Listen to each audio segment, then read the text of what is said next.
Well, it's that time again. Outer Points Productions is about to go live with another Knockout Challenge match. Join me, Little Cheddar, and my guest live at the Varsity Club in Oshkosh, Wisconsin, as we will be delivering some of the best mediocre commentary in the business. Sit back, relax, and enjoy the match, and don't forget to jump in the chat and say hello. Please take the time to subscribe to our YouTube channel, hit that like button, and share it with all your friends. Thank you so much for tuning in. See you right after this word from our fabulous sponsors. Dumper Dan's charter fishing fleet in the Port of Sheboygan is Wisconsin's proven charter fishing leader, running the most trips and catching the most fish. Enjoy great fishing for trout and salmon aboard one of our 6 fully equipped modern charter boats with experience and professional crews. See why Dumper Dan's is the most popular name in the industry. We offer fishing and lodging packages featuring the best in riverfront condos and hotel accommodations. Half or 3/4 day trips available, so call to make your reservations today or log on to dumperdan.com. Dumper Dan's charter fishing fleet, Wisconsin's proven charter fishing leader. Good afternoon, everybody, and welcome to the Knockout Challenge 1.3 here at the Varsity Club in Oshkosh, Wisconsin. Joining me in the booth is my very good friend, quarterfinalist in this event as well, Mr. Chris Green. Good evening, everybody. Thanks, everybody, for being here. This is Dale Little Cheddar Lorenz, and we are excited to be in. Wait a second. Let me back up a little bit on the camera. Get to the full studio. Yeah. There we go. We are in the semifinals. Let me get over to the player area and show you who's here.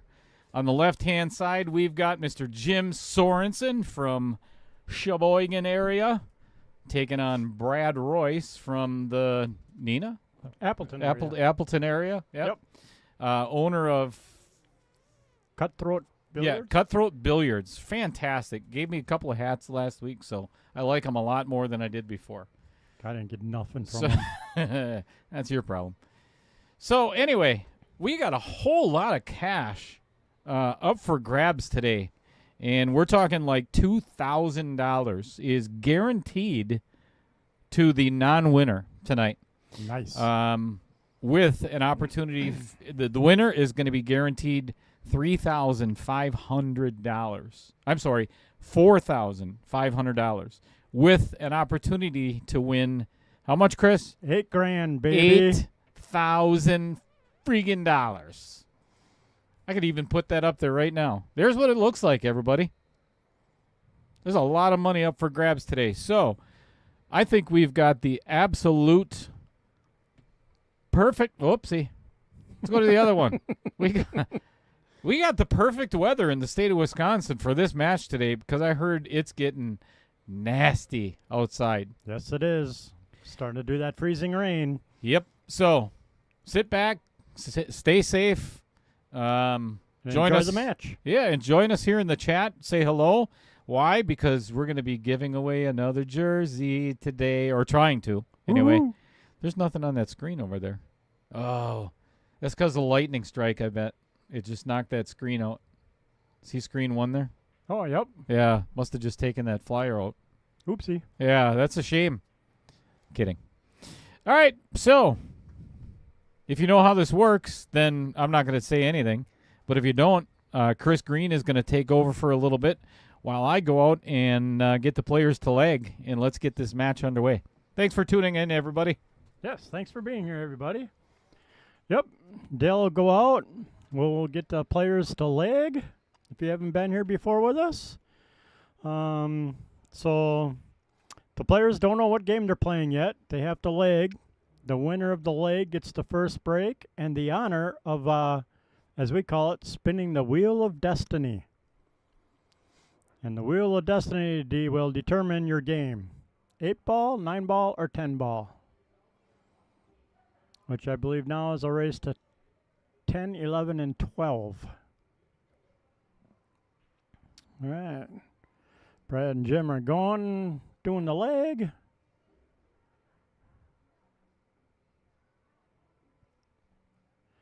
And Brad wins the leg. Switch to the wheel view.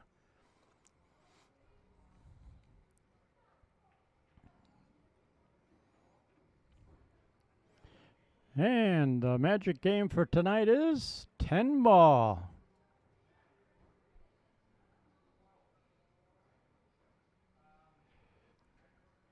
So we'll go over a couple rules probably with the players. No early 10s. You can pocket a 10 in a combo and it'll get spotted. So try not to hook yourself on that because I've seen that once. And then, yeah. Beyond that, normal 10 ball rules, 3 foul rule in effect. Oh, they're going to use a magic rack.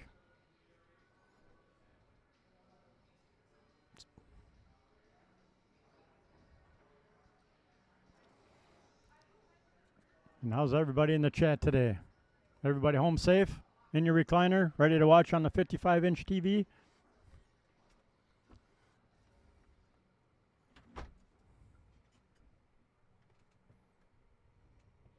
Hey, you remembered right away.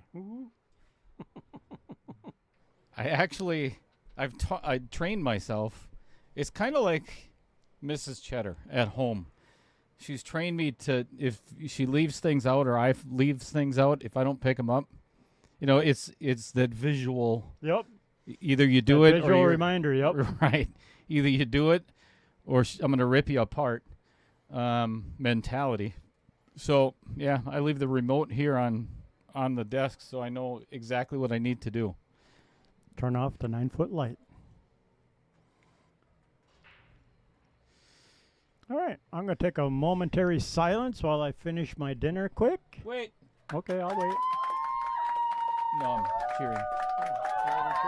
Because of your momentary silence. That's...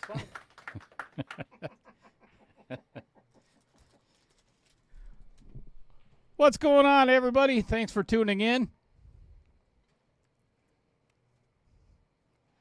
Get that scoreboard updated today. It is going to be a race to 12.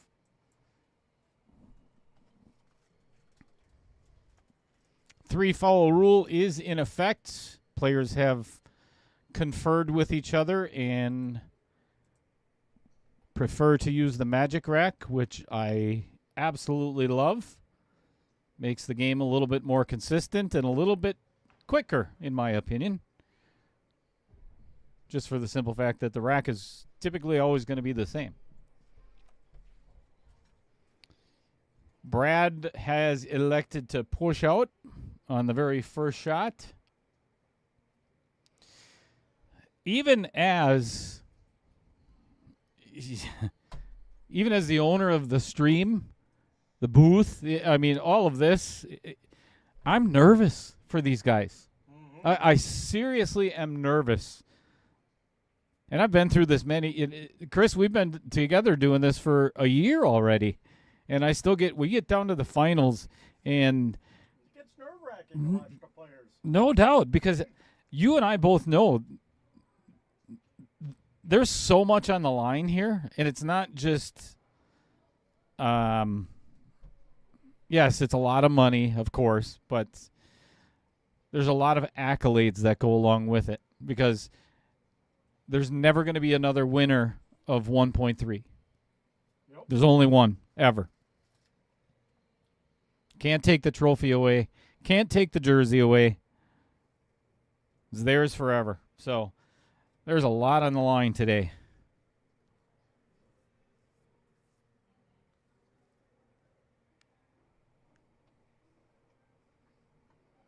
Michael Parker.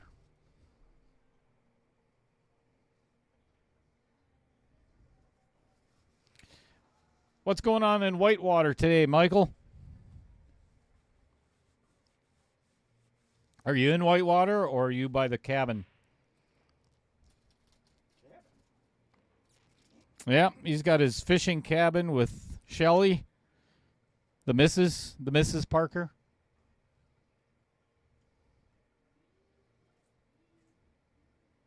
Ooh, this could be a three-way combo. What? What? Sorry. You just finish your sandwich over there. My mic was yeah, and your microphone isn't on anyway, so. What's going on, Andy Coons? I got a feeling it's pretty crappy down in Waupun as well right now. Justin Ellingson, participant in 1.4, coming up. What's going on, Pete Beshta? Al Holden, also tuning in from Waupun State Prison. Penitentiary. Independentary? What? What word is that?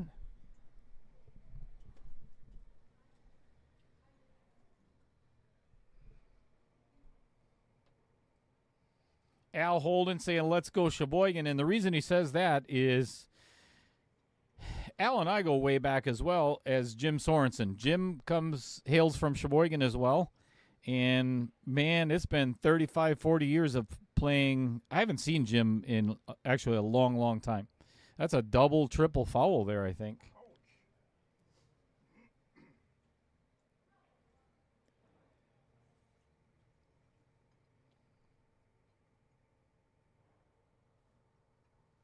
Dennis Molson, what's going on? Amy Cools tuning in. Was here Monday night with Jamie.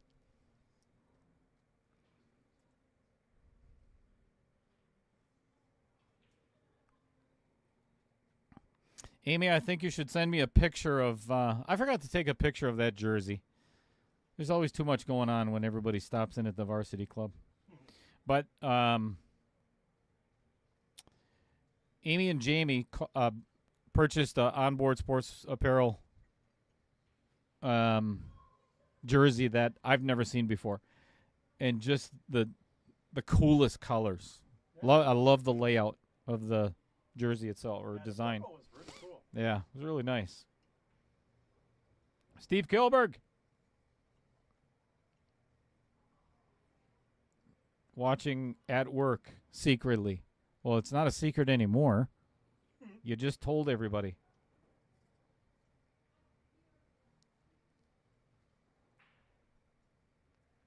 That's what it's all about, Amy Cools. I love it.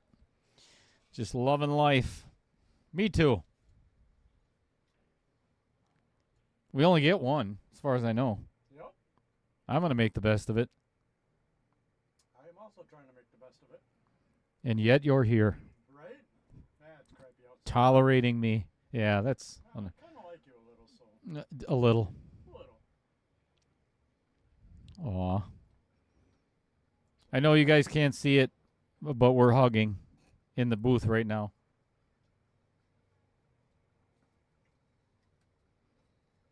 Yeah, and that's one of the things, too. Actually, Amy, send it because it's... if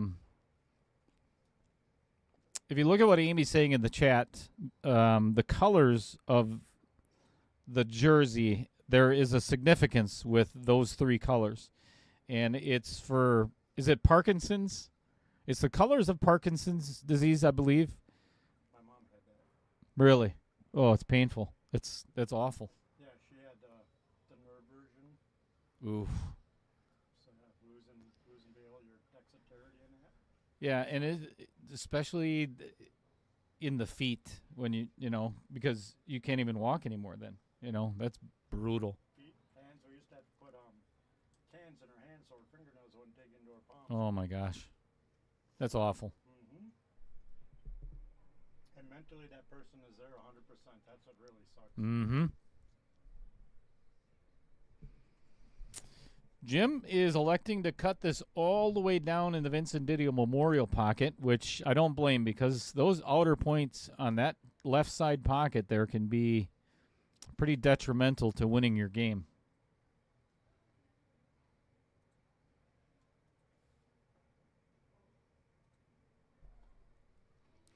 Michael Parker, I do whatever I possibly can to mute Chris at all times.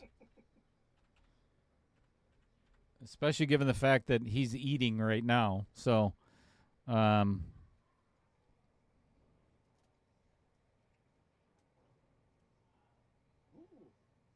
little rattle. Did he get away with it? nope.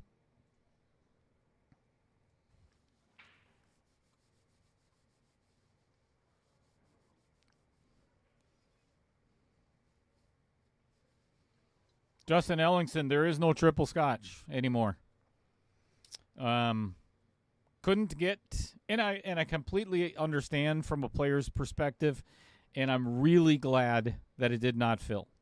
And that might sound stupid from a tournament director standpoint, but to get 6 guys to agree, okay, not just 6 guys, 6 pool players to agree on, well, look at this, 10 might go in. 10 might go in. Nope.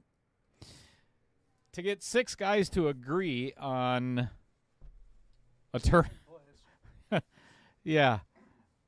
To schedule their match in 2 weeks and get it played, I really didn't think. Even when I started making the flyer, I didn't think it was going to go. I was hoping, but I had a feeling it wouldn't. So what ended up happening then is I gave everybody the opportunity that was signed up for the triple scotch to play in the next scotch doubles, which is already full with 24 teams. And we're having the player auction on the 6th. That's a great shot by Jim Sorensen here. Very good safety.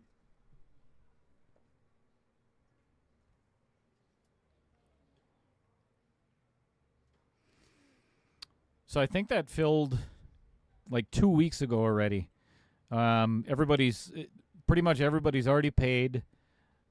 And that's going to be, in my opinion anyway, and don't get me wrong, I love all of these singles events, but it's a lot of fun once in a while doing scotch or team, or I'd really like to put together a 5-man team event, but there's no way. I'd have to do it all in one weekend. Mm-hmm. Yeah. Otherwise it just. That would have to be a scheduled tournament. Yeah. Good hit.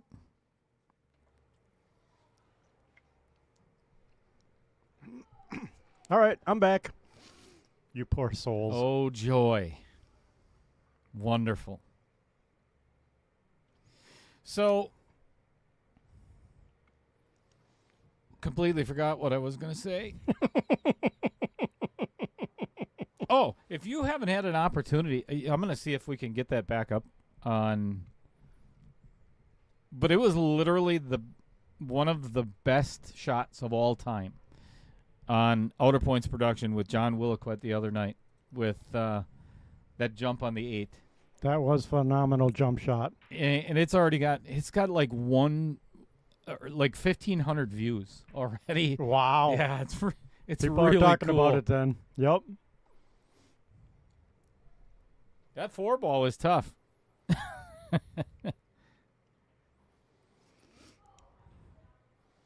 I've been saying it for over a year already.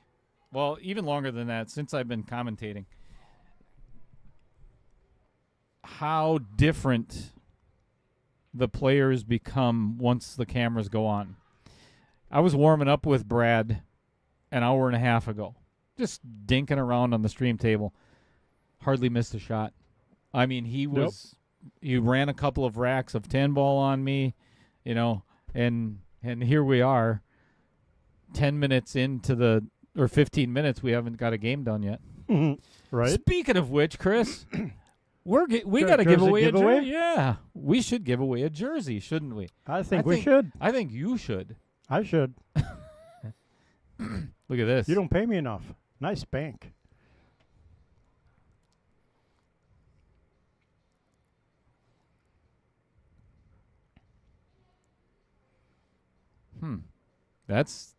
That's an interesting replay. That's not a replay. That doesn't look anything like. That's a shame. Whoopsie. Might want to turn that camera on. Take the lens cap off. Oh my God, that's funny. No, it brings up a funny story. If you do say so yourself, yeah. About a month ago, the CEO or our president comes into my office and he's like, "Hey, I'm having problems with the conference room and the camera system. It just, my laptop camera's working, but if I go in Teams for a meeting and bring up the room camera, it's all black." And so I joke with him, I'm like, "Well, $5, I'll fix it." He's like, "I only got a 10. I said, "That's all right. Someday I'll give you change." And so Nice. kind of razzing him a little bit. And I says, you really want me to fix it? He's like, yeah, I got a meeting in like 2 minutes. I'm like, well, it's okay. It's an easy fix. You don't have to sweat it. No, I do 2 minutes, big wigs, bigger than me. And I walk over to the camera system, and somebody put the little cover on the camera. Nice. He's like, oh, my God, I feel like such an idiot. I'm like, that's why it's worth $10 to me. You can keep it. All right, Brad Royce jumps out in front. Yeah, first game down. That was a tough one, too. You almost missed that 9 ball. Yeah, I saw that.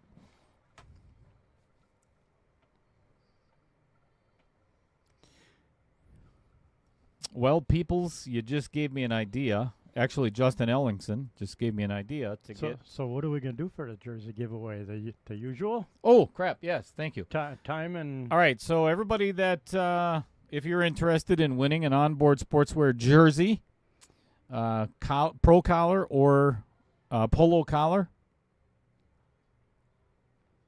guess we'll give you the same as the other. Well, we were playing 8 ball the other night. Yep. So we'll given that this is 10 ball, we'll give you to the start of rack number 5.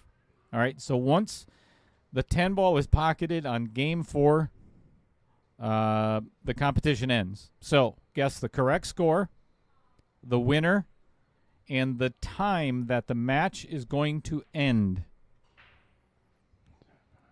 Not the total time of the match, just the time that it's going to end. Within 10 minutes, and Chris will get you a jersey. Yep. Pink.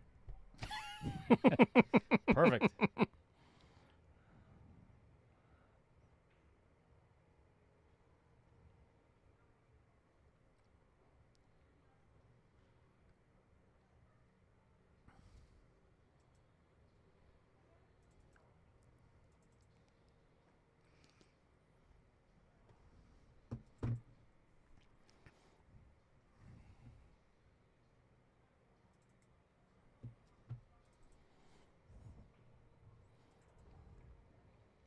All right, Jim putting down the 1 ball as Brad broke dry.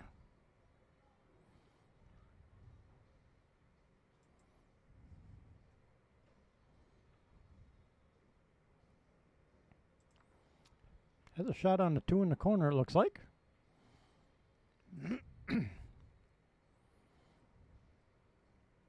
Seems a little nervous of it, though. I'd just follow up.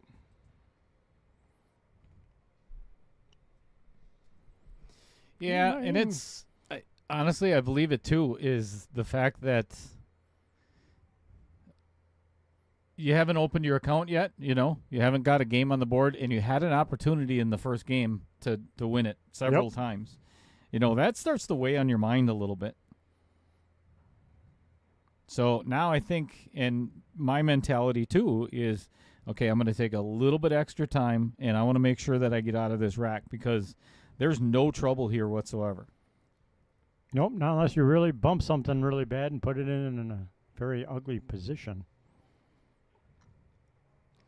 Chris Pool God, who in the hell are you? You, right? Isn't that you? It is me.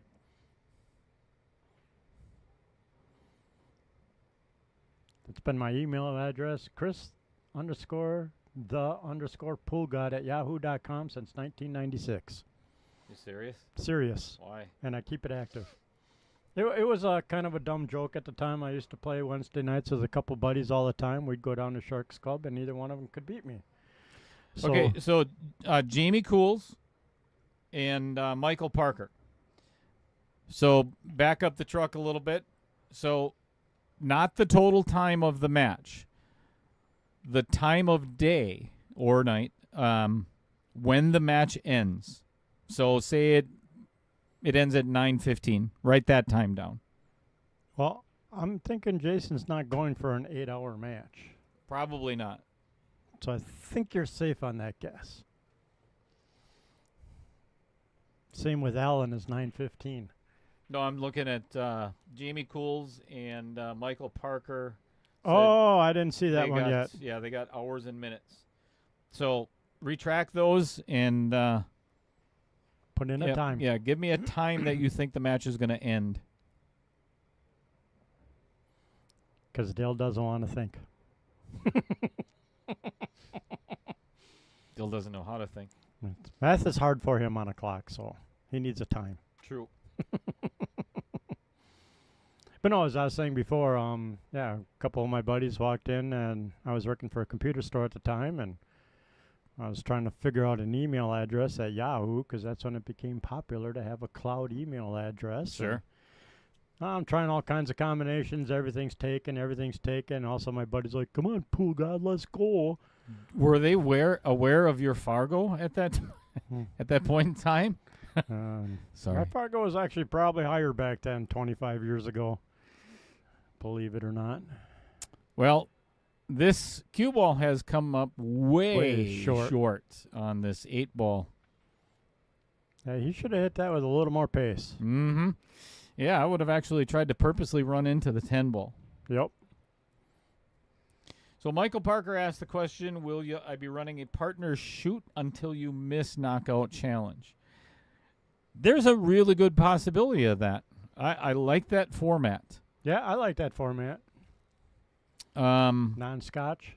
It probably won't be until the end of summer, at least, though, or maybe middle of summer. The reason being, there's 3 of them that are starting right now, as a matter of fact. Or there's Ooh, just a bit outside. I don't think I would have went for that shot.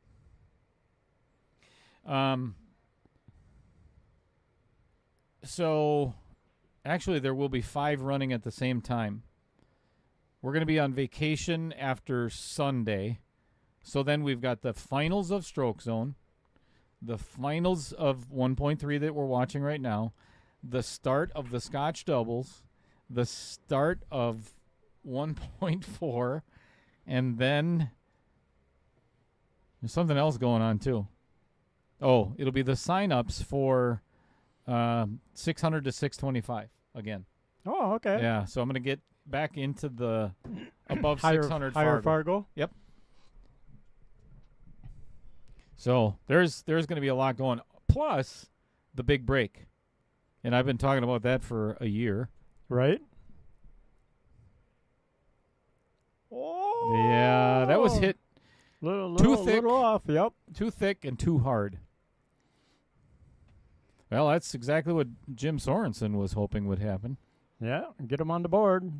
Tie it up at 1-1.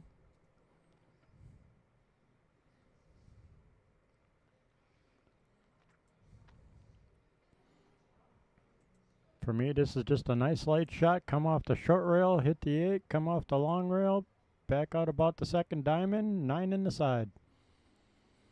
Little tapper. Just tap it in. Tap it in.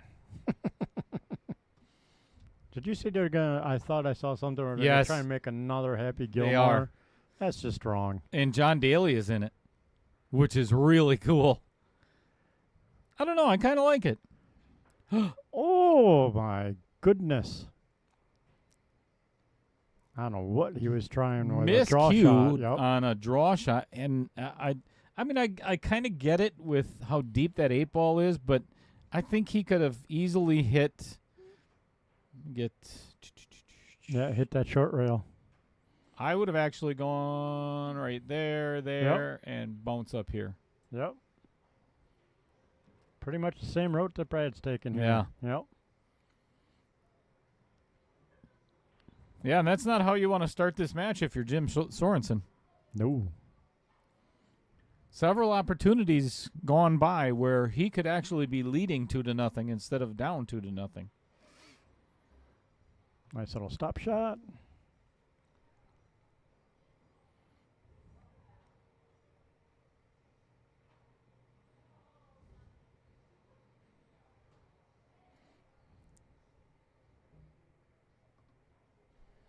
Two to 0 in favor of Brad.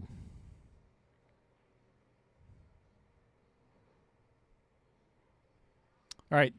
Given that we were talking about it, let me show you what teams are on this. So it's 12, 10, and under Scotch doubles. Who do you pick from this field to win that match? Or, I mean, that tournament? Every team in this has a chance to win. You know, and obviously it doesn't make a difference. Mason Cook is in it. Kendall Cook is in it. Mike Niver. You know, you've got some really good players in this. Yeah. But Taylor and Caden, I've seen them shoot doubles before. They do pretty good together. right, but you Yep. got to remember that 650, 670, 680, whatever, 700 player only shoots every other shot. So you got Mike Taylor and Luis Rodriguez is playing.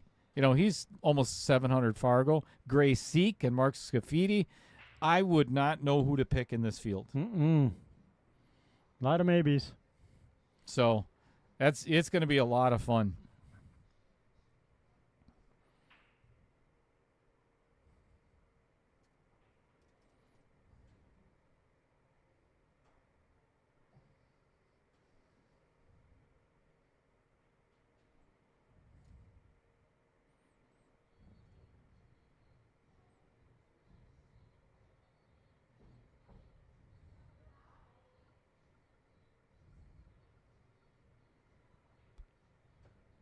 Yeah, so really the hardest shot is to hit the 2 and not foul hitting it, really. That's about the only trouble I see. Adam Granatella says, yay, 600 to 625. Good. There's one player already. Right?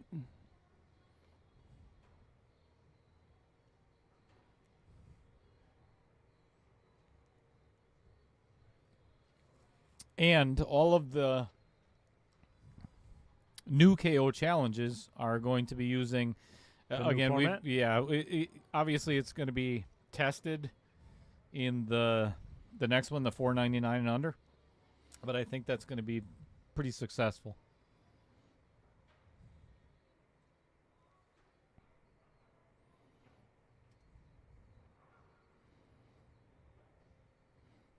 Really about the only thing you can mess up here is doing like a stop shot and hooking yourself behind the 8. Or overdrawing it and getting way on. Even if you overdraw it, that wouldn't be bad because the 4 goes past the 9 and give yourself a nice angle on that 5 ball.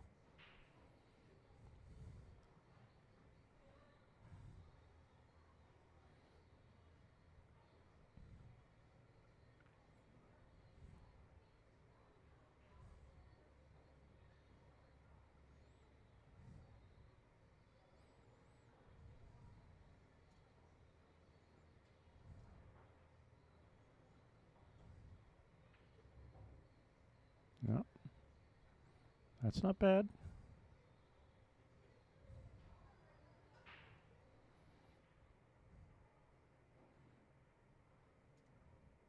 Now I'd try and cut the 4 in the corner and roll up and almost get like right tight on the rail for the 5 all the way up.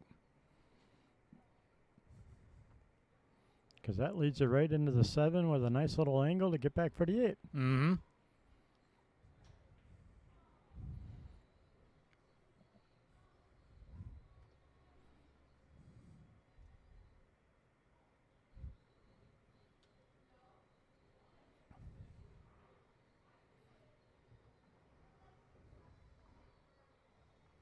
A little steep on the 5, but A little bit, yeah. I think he was hoping to hit the 8 ball.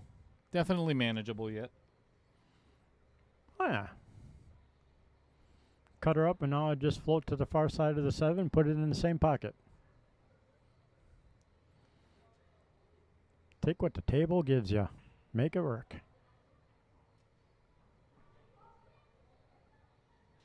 Michael Parker says, Maya and Greg are my pick as they're good friends and teammates from past. Whatever, Michael.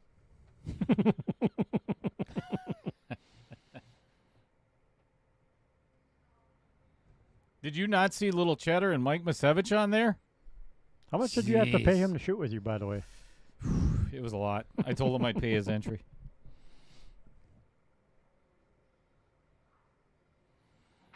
No, you two should be a good match, too. Or a I- good I- pairing. I think we get along very well. We're former Army veterans together, so. Ah. Well, we didn't serve together because I'm like 30 years older than him, or at least 20. But yeah, he was on the winning veterans team, Army team for the previous veterans tournament here at the Varsity Club. Yep. Plus, he just won a big tournament down at Ballroom. Oh, really? Ooh, a All little right. short on the bank. Yeah, so now... Sit. Keep going. Okay. So now... Jim has a chance once again to get a game under his belt. Yeah, Jim went for the bank on the 8 on the last game and failed. So Brad does the same thing, returning the favor, which is really nice, given that Right? Christmas has been over for 3 months already. I know. You He know. didn't give me any 4-ball outs. He don't like you. I know he doesn't. That's all right.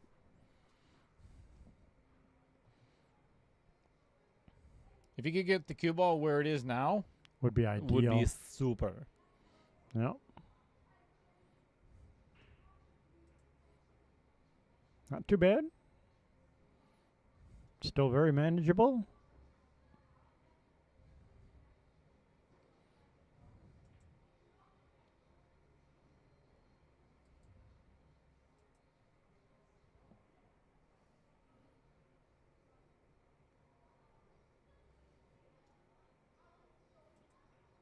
Yeah, I thought them shirt colors were pretty cool. Indeed.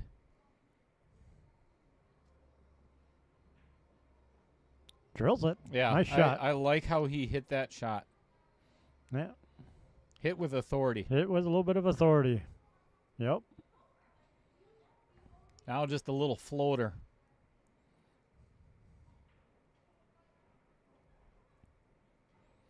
Yeah, a little stun shot and put you right on the 10.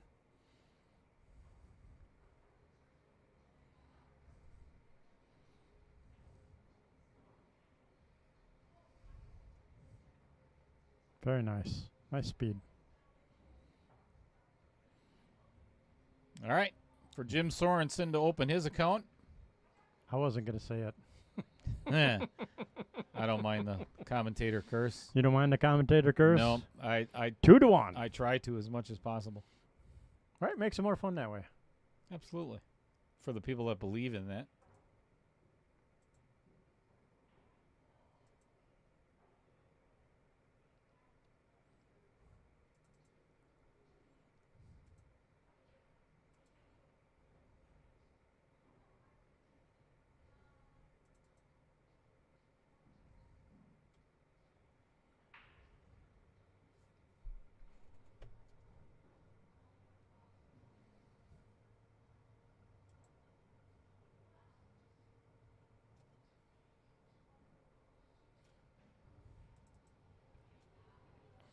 All right.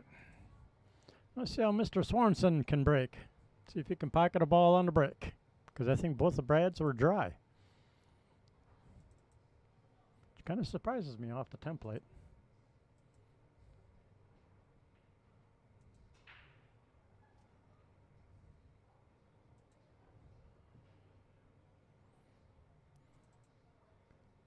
Try break.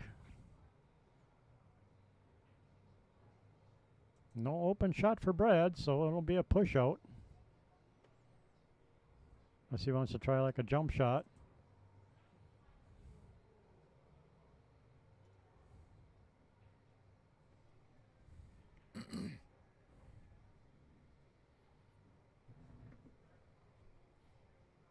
You gonna go grab the template out for him?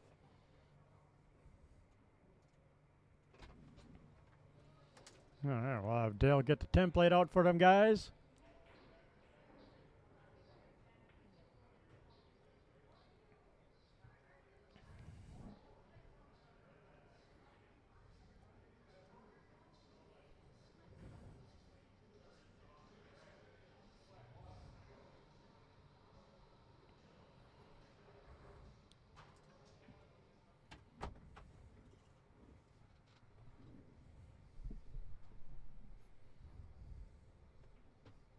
Isn't it annoying, Chris, when you save something and then like 10 seconds later, you forgot where you saved it on your computer. So I try and put it in the same folder every time. Yeah. Oops.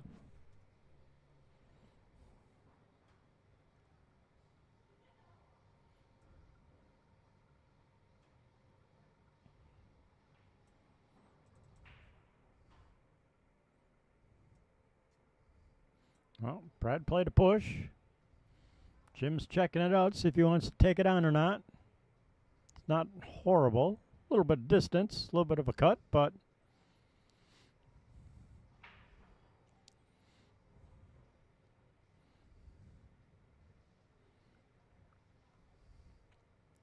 or you could play a little softer and try a bank and put the 1 on the 7 and tie it up. Trying for a safe.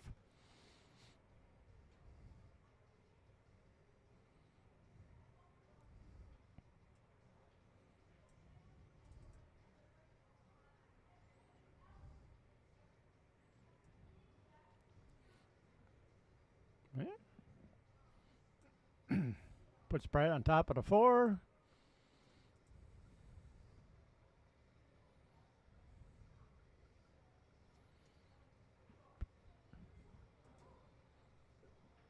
I think I'd try and thin cut the 1, keep the 1 on the 7, and get the cue ball behind the 2.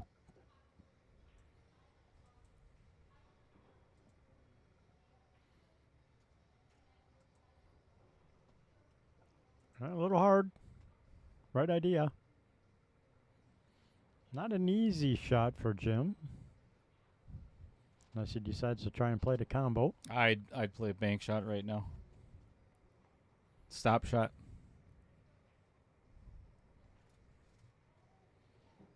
It's pretty much straight on. Yep. My wife is sending me a text saying she is super excited about the sleet and snow at the moment. Yeah, I'll bet. Who wouldn't be?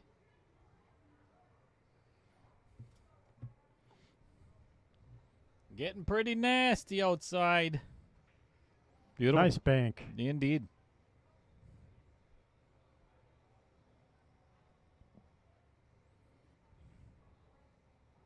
Justin Ellingson, I'm keeping the format from 1.4 to Scotch doubles. No. The Scotch doubles was already decided when everybody signed up that it's going to be, the same thing. Spin the wheel. Yeah, that'll be the last one with the Wheel of Destiny. Yeah, that will be it. At least for a while. Good evening, Kyle Vertel. Tuning in from Wapaka.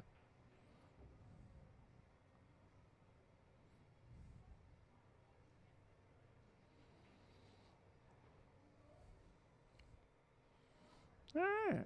Fred Renner's in the house. Hello, Fred. What's going on, Fred? 3 to the 4 could be tricky here. So if you're just tuning in, everybody, first of all, thanks for being here. Second of all, you've got this game and then one more game. Oh, wait. No, this is game 4. Yep, this is game 4. At the end of this game, once the 10 ball goes down, that will end the competition for giving away a jersey. Yep. So, get your guesses in now. do it, do it, do it. Tick tock, tick tock. Time's running out.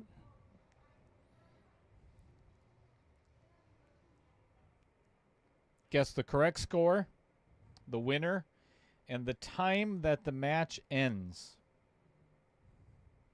on the clock. As in 10:12. Let's hope it doesn't go that long, because that's 5 hours and 12 minutes. Right?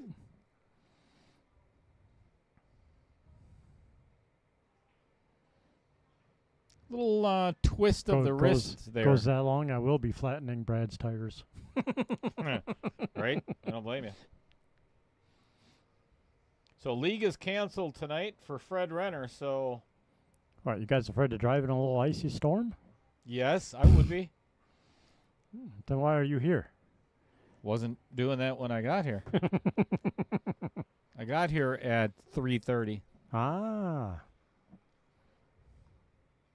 It was just rain at that point, and pretty heavy rain too. Now it's Yeah, when I left at 4, it stopped raining in Appleton, but it was raining in Neenah. And then for me driving down here, it was good till I got on Jackson Street in Oshkosh, and coming down Jackson, it started to change to the freezing rain. The little mini hail pellets. yeah. It's supposed to get down to 27 degrees, so that's going to be ugly. I might go home to Lake Road tonight. Do what? To the Lake Road. Instead of 41. Good save. Very nice save. A nice little roll behind nice, that yeah. 10 at the very end there. I'm guessing more of a two-way shot, trying to cut the 4 and got himself a leave on the 5, but since he missed the 4, yeah, good save.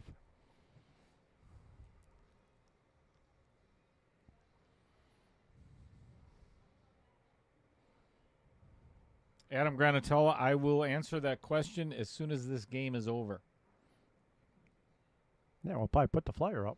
That's exactly what's going to happen. Man, you are getting good at this, Chris. Right? Oh, Oh, didn't miss that by much. missed it 3 times. Went past that 4 ball and said hello thrice. But Twice. did not hit it. The right side, the left side, and the back side.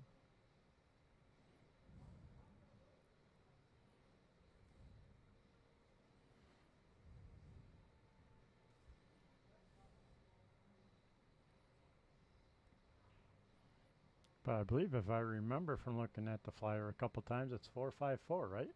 You are 100% correct. Oh, look at that. Put that on the calendar. I was right for You once. have been paying attention. A little bit. Thanks for the like and share, Fred. Have all of you liked and shared? Or We'd at have- least liked? We'd have 45 likes and shares right now. Right? Instead of 9? Am I still at 9? Let's refresh. That's it? No. Ooh, Oh, 13. That I hurts. show 13 out of 40 people. Come on, like us. That hurts. Hit the little thumbs up button.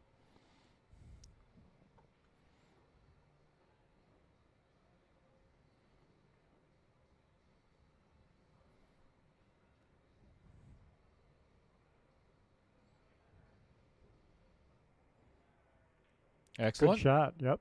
Good Nice little speed. angle, I think, too, to get to the bottom side of the 6 ball to play it in the Vincent Didio Memorial pocket.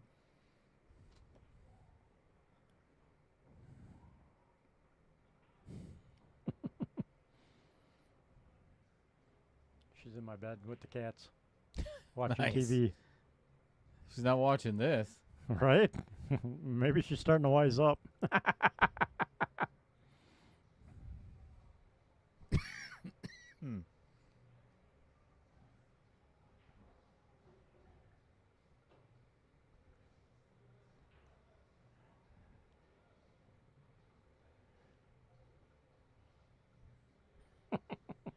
Said, what? You're not watching the match? Dale's hurt. I may cry, Heather. Tiny little cheddar tears.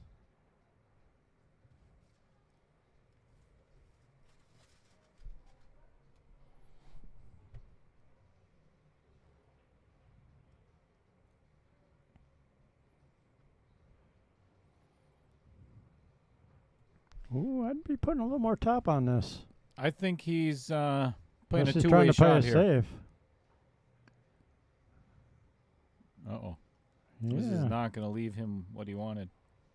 No, I'm not sure what he was trying on that, unless he just mishit the 6 that bad, trying to go all the way up.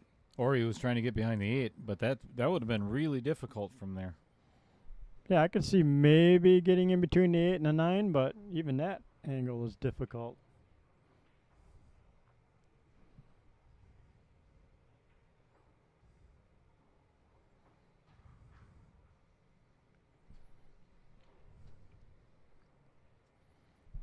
So here, a nice smooth shot for 6 up in the corner and gives you 7 in the side. The 7 in the side should give you a nice little angle for the 8. Hardest shot. Key shot right here. Pocket to 6. Beautiful. Nice. Now the 7 to the 8 without hooking yourself on the 9 ball. Yep. I don't think that's an easy task.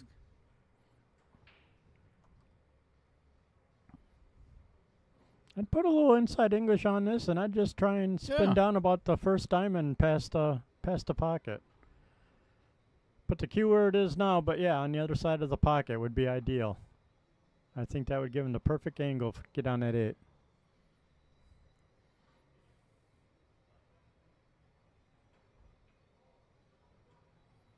Aw, thank you, Fred.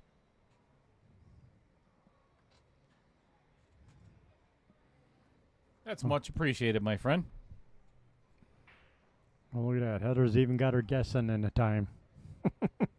Now she's watching. Uh-huh. She says it's on her phone. Give away a jersey, and now she's now watching. She's watching, right? Well,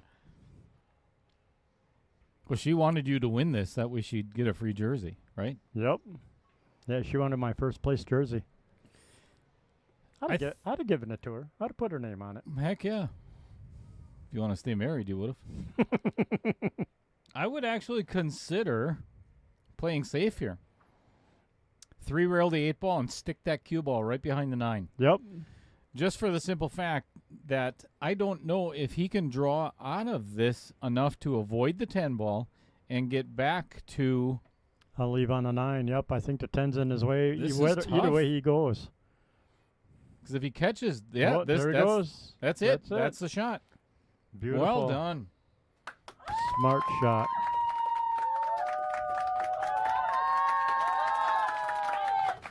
Well done. Oh, Ooh, I think she's listening to us on the phone even. Yeah. We're in trouble. Again, if you're just tuning in, everybody, you've got 3 balls to put in your guess. Once that 10 ball is pocketed, if you want to win an onboard sportswear jersey, give me a match score with the winner and the time that the match ends. If you get it within 10 minutes, Chris Green is going to give you a jersey. Yes.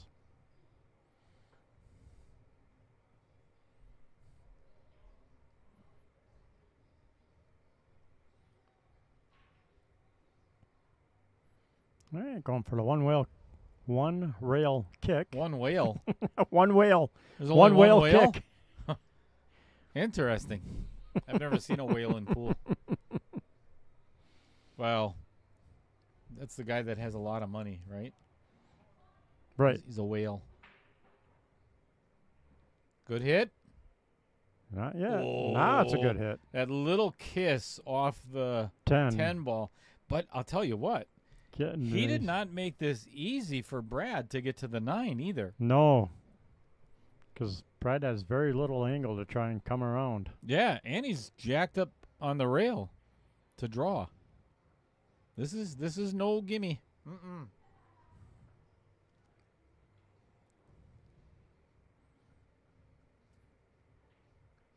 A little bit of a power shot, and we'll try a little bit of top left.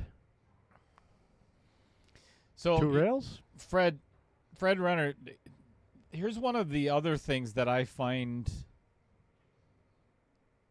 The statistics are mind-boggling, but doing the YouTube research that I've done, that it's usually between like 10 and 15% of the viewers are actually subscribers.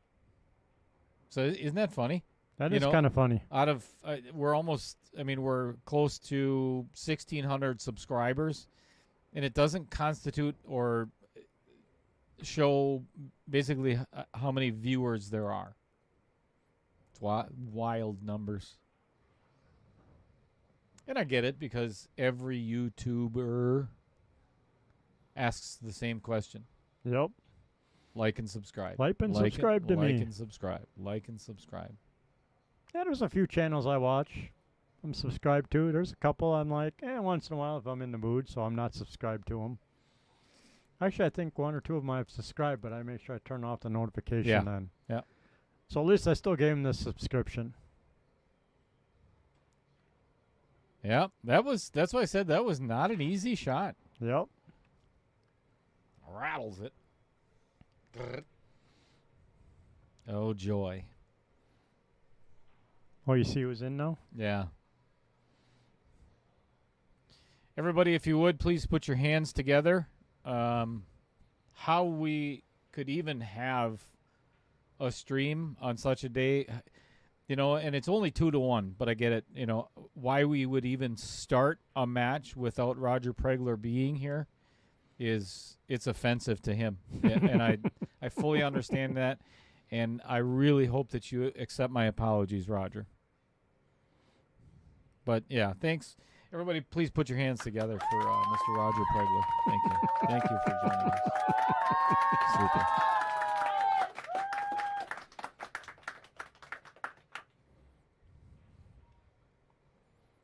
This turned out pretty good. Yeah, that's a good nice. shot. This is one of those shots too. You just don't do anything fancy. Just make the ball. Yep. You can handle that cut on the 10 from just about anywhere, except for if you're in your chair. And Brad's shooting.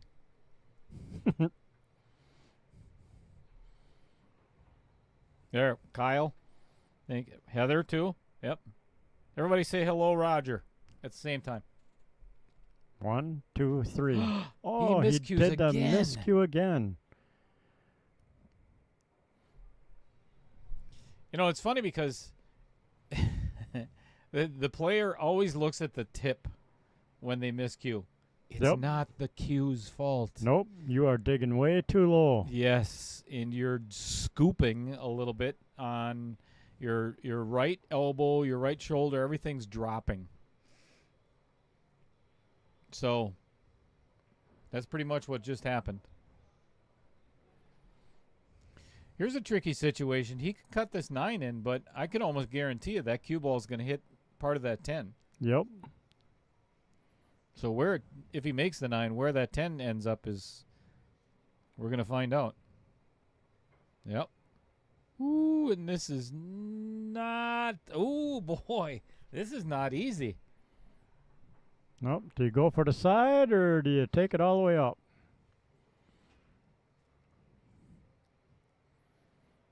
It's kind of I'm kind of afraid of that angle sometimes. I think I would play this all the way down. Yep.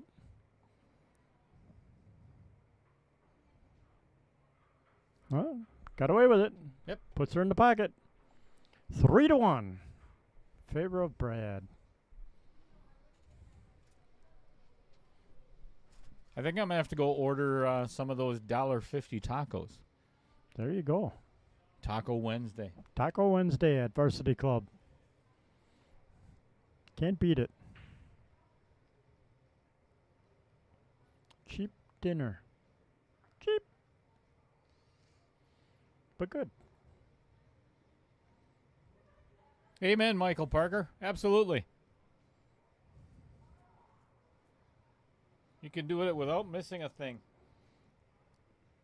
Oh, John Williquette. You're going to let him have it since it didn't break yet? I have to. Especially after that jump shot? Because he probably typed it in while The 10 was still the rolling? 10 was still rolling, or before that game ended, and it just didn't get here until then. So, John, you just made it under the wire. The door was starting to close.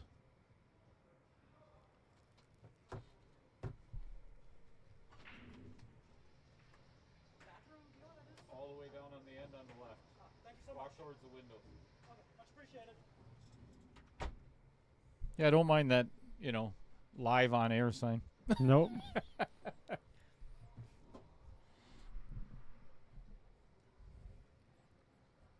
I figured he was trying to ask for a song. Thinking we were the DJ booth. All right, competition is now closed for the onboard sportswear jersey. Good luck to all that entered. Hello to you as well, John. If you were not here on Monday, folks, go to my Facebook page and watch what I posted from yesterday. The Facebook reel. Uh-oh. Yeah, John made a wonderful, awesome jump shot. It's the highest viewed reels that I've ever put on Facebook. I think it's at almost 1.5 thousand views so far. And in my humble opinion, by far one of the top 3. Nice, Look at that Massey Massey. shot. Oh, and got No reward. none whatsoever. Definitely one of the top 3 shots of all time on Outer Points Productions. Fabulous. We could actually play it. Might play it. We'll do it on like player break or something. Yeah, when they take a player break. Crazy shot. Cue ball's bouncing, 8 ball's bouncing, and goes in center of the pocket. Awesome shot.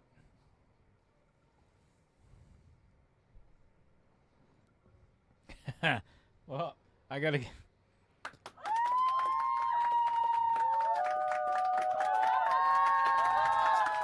That round of applause is for Michael Parker. Oop, yeah, it's ball in hand for Mr. Sorensen. Yeah, if you're a subscriber, John, you would have found out that we're not starting the match at 6:00. So, and if you're not, I think he should I think he should have to return his winnings. Right? Yeah, I think that's only fair. I like that idea. We'll split it 50-50. What? All right, We're both in the booth. I think that's fair. that's fair enough. Oh, that's kind of your... All right, 75-25. You I can like have that better. 75. Yeah, I like that better. Okay.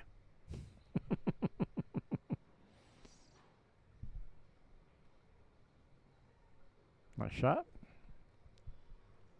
Yep, rolled nicely into position.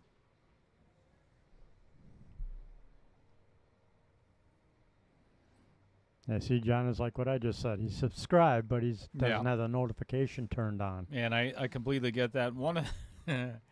So one of the things that the viewers don't realize, if you've never played in the KO Challenge, let me give you a little description. Ooh, this one might be a little firm. Yeah, a little steep on the 6 ball.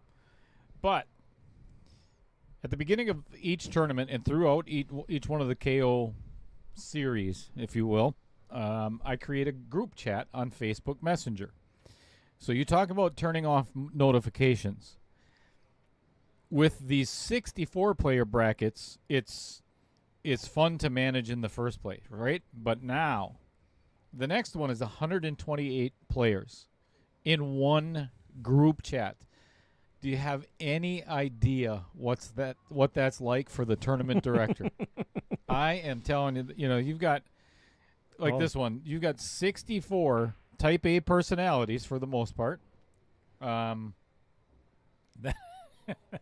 then they all want to chat from like 11 o'clock to 1 a.m. What is up with that? I turned my bell off my phone a couple nights. And it's one of the things that honestly I really don't blame. Everybody works a different shift. Everybody has different jobs. Everybody has a different lifestyle. So when you get done at the end of the day and you've got 60 messages, it can get a little annoying at times. Ooh. A little steep on this 10 ball.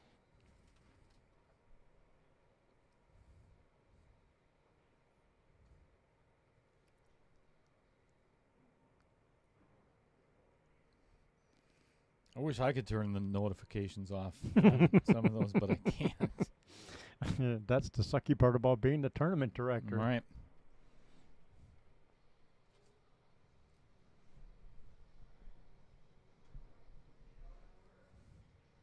Ooh, Nice shot. Nicely done. That would have hurt if he missed that one. Yep.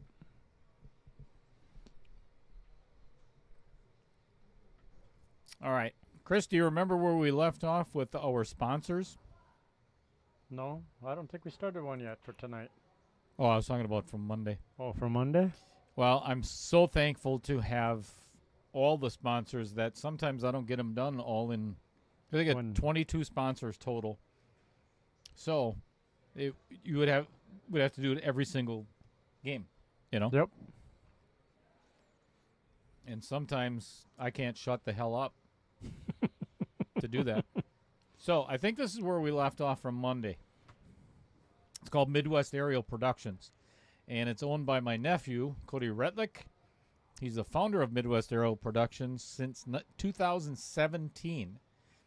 They've been providing high-quality aerial services all across the U.S., such as photos, video content, thermal inspections, 3D mapping, and first point of view drone tours, and more. So Brent Lucas, who is also one of the sponsors from Midwest Amusement, is hiring my nephew to do. They've got a state dart tournament that they are providing all the dart boards and everything else. Cool. And wants my nephew to do some drone shoots for that. That'd be pretty Very cool. All right. Well, I think we finally had a ball made on the break by Mr. Sorensen.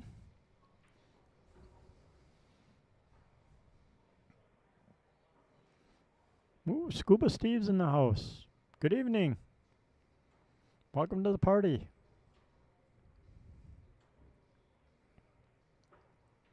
So Al Holden sent me a private message, so you can see it in the chat, obviously. Otherwise, yeah, he says it twice, like he's really desperate for you to look at that. Apparently. So the private message is, and I'm gonna make it public because you can because I can. He says, "Guess where I'm shooting pool and watching the stream." Okay, so now instead of me guessing, I want everybody else in the chat to guess. I'm going to give you my guess first, and then everybody else can guess. Where is Al Holden shooting pool right now and watching the stream? Okay, my guess is from the Waupun State Penitentiary in the rec room. And probably getting beat by a big feller named Bubba. On Bubba's lap. Yep. Keeping So that's Bubba's my lap guess. warm. That would be my guess. Ooh.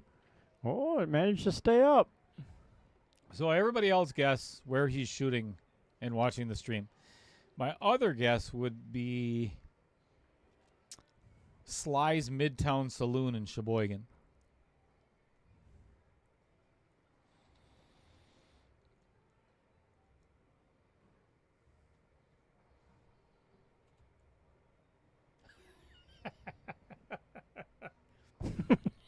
First of all, what's going on, Scuba Steve?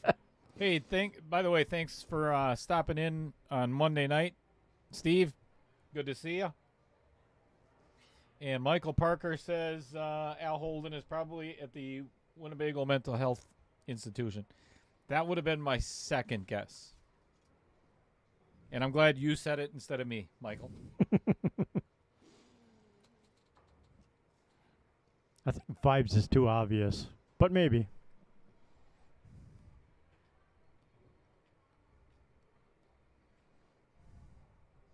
Fred says his basement. That's where I'd be watching if I wasn't here in the booth. In your basement? Yep. Yeah, like Heather says, I run the chat off my phone and I watch the match on the TV. Oh, I know exactly where he is. And I'm not going to tell anybody yet.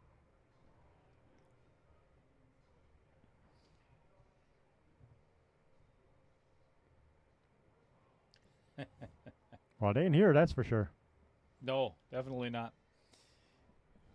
I'll give everybody. Ooh. Oh, did that snuggle up against the I think 7 ball? I think it married on the 7. Yep. That's kind of rude. Yep.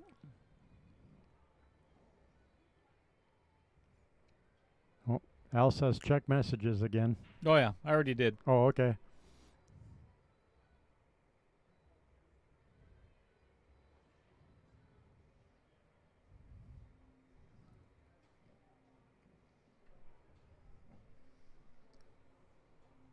They're going to have you come watch the shot.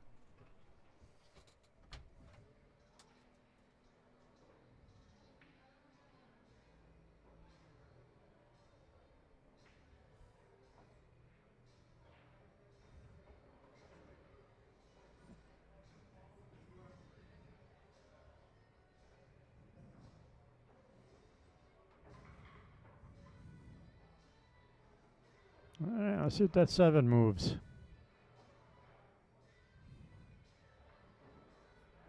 Good hit. And does it make a rail? No rail.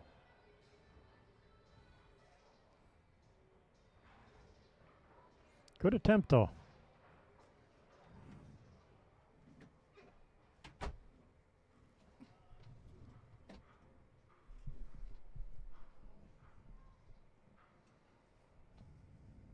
I just looked outside on my way back into the booth.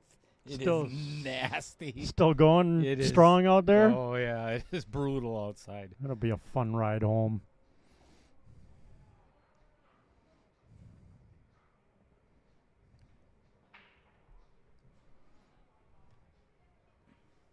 Oy, Ooh. ball in hand miss. Never done that before. Nope, never.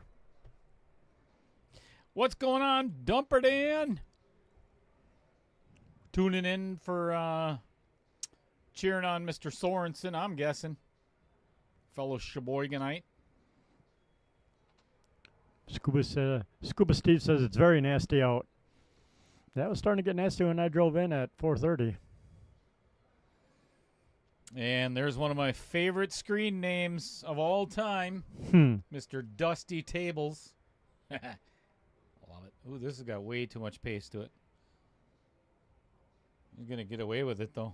Yep. He ended up in a really good spot for that 7 ball. 6 to the 7, I should say. So, Al is actually in Waupun with one of the sponsors of the stream. Oh. Who also lives in Waupun. I know. Ooh, I know. Put your hand down. Okay. Losing friends. I took a shower. This week? Yeah. Okay.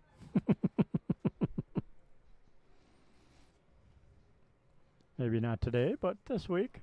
I knew it. Nice shot.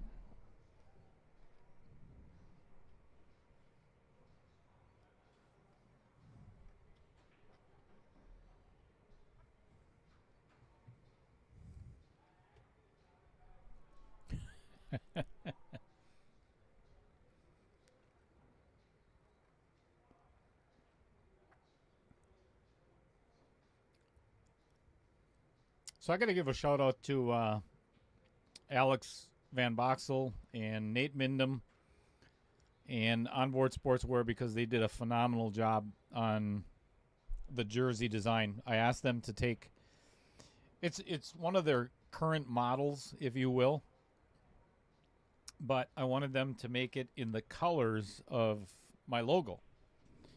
And I think they did a fabulous job. So if you've seen that when I went out to watch the hit, Fred Renner has one. Trevor Simpson has one. There's several other people that, and there's several that are getting some yet. Dennis Paulson or Molson, one of them. But I think they did an awesome job. Oh, sorry, Holden. 2 of the sponsors.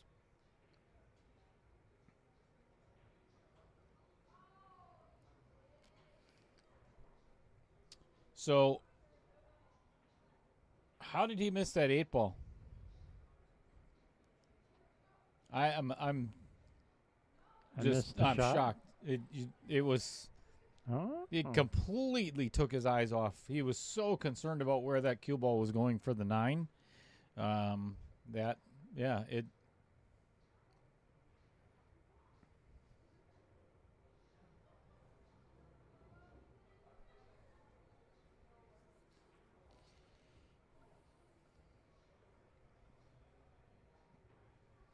So Al Holden is over by Andy Coons and Bobby Joe Coons, 2 of the sponsors. Give him hell, Andy. Whoop his butt. Ooh, Brad kind of rushed that one. No, he didn't. Oh. No, he really took his time, actually. Oh, okay. He just completely missed it. Sorry, I was sending a message.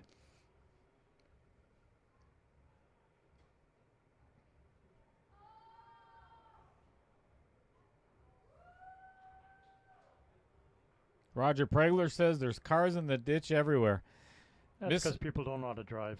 Well, I think with because But it's freezing rain and it's ugly. yeah, it's ice. I would stay off the roads completely. Mrs. Cheddar said too. I mean, she just drove home from Hortonville and said it was brutally nasty. Oh my gosh. Makes the 9, goes 3 rails around and scratches in the side. Brutal. Brutal. That is brutal. That's my kind of luck. I've seen you shoot. You do it to yourself. No luck. Right there's that kind of luck I'd get making that cut. All right, should be 4-2 the other way. Actually, it could be even more than that, but we're now at 4-2 Brad Royce.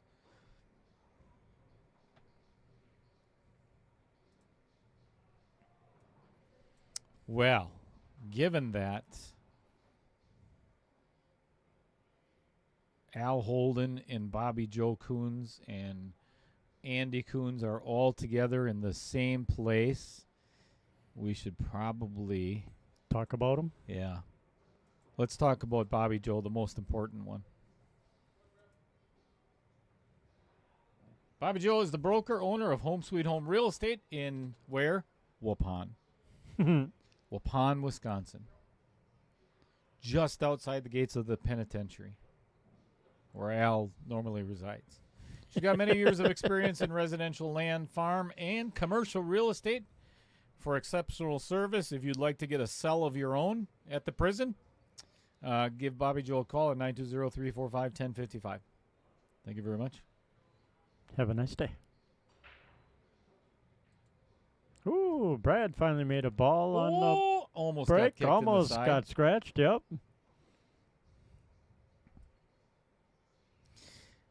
Does anybody in the chat, or Chris, do you know of why is it called scratching? I mean, you're not physically going up and, with your fingernails or anything and scratching the ball. I actually do not know, to be honest. not know. I've and it's a serious question. Why is it called a scratch? Somebody Google it, or somebody that knows or thinks they know the answer to that question, and I will give you nothing. We'll give you an attaboy. Attaboy. Attaboy. What a way to come up with that answer. Well, Brad seems a little disappointed in that, but it's not like he sold out with a shot today anywhere. Right. 6 isn't the way for going up in the pocket. There ain't no way you're trying to drill that in the side.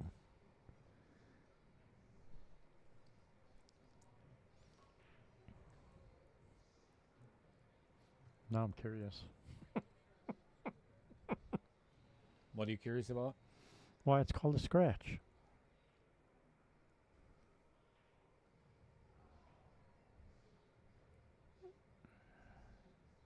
This is a good shot. Excellent. Well played by Jim. Very well played. Nice safety. Somebody in the chat's going to figure it out before you do, Chris. Yeah, probably.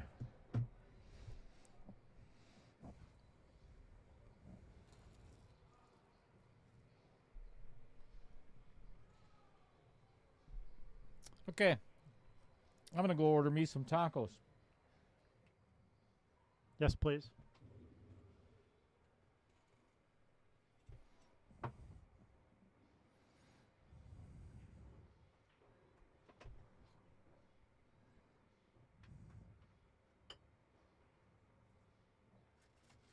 Yeah, you can.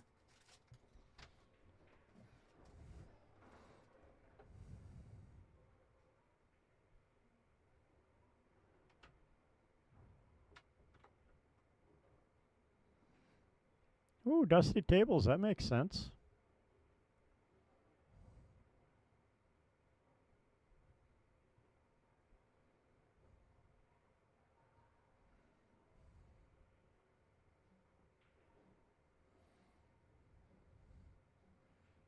Ooh, a miss, but I think he got away with it.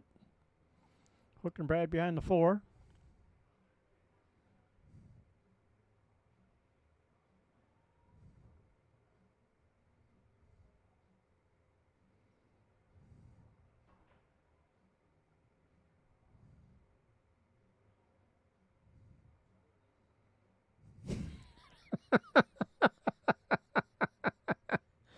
Oh, that's funny, Amy.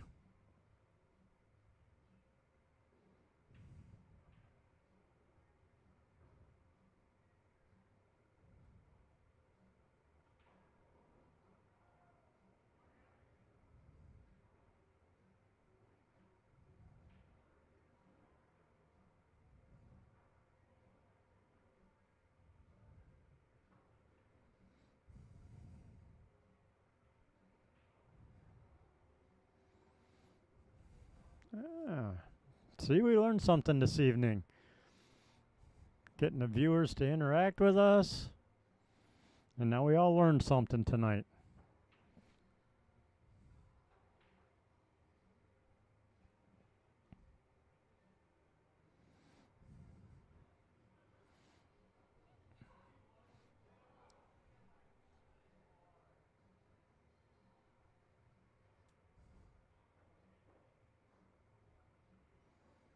All right, good hit.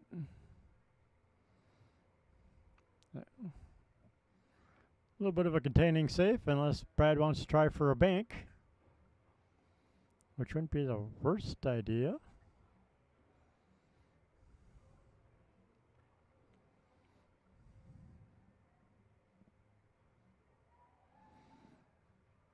I'm going with the chalkboard and scratching a point off the board. Seems to make the most sense to me. That, yeah, they used to keep score on a chalkboard. So you'd scratch off a mark when the opponent put the cue ball in a pocket.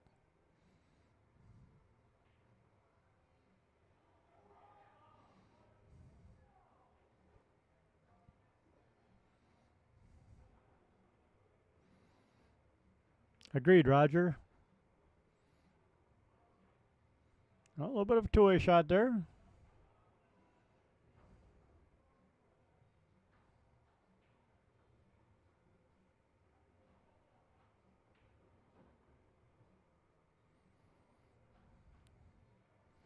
Can kick off the rail and pocket the 1, but make sure you got enough pace on it to get around the cluster in the middle of the table, so you got a shot on the 2. Or hit it very lightly with pocket speed. Well, can you see more of that than I think? Maybe the view's a little misleading. Oh, yeah. Never mind.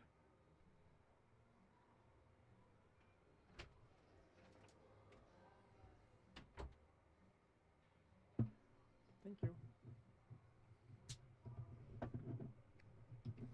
Welcome.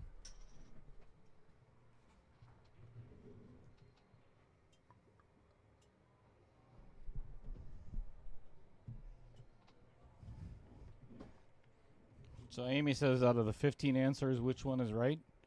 What subject are we on here? Where the term scratch came from on the cue ball. Oh, okay. So a couple answers, a couple people, including Roger and Scuba Steve, came up with when they used to keep score, like probably in 14-1, when you put the cue ball in the pocket, you would go to the chalkboard and scratch off a point from your opponent or erase a point. Okay. Hence, scratch.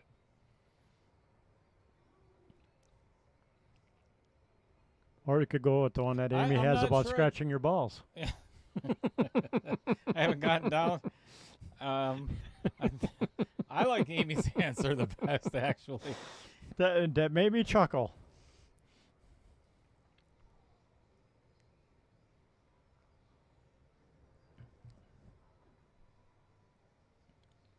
So Scuba Steve said in billiards pool, a scratch refers to a foul. Where okay, I understand that, Steve, but where did it originate from? Everybody knows what scratch means, but how did it become the word scratch, or why? And Roger doesn't know what the hell he's talking about.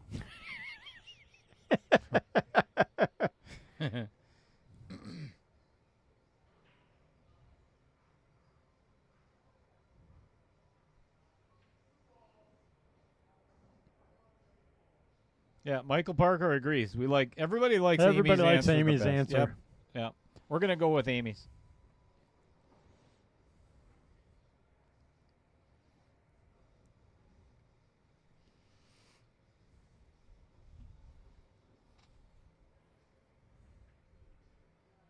Perfect bank. And a shot on the tee. Yeah.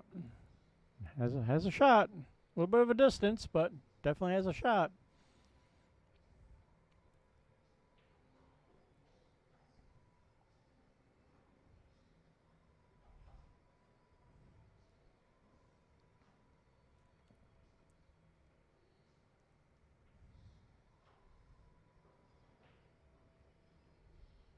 This might get safe. Boy, it sure did. Yep. Got away with that miss.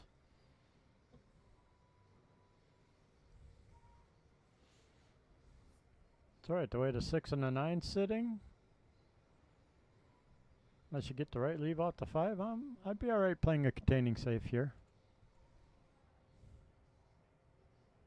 That is not the containing safe I was looking for. No. So much for that theory. Yeah, there's nothing contained about that. But the only thing Brad's got going for him is maybe the 3 is a little bit on the wrong side of that pocket, and he can't quite cut it in without hitting the outer point and or scratching, but we'll see what happens. Uh-oh. Nice shot. Uh-oh. Oh, it's going to go around the 9. I thought for sure that was going to get right behind the 9. Right behind that 9.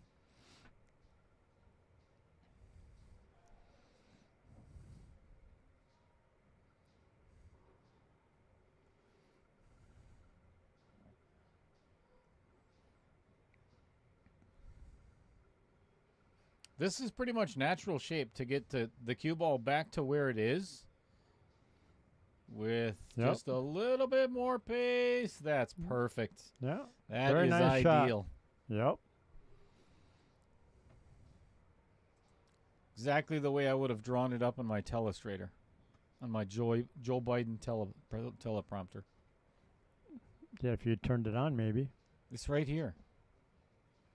See, I was thinking he was going to get it right here. Whoops.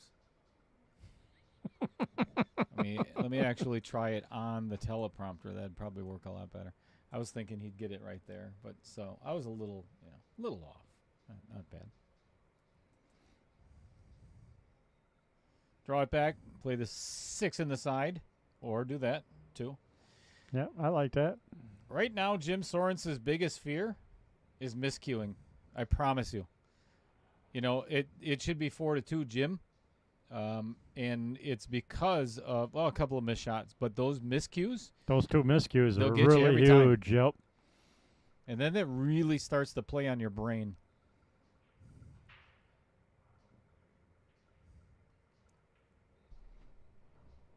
Much better controlled for the stop shot. And here, this is it. He's got a drawback to. If he wants to hit it really good, kind of draw it back to right about here would be good. himself a little bit of an angle. Oh, close. Oh, right. That's That still was- within the line. We'll give you the point. Thank you. Thank you. Thank you. Stroke zone joke. Yeah, if you've never watched Stroke Zone, then, well, shame on you. Right? All right. 3-2 or 4-3.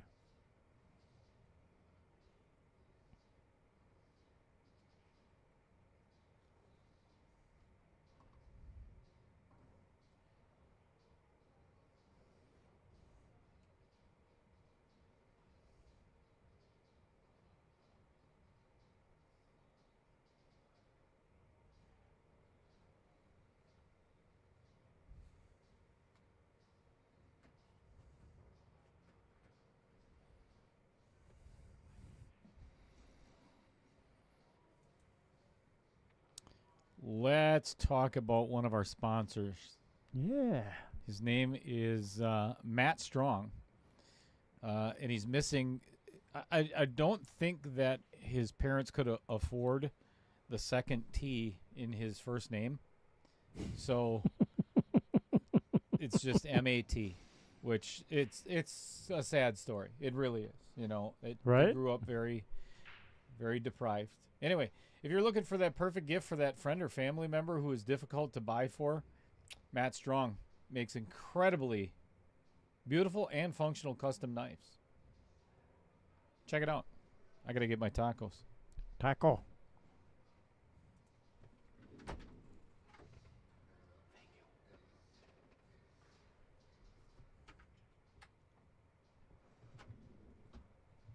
That was a nice break by Jim. 2 and a 3 laid up really nice for him. Whoa. Check this out. Num. I have bugs on my tacos. Those are some pretty good looking tacos, man. Yes, they are. All right, I'd like to apologize to all of our viewers because I'm going to eat. You have to listen to Chris for the next little while. So, I'm sorry. They're not. They like me.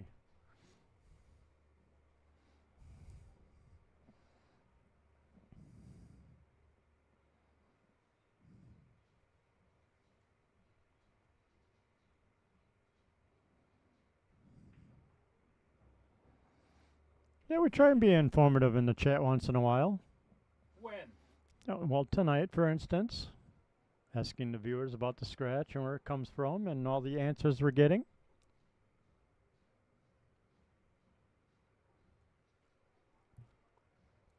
Because again, we are about the viewers, not just the pool game. Get the viewers involved. That's what makes them keep coming back for more of this wonderful entertainment.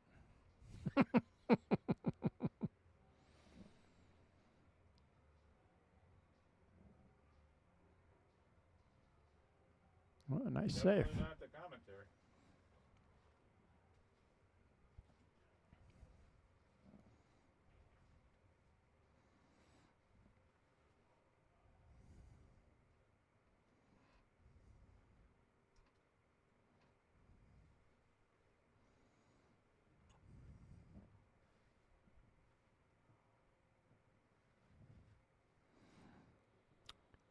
Scuba Steve, no, not yet.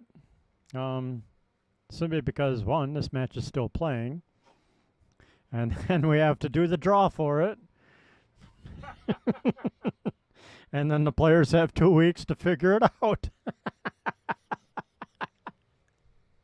Yeah, I don't know if anybody was aware of that, but we have to do a live drawing after this match again tonight because we're down to the final 2. But no, on a serious note, no, after tonight, yeah, we'll let, we'll find out who the winner of tonight is. And then Jason from Monday night. So, yeah, after tonight, I'm sure Dale will give the boys 2 weeks to try and figure something out. Might be out 3 weeks because you're going on vacation next week, aren't you? Yeah, we're leaving That's right. I forgot about that. So it might be 3 weeks out yet before we even see the finals. And we're going to have 2 finals very quickly because Stroke Zone Finals is going to be after Sunday as well. Oh, okay. Ooh, Jim playing another good save.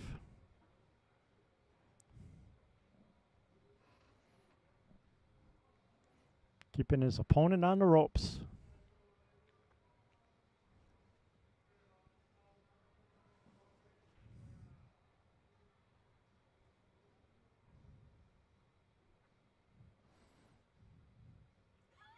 I love it. Hazmat. That's awesome. In case anybody's not watching the chat, Dusty Tables just put in a comment saying we have a local player that has a PhD in chemical engineering, so his nickname is Hazmat. That's fabulous. That is awesome.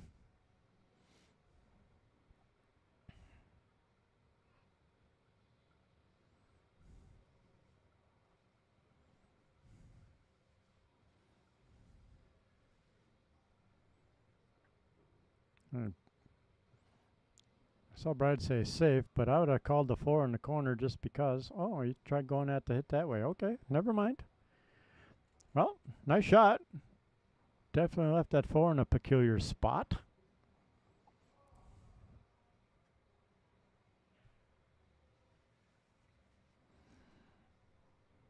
Oh, yeah, Wispa teams. Well, and that's one of the things I've been letting all the players know as well, is I want to work around, if they're playing in Wispa teams next weekend, not only just the players themselves, but, also Kendall at Mad Apple is probably going to be streaming it. Yep. So, we're not in competition with each other. So I'd rather do it on a Monday night or Tuesday night or something like that anyway. But it's up to the players. Yep, if they're not going to Wispa or whatever, and they're open, and if Dale's not going to Wispa, yeah, it could be He's not. Yeah, nobody likes you enough to ask you to go on a team. That is correct. Sorry to hear that. Oh my.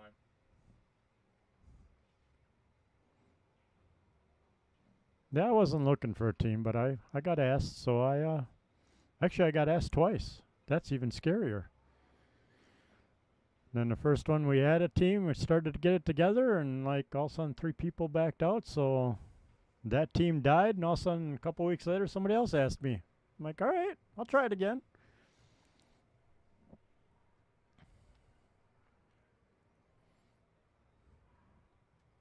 Should be fun. Go to Speakeasy, I'll get all messed up again. Sure. Oh my God. I'll have to tell you that story sometime off the air. Holy cow. Sounds like fun.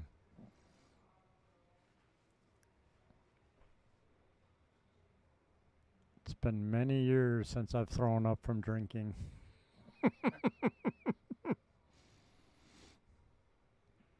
Yeah, little dive bar there. They are not afraid to make a drink. Holy cow. Wow. Heather had tears out of her eyes when I told her the story.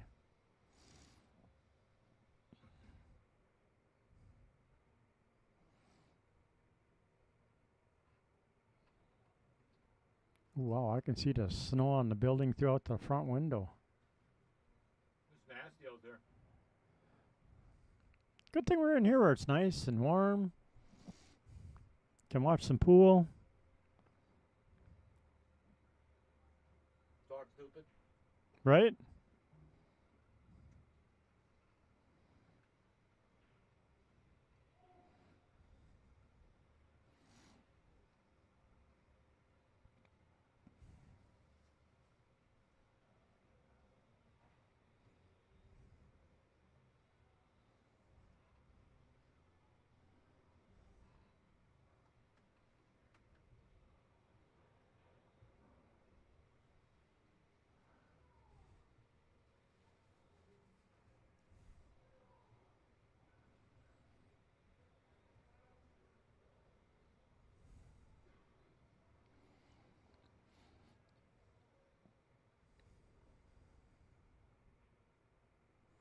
Nice shot. Nice stroke.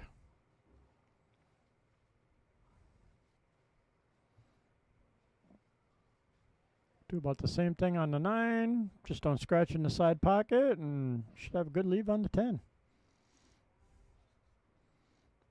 Just a hair bit of draw. Come back up and across.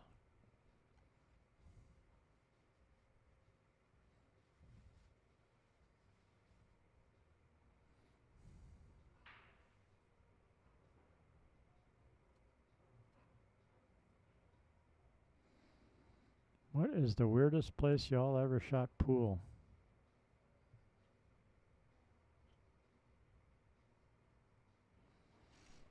On a cruise ship. Oh, and this is going to dress up right in the side pocket. That's going to hurt. That's going to leave a mark. You know, and this is I saw like so many times in other matches where, you know, one guy starts out really strong and the other one, is struggling quite a bit and giving away games, and now it's reversed. Yeah, now it's reversed. So they actually have pool tables on cruise ships that, oh my gosh, he did it again. He did it again. Wow. That's unbelievable. That is twice that Jim has had a shot in the 9 in the side pocket and has gone 3 rails and scratched in the other side. Ouch. Yeah. It's unbelievable.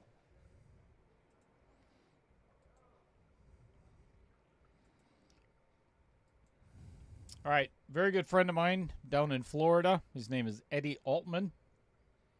And he just sent me about 10 of them, something like that, maybe a little bit more. Excuse me. If you're interested, this is the new Cyclone brake tip. They come in orange or blue. It says it's supposed to shatter the rack. I have yet to put one on my brake cube. I'm waiting for Matt Strong to be, you know, such a jerk. He went and got a real job. Right. Did you hear about that? Yeah. Just give me a break, Matt. Right? Yeah, he's working for a construction company, and could shoot pool straighter and jeez. Right, he could make a living at being an amateur pool player. Not.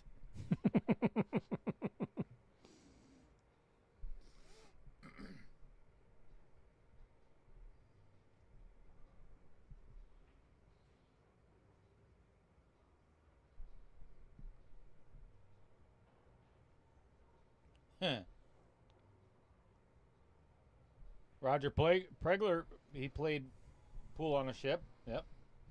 Yeah, I saw a video of a pool table on a ship and the way it counteracts as the ship rocks, and that way the balls don't move. I'm like, oh, that's actually pretty impressive, actually. Self-leveling. Yep.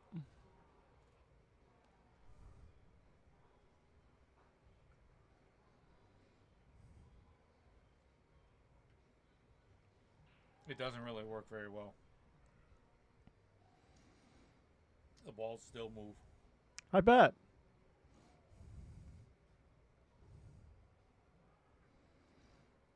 I'd say the weirdest place I shot pool was, what was the name of that strip club here in Oshkosh? The Landmark.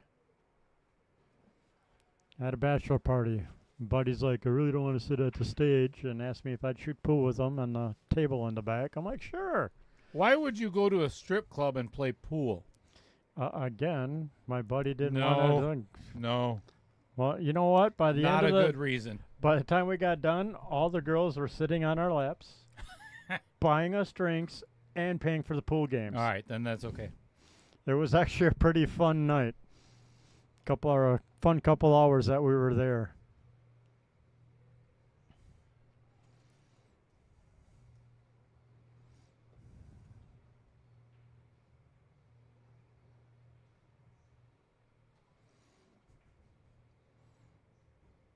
Yeah, Pete's Bar in Appleton. Yeah, 2 feet between the wall and the end of the one table, or one end of the table. What's going on, Triple B?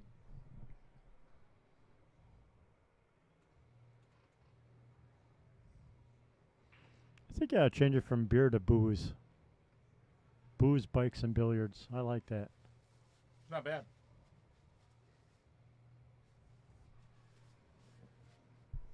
I actually know who that is now. He sent Yeah? me a private message. Nice. I'm not going to say.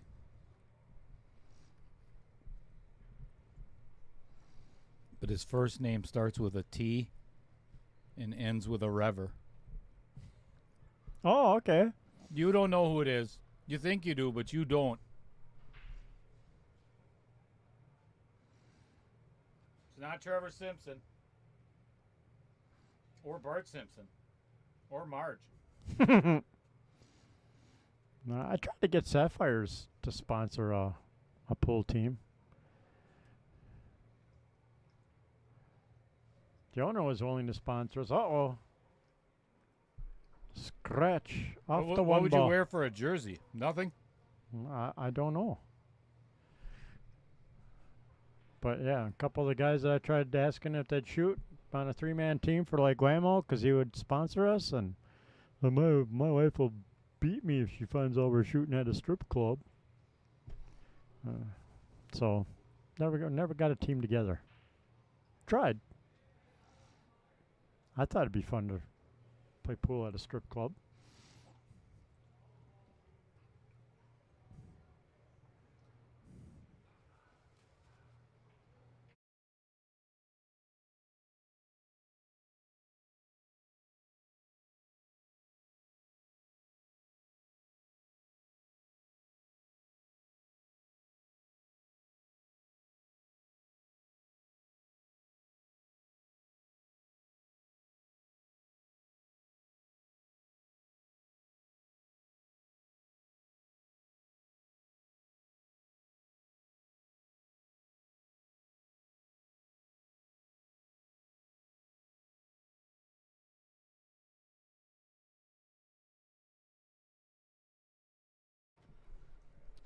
Not sure what is going on.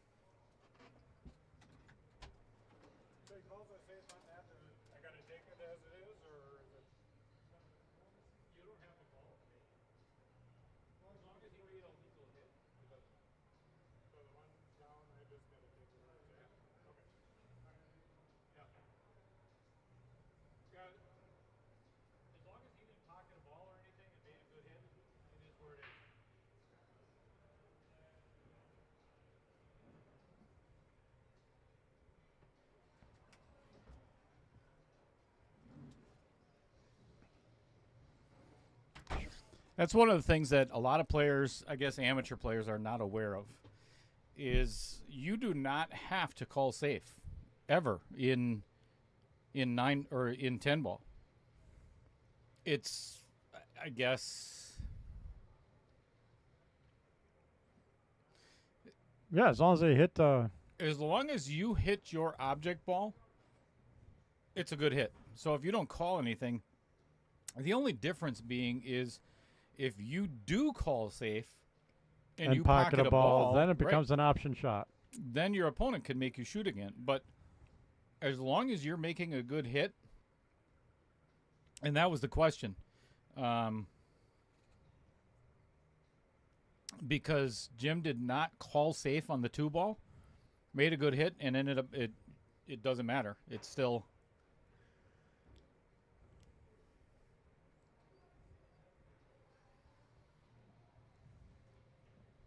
not a foul. Nope.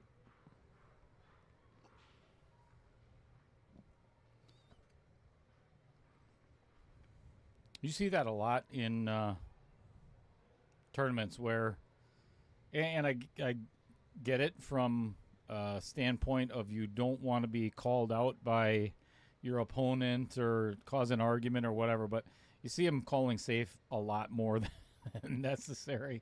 Yep.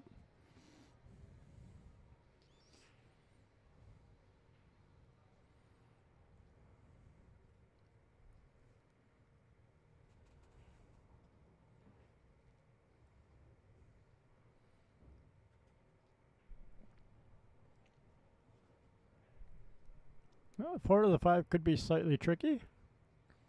Depending if he gives himself an angle or not off the 3 ball here.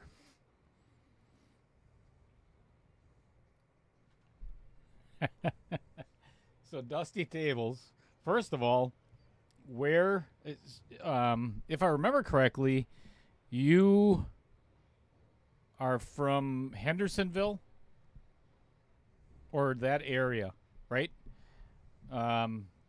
Just outside of Nashville. And it's funny that you mentioned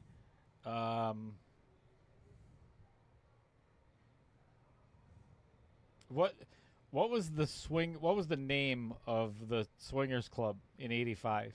I'm very curious because you're not the first person that has mentioned that, because I lived in Nashville for 8 years, so I'm kind of curious what the name of it was. And no, I've never been there, Mrs. Cheddar.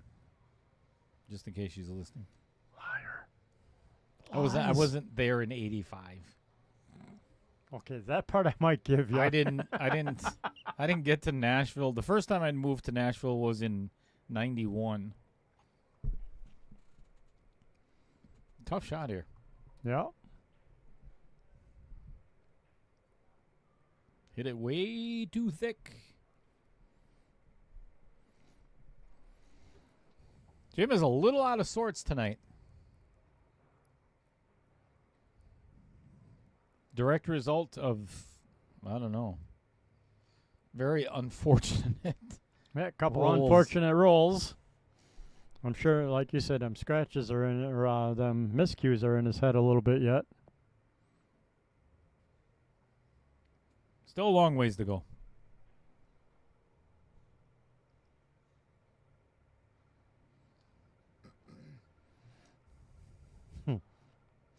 Tim Volkman just sent me a message. He's like, "You can say it. I got you in trouble."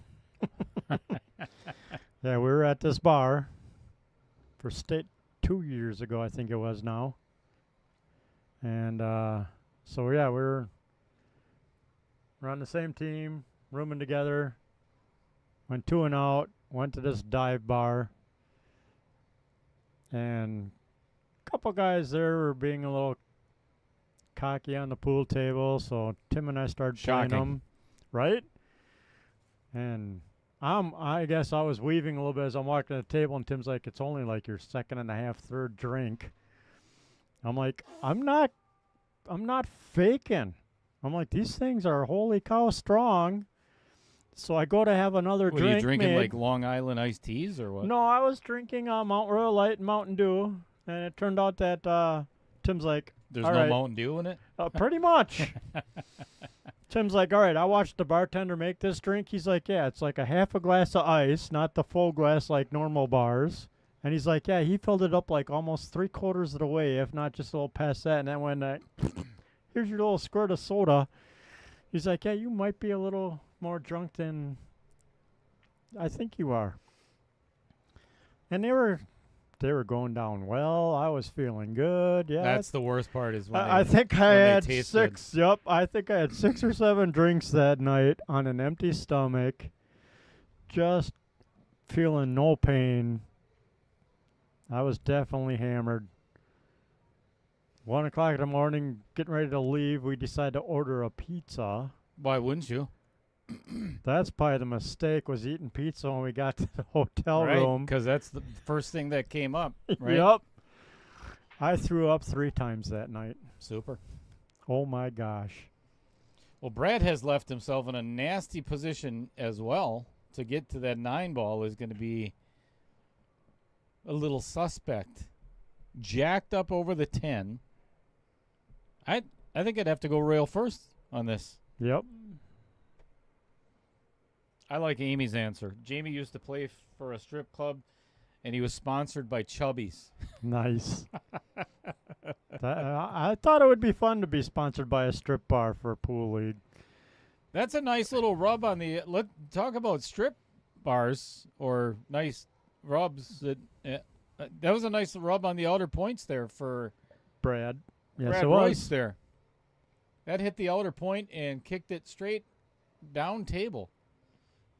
I don't think that was intentional. No, I don't think so either. And I'm not sure if the 9 makes it past that 10 or not. He's taking a long look at it. Roger Pregler says, oh, never mind.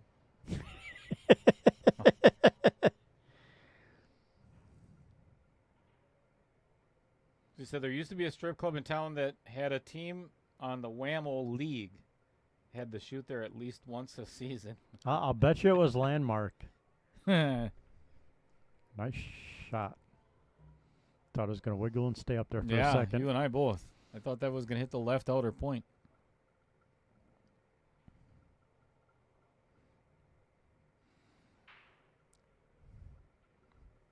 Heather, how do you know Dale's a spitter? Whoa. Easy. I'm just going by what's in the chat. Still a family show.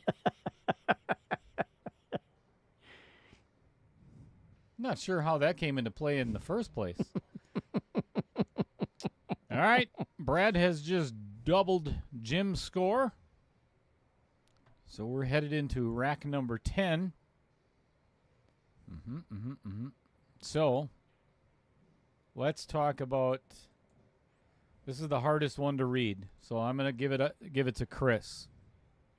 You ready? I'm ready. All right. Bring it on. Get prepared. This is a tough one. Uh-oh. You can do it. Take your time. Take your Hang, time. hang on. Yeah. This is hard for me. It's a lot to read. Breathe. Welcome to our sponsor is the Varsity Club. Oh, for God's sakes, you screwed it up already. Ready? And you are here. But our viewers are not here. Me and you are here. But they're there. Well, they're here in spirit. They're here in spirit. And in video. Right. Yep. I'll have to try again next time. Michael Parker says in 83 or 84, you played at Maggie's in Salt Lake City, Utah, and it was a strip club. My ex-wife worked there, and I was there a lot. Well, there's a lot of things that can derive from that story. Right? So, your ex is that how you met your ex-wife, Michael?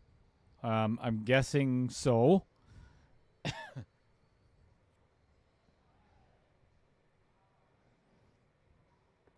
trying to think. Okay, we need to leave the subject alone. Harley Davidson says Brad, Royce, and I were on a Mr. Roberts pool league sponsored by the Bean Snappers. I remember shooting at Mr. Roberts against Brad and Kevin. I do not remember who the third was. So I'm guessing that is whoever Mr. Harley Davidson is. Oh, I should have read down further. Michael Parker, he said his ex-wife was just a barmaid, but you were there a lot. Sure, Michael. That's the story I would tell, too.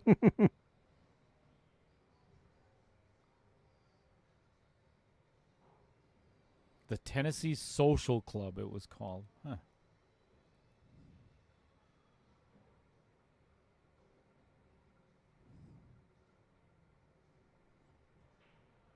Ooh, Salsa Man says he played on a partners league in Wisconsin Rapids that was sponsored by the Body Shop Strip Club, and one of the dancers played on their team. All right. He said it was very interesting. I'll bet it was. Ooh, that is not a good leave. No.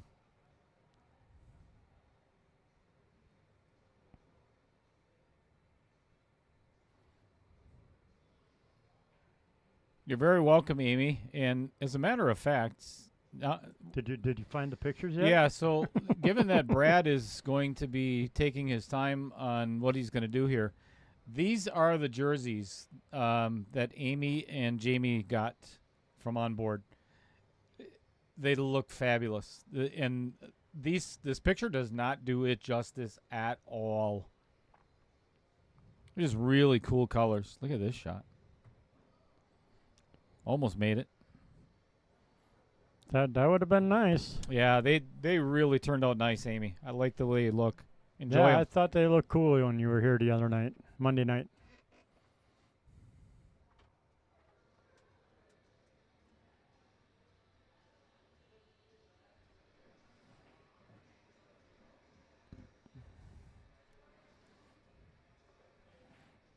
Well, Brad's a little disappointed putting a 3 right in front of the side pocket for Jim, but getting back up for the 4 is a little tricky. It's a thin hit. Hard to control.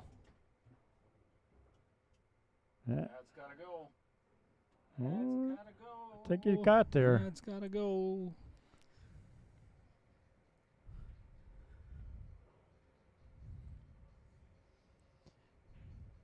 I know you can't see it from home, but Chris and I can see it from here in the booth. Jim's getting a little frustrated.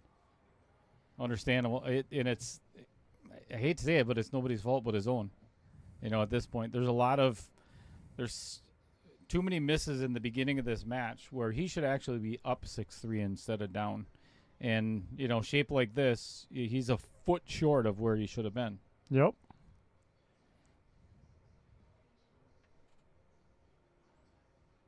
So, he got a fortunate rub there. So Brad might be going Might try going airborne again. hippie hop. I'd hippie hop for it. Although that cue ball has to travel a long way to get over that 9 ball. That'd be a hard one to keep on the table. Yep.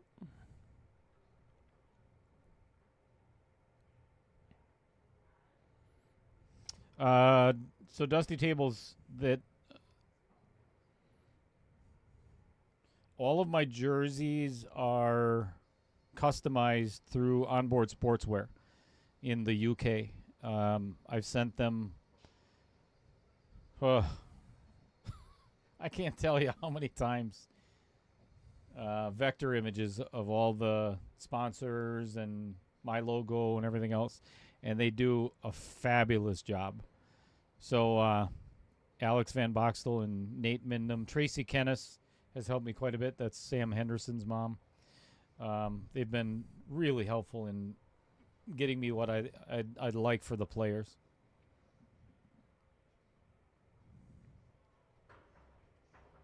Look at that. That was bounce, a beautiful jump shot. Bounce and bounce and bounce. Yeah. Like you said, a lot of air time to get over and the 9 for the distance, and then kept it on the table. Thought, well, he made it the first one, but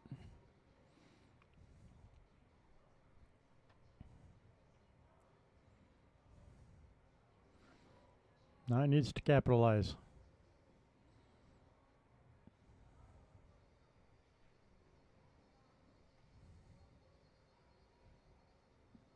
Yeah, I think he could just roll forward to get to this 8 ball. Yep. Agreed.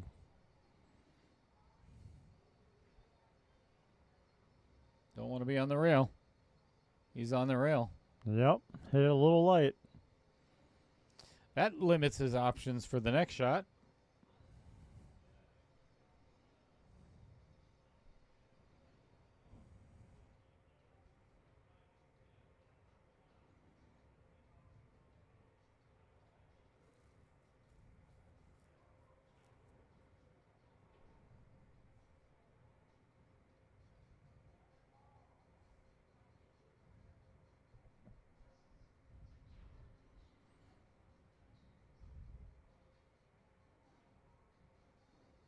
Pocket speed. Yep. Ooh. Brad is struggling a little bit.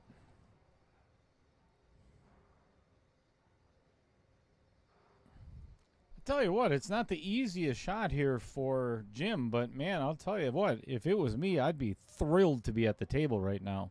Yes. Agreed. So whether it's a difficult shot or not, you bear down and cut this thing super thin and make it and get out. The biggest thing is Jim needs to find some confidence in his game right now, which he has right at this point none. And it's been apparent by his facial reactions.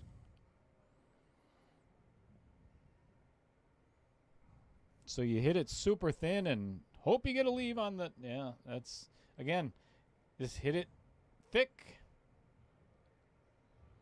Ouch. And he tried spinning it with outside English, which makes it even harder to pocket that 8-ball. You need inside English on that, and then you can hit it a smidge thicker.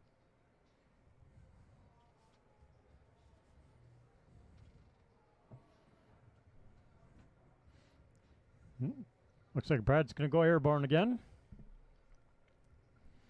Which isn't a horrible jump shot, 'cause it's only about a half ball jump. I think it's going to be really challenging to not scratch.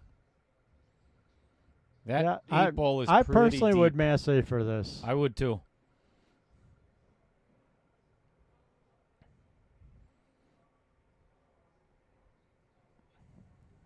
This is the probability of this cue ball following the 8 in is really high.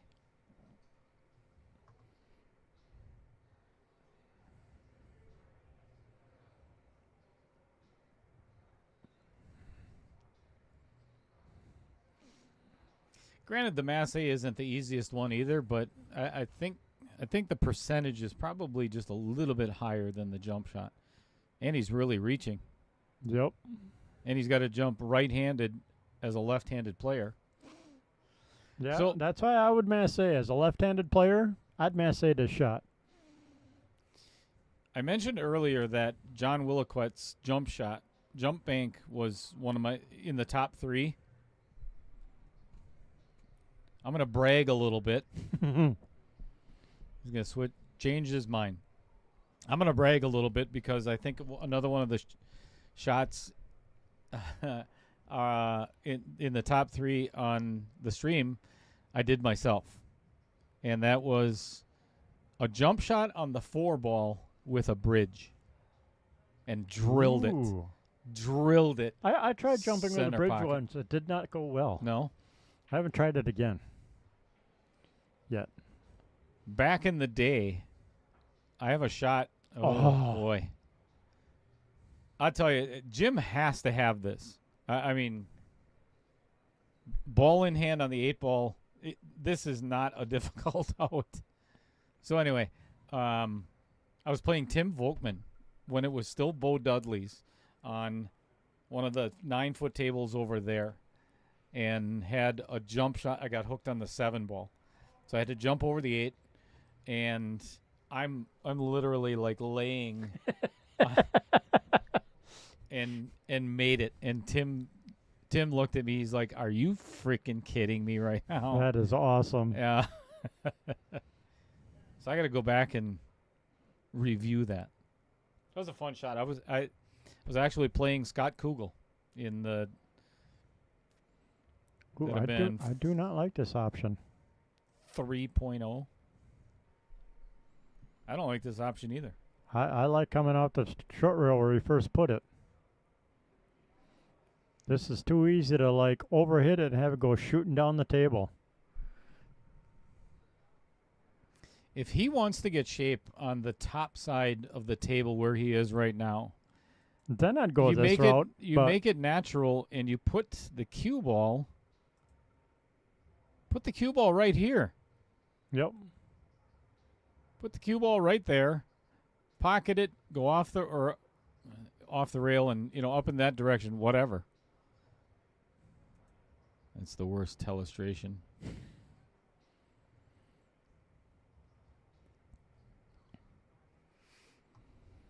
Well, he's got a shot, and it's honestly, it's just a simple draw shot. Yep.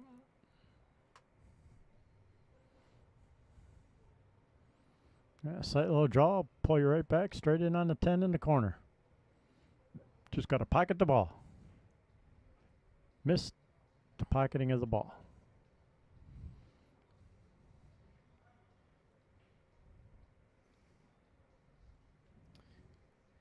Yeah, and I mentioned it before that Jim has no confidence right now. Otherwise it would have been a lot easier for him to make a decision on how to shoot that 8-ball to get to the 9.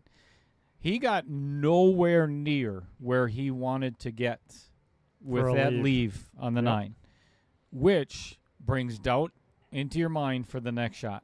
It always does. And I guarantee you that is why he did not have the confidence to pocket that 9 and draw back. Struggling quite a bit. Dalton Nelson, yeah, no doubt, Amy. That kid has got just an incredible game. He's one of those kids that, man, I would have not done that either. No, I think I would have tried to cut that ball. Yeah. I mean, he got the perfect leave for it, so, I mean, it worked out leave-wise for him, but... Which never works if you don't pocket the ball. Correct. Yeah. Leave doesn't do you any good if you don't pocket the ball. I like watching Dalton because he's such an emotional player. And, I mean, I have seen, because he was here for the junior tournament, and it's fun to watch him play. And I would put him up against most 599s and below. And I honestly, I think a lot of my betting would be on Dalton. He'd whoop your ass, Chris. Yeah? I'm not afraid. All right. He's got a shot on the 9. That's all, or the 10 ball. That's all he needed. And Jamie says you'll actually be taller than Dalton for the moment. Son of a... What the... Jamie, as soon as that tip gets put on your brake cue, I hope it falls off. Jamie got a Mako brake tip last night, so as soon as you get put it, I hope you miss cue. Hope you break it right now. Consistently.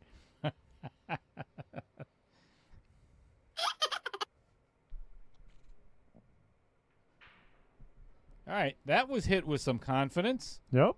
That's what he needed. That being 2 games behind is not horrible. No, not in this format. Race to 12. Yeah, Brad's only halfway there.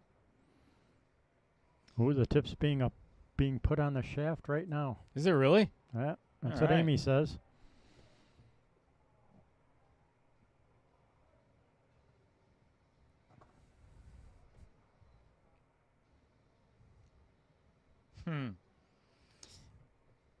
And I don't know, out of all of our viewers, if you've ever watched Dalton play, when he loses, it's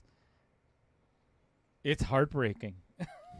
Because he will literally, and he did that here at Varsity Club. Man, he cried his eyes out. And it was, and I remember it because he was playing on table 15 all the way down on the other end. And he went 3 rails on, they were playing 9 ball. And he scratched on 2 8-balls. Ouch. Yeah, gave ball in hand to his opponent twice with 1 ball.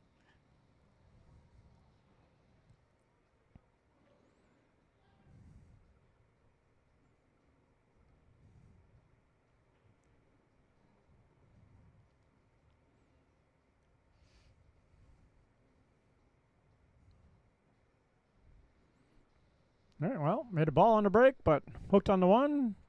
So I'm guessing he's calling a push out, and I would not put it there. Because Brad's going to go after that all day long. I know I would.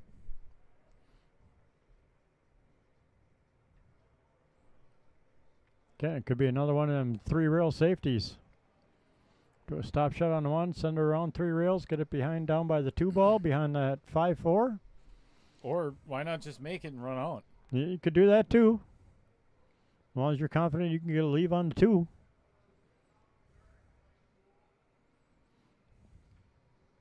I mean, the 7, the 3, and everything, you got some blockers there, but it's doable. Well, I think he got the Wow, window. are you serious? Did he get it that window? Boy, it sure looks like it. It's awfully close. You folks at home have no idea how small of a window this is that he may have just hit. Yeah, it's probably the width of the cue ball Yeah, and he's that he's trying to needle. going for it, so he must have gotten shape. Oh, he didn't. Oh, Are you kidding me? Are you that serious? was an awesome shot. Wow. I did not see that coming. Well, I barely just got the end of it, but wow, what a shot.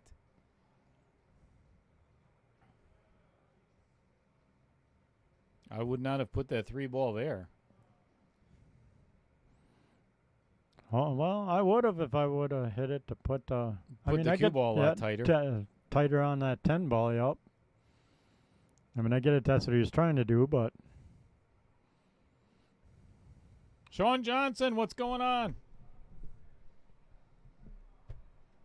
Received a badass package. Hey, do me a favor, Sean.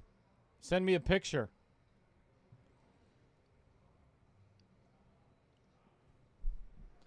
Send me a picture of your badass package, and I'll put it on the stream, because I know what it is.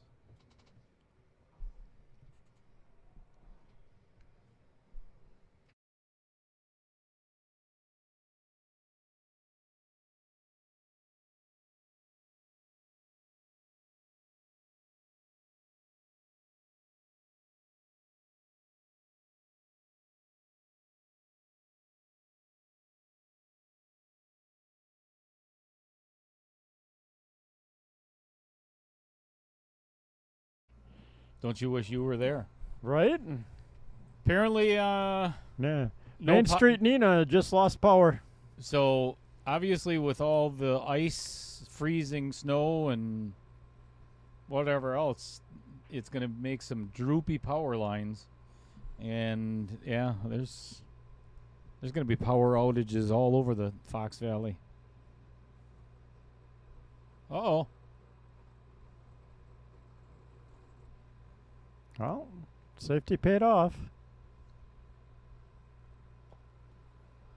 I think I would have jumped that one. Dart it.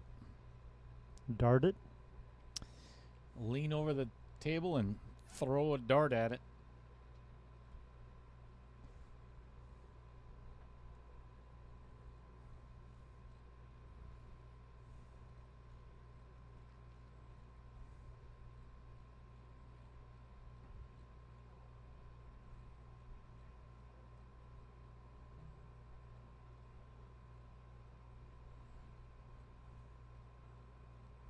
I believe I would hit this with a lot of high right and play the 5 in this same pocket.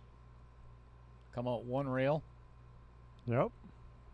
just like so. A little bit more right, but that's okay. Yeah, Nothing it's wrong still with that. doable. Down one rail to the bottom of the table and back out again. Kind of like Oh, here we go. this. Oh boy. Strike one. Use the right screen. Wow. That's like the 4th time I've done that tonight already. Doink. Yeah, get back. Right. Actually, yeah, if he puts the cue ball right back in the same place. Man, I'll tell you what. VMix really has to work on doing a snap 2 for straight lines. Because this is not cool.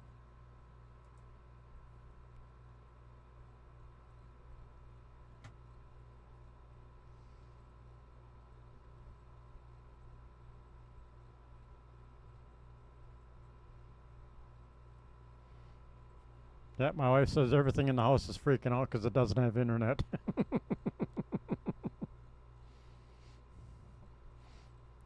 That's never fun. Then you got to go home and reset your, All the the clocks. microwave, Yep. everything in the house. I just got them all reset for the Uh-oh. time change. The only thing he didn't want to do is run into that 10 ball.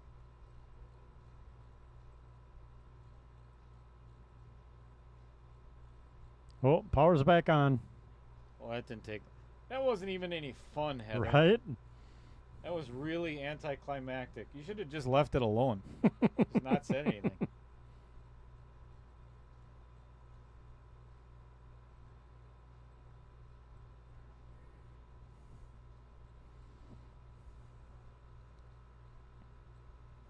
Yeah, it's actually rare for us to lose power. So I just got a message from Mrs. Cheddar. Your power out? Power has gone off twice at home so far, and it's really bad outside. So, yeah, it must be.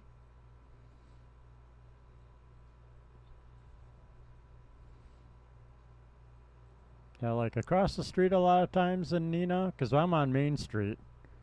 So I don't know if I'm like on the main grid side or the main line. So like power will be across the street out. The gas stations won't have power, block down the road, and the lights won't, but our block still has power. It's usually a little weird. Nice shot by Jim. This is one of those shots too that I mean, you don't even have to draw it back. You could make this just 10 do ball a- with a stop shot. Yep, just do a stop shot. Just pocket the ball. Nothing crazy. And this is huge for Jim right now. You know, instead of being down 7-4. See, I wouldn't have. Look at the position he's left himself in. Yep, I He's mean it's still really- doable, but It is, but man, now he's it's a lot making closer it and really hard on himself. steeper angle. Oh no! Uh-oh. Oh my gosh! Nope, saved by the outer point this time. Holy cow! All right, 6-5. And they're taking a break. All right, players are going to take a break real quick, which is going to give me some time to, first of all, play this commercial.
Match updates. I'm Kim Davenport for the Pro Beers Tour. We know tournaments, and it's time for something new. Stroke Zone. Stroke Zone is an internet-based hub that connects and engages players in pool rooms, sports bars, and residential game rooms. Score points by pocketing a ball before positioning the cue ball in the zone. A fun, exciting billiards format that teaches you the skills your favorite pool players are known for. To learn more and to become a member, visit ProBilliardsTour.com.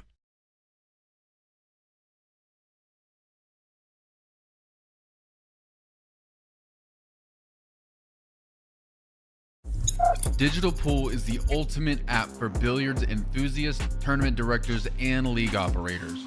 Digital Pool enables world-class billiards events by using innovative technology to enhance and streamline the experience at every angle. Experience features like live scoring, text notifications, table assignments, real-time match updates, automatic reporting the Fargo rating, player stats and profiles, live streaming overlays, online player registration, and digital payment tracking. Enjoy all this and more by signing up for your free account at digitalpool.com.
All right, players are returning to the table.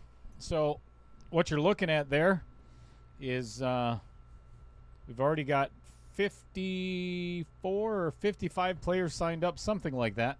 Nice. And this is the format that we were talking about earlier. I forgot who mentioned that or who brought it up. My apologies.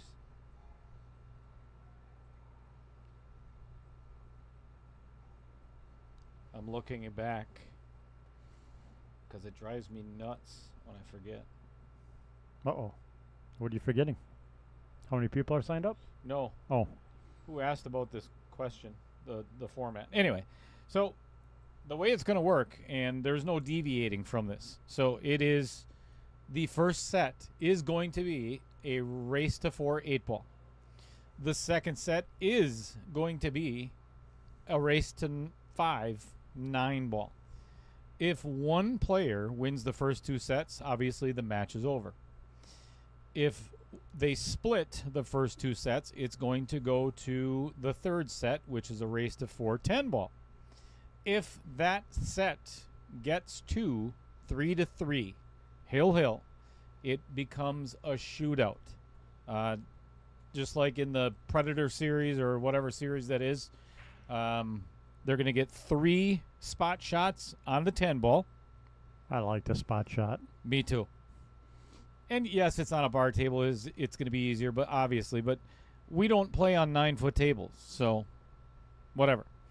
So I may have to go out and hang on a second. Yeah, get a cube of chalk, move one of the balls.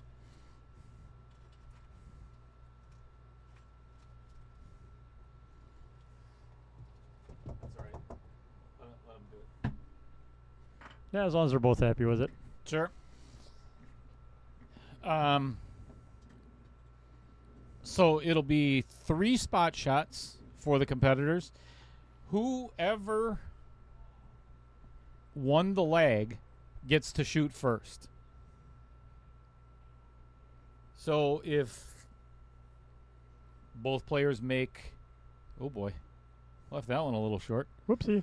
Little thin on that combo. Yep. If the players both make all 3 of the spot shots, then it becomes sudden death. So the first person to miss loses the match.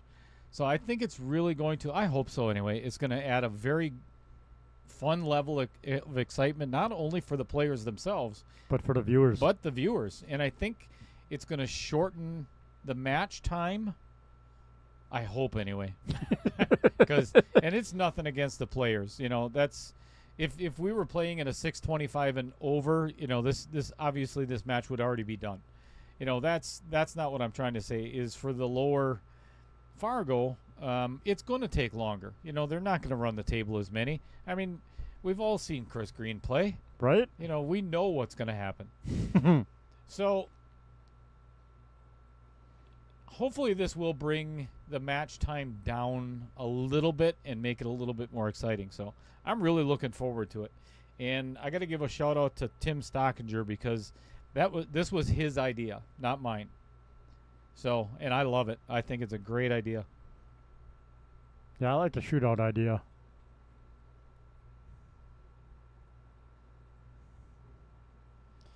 So I'm going to get to Amy Cool's question because I'm Short? Sorry, couldn't resist.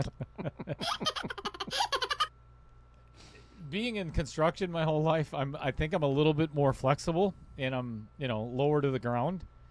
So I got a lower center of gravity, but it's easy for me to shoot a jump shot like a regular shot. I can get my arm back far enough and my shoulder high enough to shoot it like any other shot. Yep, the overhand. And it does help. I promise you, it does help. It's very difficult to aim consistently Darting. using a dart. Yep. But to answer your question, Amy, you're going to be much more consistent using, you know, the overhand versus darting.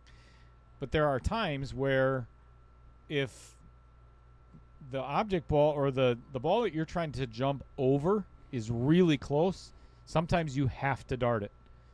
Yep, to get that snap. Yes. That way the ball hops up immediately. Darting is super inconsistent. I don't care who you are and how good of a jumper you are. I've never seen a consistent jumper using the dart method. Agreed, and I am a dart jumper most of the time. I'm working on practicing overhand more. And yes, when I can successfully do an overhand over a dart, I do find I'm a little more accurate on my aim point.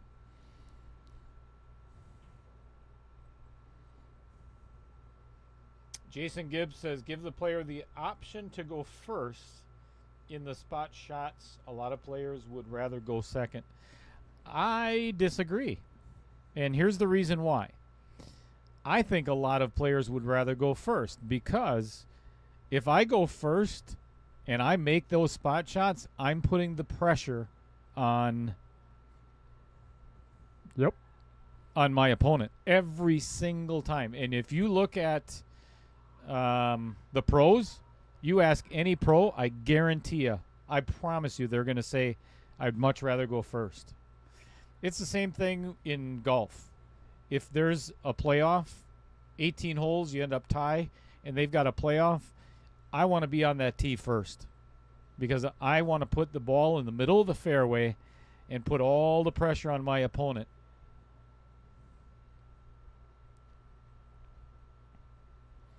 And if I do give the players the option, I promise you it's just going to be a freaking disaster. It's just, I've been doing this long enough to know that it's probably not going to go well. So whoever wins the leg shoots first. That's it. Period. Done.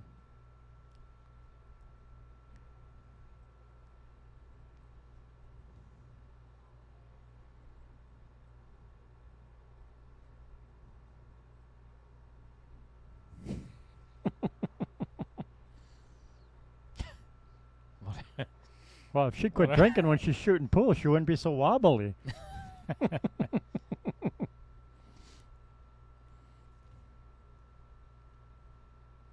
Good shot. Oh, don't get behind the 5. And he got behind the 5. Jim. I'll tell you what. The amount of mistakes that Jim has made, and again, we're in the semifinals. I get it. I get all that. But the amount of mistakes that Jim has made in this match, he's really lucky that it's only 6-5. Yep. Agreed.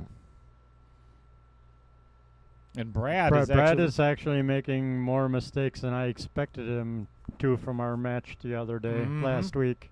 And warming up. I mean, he was playing really good while we were warming up. Yep. Yeah, I watched him play a few racks, and he was pocketing balls very consistently. I love the fact that you've got a husband and wife that are arguing with each other in the chat. In the same house.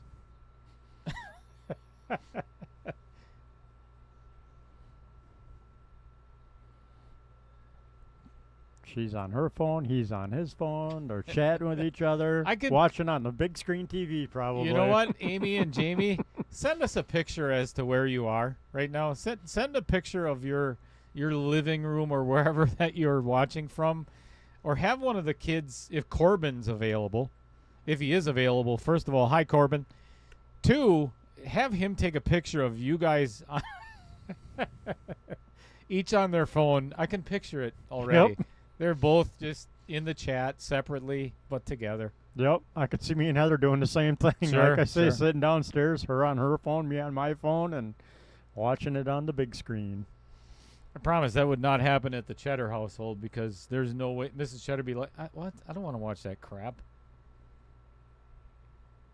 That is a very fortunate outcome. Yep. All right, while Jim's figuring out what he's going to do, this is what I just got from Sean Johnson, just received at his house today. Another onboard sportswear. Nice. Yeah, and that's the Pro Collar. Looks fantastic. I love the design. I don't know if I'd like the Pro Collar or not because it feel like you're rubbing your neck all the time. I think that would bother me. Not a big fan either. But that's actually the jersey that is, it's kind of the design of what I have on right now. It's kind of the same pattern, just different colors. And then we'll get to the back. Ooh, ball in hand. Did not miss that by much. Ball in hand. Nice attempt. But here's the back of it. And congratulations, Sean Johnson, for making it to the semifinals of 1.2. So that is a well-deserved jersey. Looks cool. Enjoy wearing it. Well earned. Yeah, boy. I'm afraid. Jamie and Amy going at it yet.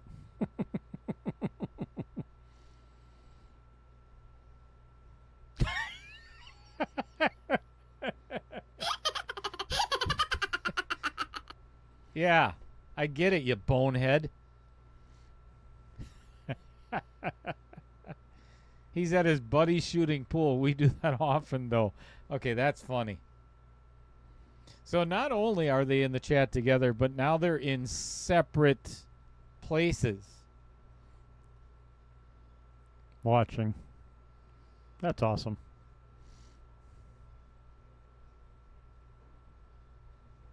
Nicely done. Yep. That is really Beautiful good speed. shape. I don't know why he's seems a little miffed. I don't think you could have gotten much better. Right, and just follow it over. A little top English, a little rub off that 10, get you over for the 7 all the way up.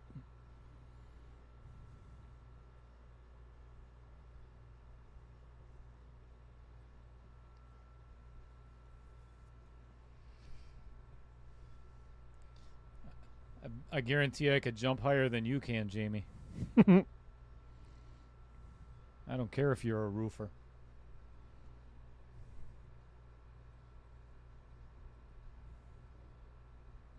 Well, I would have heard that a little more firm. I think he's going to play this in the side. Given this angle, I think he almost has to now. Yep. He doesn't have to, but it's a lot harder cutting it down now. Probably be recommended to go on the side from here. Yep. Small pocket from that angle. We'll wait until he moves his head and you'll be able to see. Yeah, that's a pretty small window. And you catch that first outer point and it's not going in. Yep. He's going all the way up.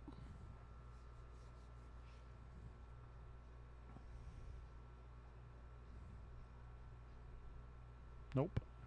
Yep. Ooh, nice shot. Thought he hit the rail a little too soon. It was going to rattle. Good pocket speed. Yep. That's what allowed it to go in. You hit that. If he hits that any harder, Chris is right. It doesn't go in. You know, I should really pull up that video. What if I could just log into Facebook? If you follow professional pool, and we talked about this on Monday as well. One of my favorite, I love Jeremy Jones. Carl Boyes is one of my favorites. But Mark White, actually, George Teachea would probably be my favorite.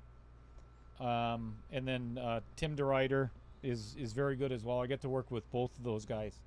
But I really enjoy listening to Mark White.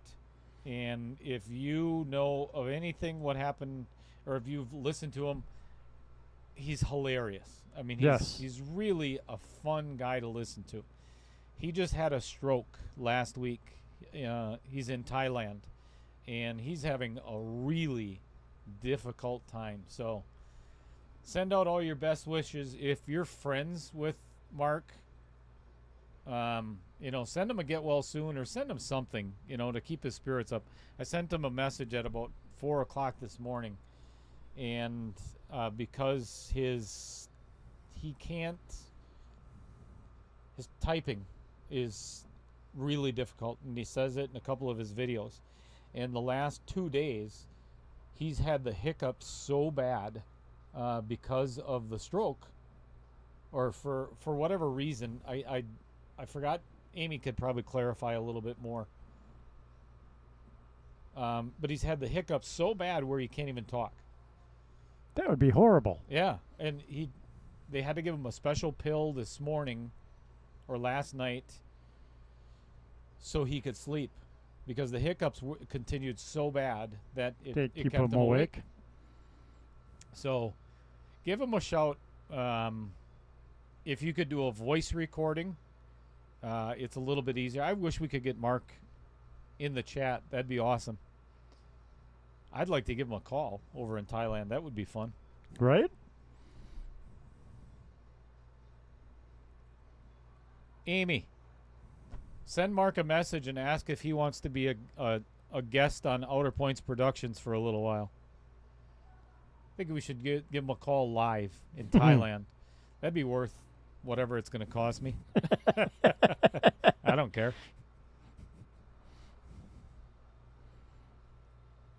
And why were you up at 4 a.m.?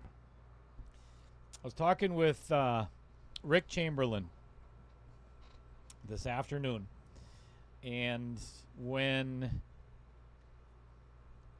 I get an idea about the stream or about doing something different, it doesn't matter what time it is. If I wake up or whatever, I have to get out of bed and do something about it. Oh, okay.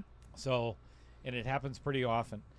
For the first 3 months that when Brian and I split, I didn't get any sleep for like the first 3 months. Serious. I was so tired because my brain would not shut off at night. You know, because I'm just thinking of, oh, I want to do this, I want to do this, I want to do this. And, well, here we are. I know that feeling. I usually have to watch TV at night to stop myself Same. from thinking. So do you watch like Netflix series or? Yeah, I'll usually watch some documentaries. Forensic Files I like. It's got that nice monotone, you know, for something. Kind of learn a few things and, yeah, fall asleep to. Yeah, usually Forensic Files is my favorite show to fall asleep to. It's a good shot. Very nice Unfortunately, shot. he rolled way too far. He could have hit that a lot softer and ended up with a shot at the 2 in the side.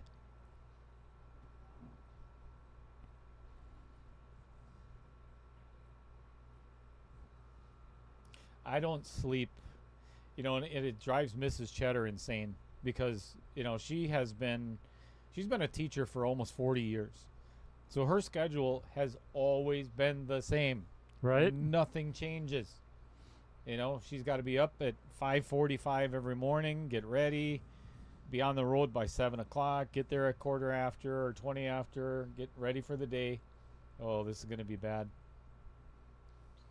Oh, it came out. Good shot.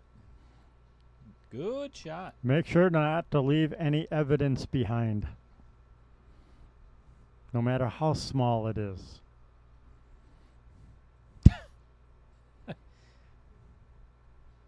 Wear a hazmat suit when you do it. First of all, Mad Matt.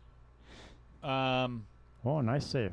Mad Matt, I appreciate your attempt at humor, but how do you watch commentary?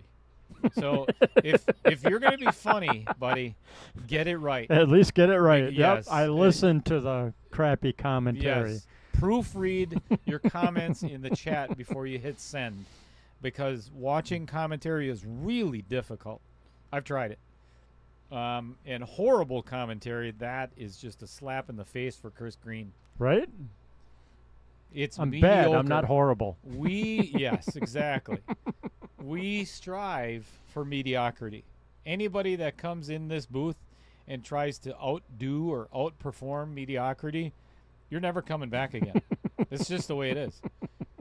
We have, over the last year, built...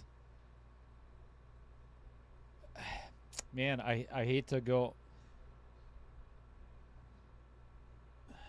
We've built a mediocre stream, you know, on mediocre commentary.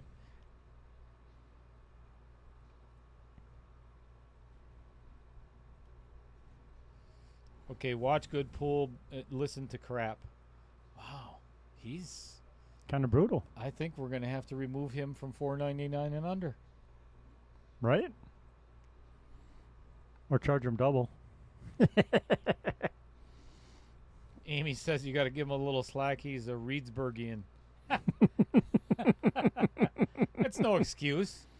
So is Jamie. Oh, yeah. Yeah, you're right then. Huh.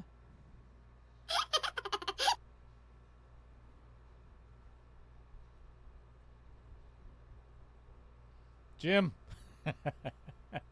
Thanks for joining us. Yeah, I agree. Oh, now it's no, just kidding. Oh, yeah, you call him out on it. Yeah, call him out on it. Now it's just, now the retractories Yeah, come. Oh, just well, kidding. just kidding.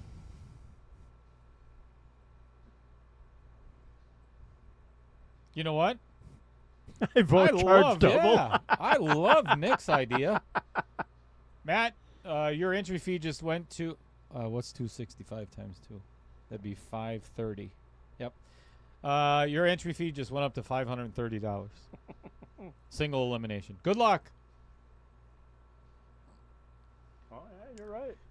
Nick also one of the competitors. Ooh, great save. That was well played by Brad Royce. Yes, it was. Nice shot. Nick also one of the competitors in $4.99 coming up. We got to pass the word. We're almost halfway full in 5 days. Yep. Keep spreading the word. Tell your buddies. Keep spreading the news. Oh, wait. Start spreading the news. Sorry. Jim, you're very welcome. Thanks for being here. Yeah, I'm glad it's rotation as well. Oh, Nick And- Schmitz also says he has to spot a game. Oh, I like it. Yeah, that's what you get. Oh, this might turn out really good. Yeah, not bad. Or not. bad. Oh, that's close. That's really close.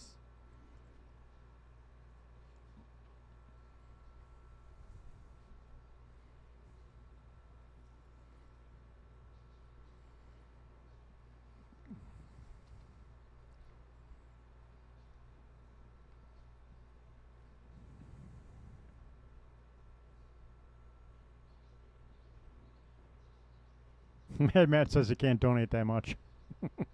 Which part, the money or the spotting a game? I don't think you have much of a choice in this anymore, Pat. That's right. He's the tournament act- director. yeah. It's his rules. You act like this is your decision, and it's really not.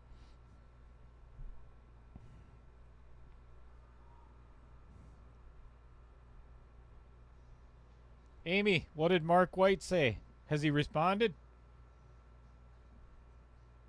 I hope so. I think it'd be cool to get him out of his hospital bed for a little bit, get him excited about pool. Right? Even though he can't see it, I think it'd be fun. Well, if I could get, I'm assuming he probably doesn't have a laptop and headset and microphone in the hospital in yeah. Thailand. Yeah, so it'd be fun to have him as a guest commentator, but I think it'd be fun just to get him on the phone.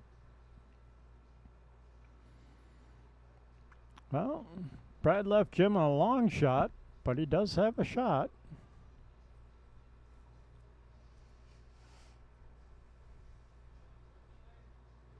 Yeah, and this is one of those shots too that if he hits it thin enough, even if he misses, he could end up safe or Yep. leave Lead the Brad same with, shot. Yeah, really difficult position. Yeah, kind of Well, like There that. you go.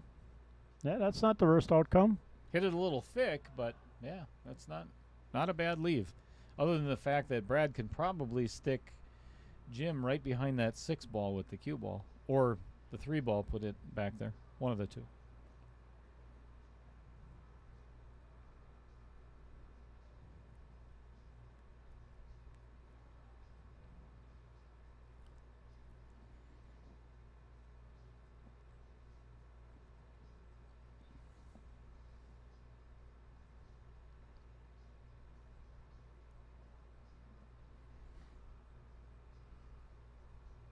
Well, Brad's contemplating.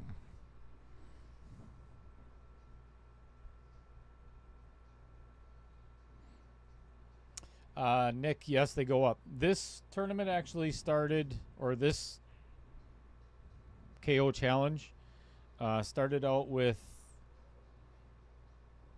crap, was it 8, 9, 10? 9, 10, 11. 9, 10, 11? 9, Was 10, it? 11. You Yeah, sure? because remember I got mad at 10. Oh, maybe you're right. Maybe I think it was 10, 8. 11, 12. No?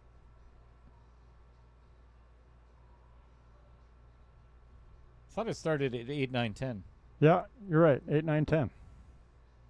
Yeah, 8 ball race to 8, 9 ball race to 10, 10 ball race to 9. Yes, that is correct. So yeah, it does start out. The shortest is a race to 8. So now it's going to go. The shortest is going to be a race to 9, but it's going to be a combination. 8 ball and 9 ball. And 8 ball is going to be the shorter race. Thank the Lord.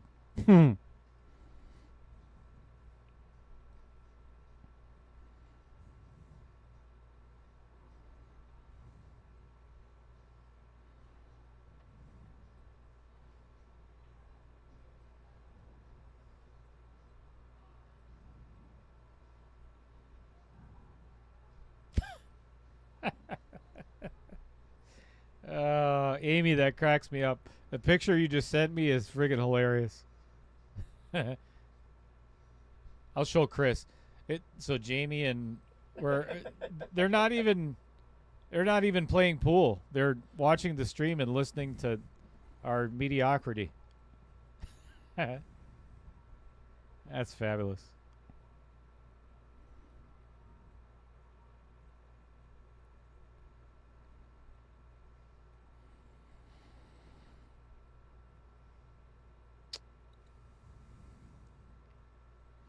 Yeah, 3 to the 4 is tricky. 9 and 10 is a little tied up.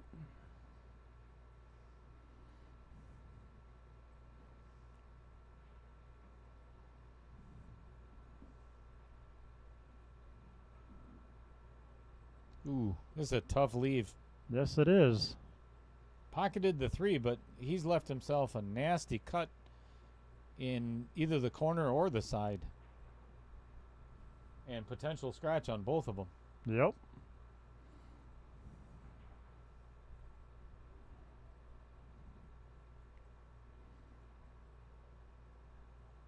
If he's lining up to play safe, I like that idea.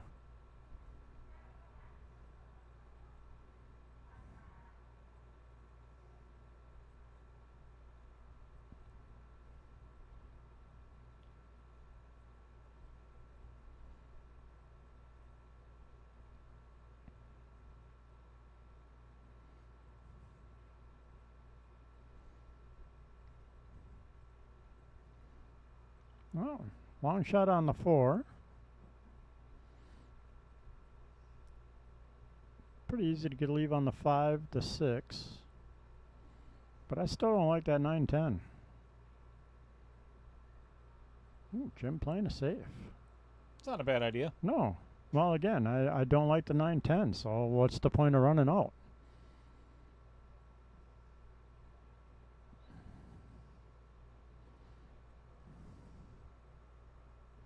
I'd try and return the safe.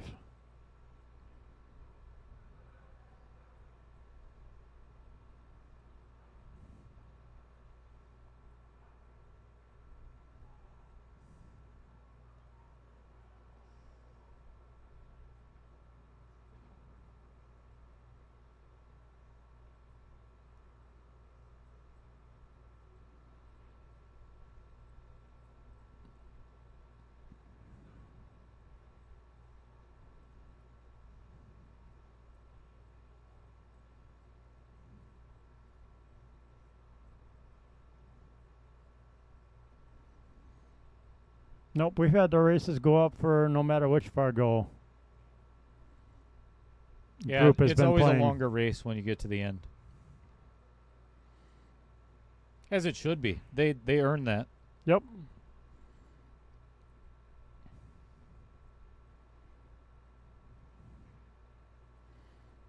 You know, if anything, in my opinion, for like the 525 and under and the 499 and under, well, that won't be an issue now with this format, with the longer race that way. But to me, for a 525 and under, playing a long set like this starts to wear on them. Not a lot of 525s and under play for 4 or 5 hours straight. They're not as insane as I am.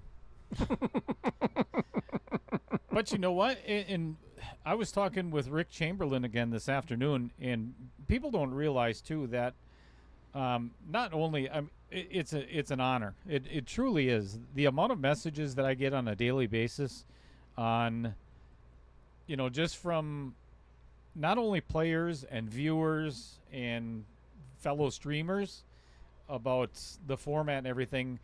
A lot of times the players are contacting me and have said, and Sean Johnson is one of them, he's like, I've never practiced so much in my entire life. Yep. Because then you only get one bullet. So now they're finding themselves practicing A little for more that and match. being a little more serious. Yep. Yeah, and you have to take it serious because this is what I call a suicide tournament, one and done. You know, there is no, I go to the B side now and can try and do a comeback. It's you lose, you're done. Mm-hmm.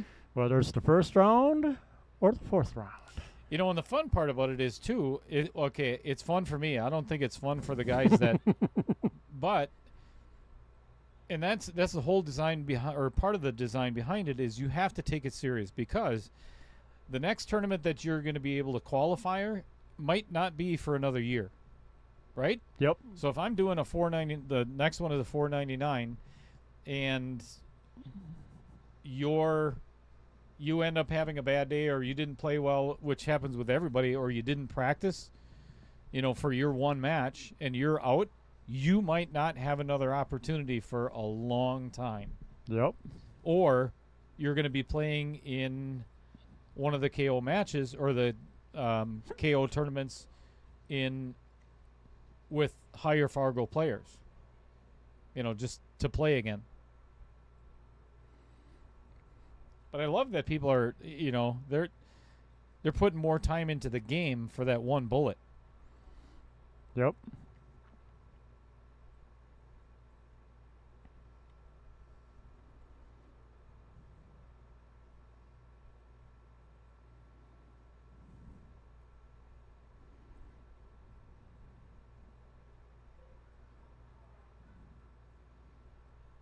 How do you Good hit that and not put it in? How do you hit that ball and not make it? Come on. That takes talent.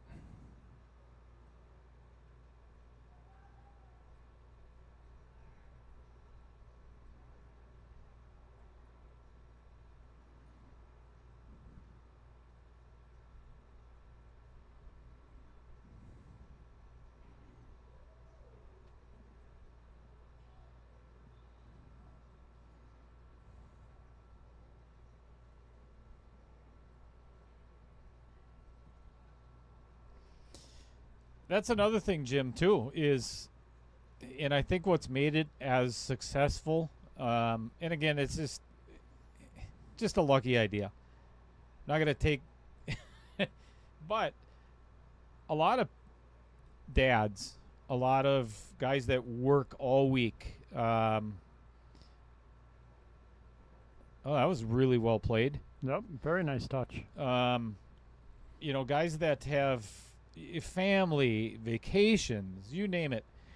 That's the best part of this format, is you only play a match. If you continue to win, you only play one match every other week. Yep. And sometimes even a little bit longer, depending on your opponent's schedule. Yep. So you're not spending a whole weekend or the whole entire Saturday at the pool first hall. match in this round, I played the first week that we did the draw. And then I had a week to wait, and then my second one. So I actually had 3 weeks between my first match and my second match. Mm-hmm. Just by the way the schedule worked out between me and my second opponent, he wanted to wait the second week. So, I actually had a 3-week between my first and third match. But I think we had Christmas in there, too, right? Because that was back in December. Part of it, holidays and other things.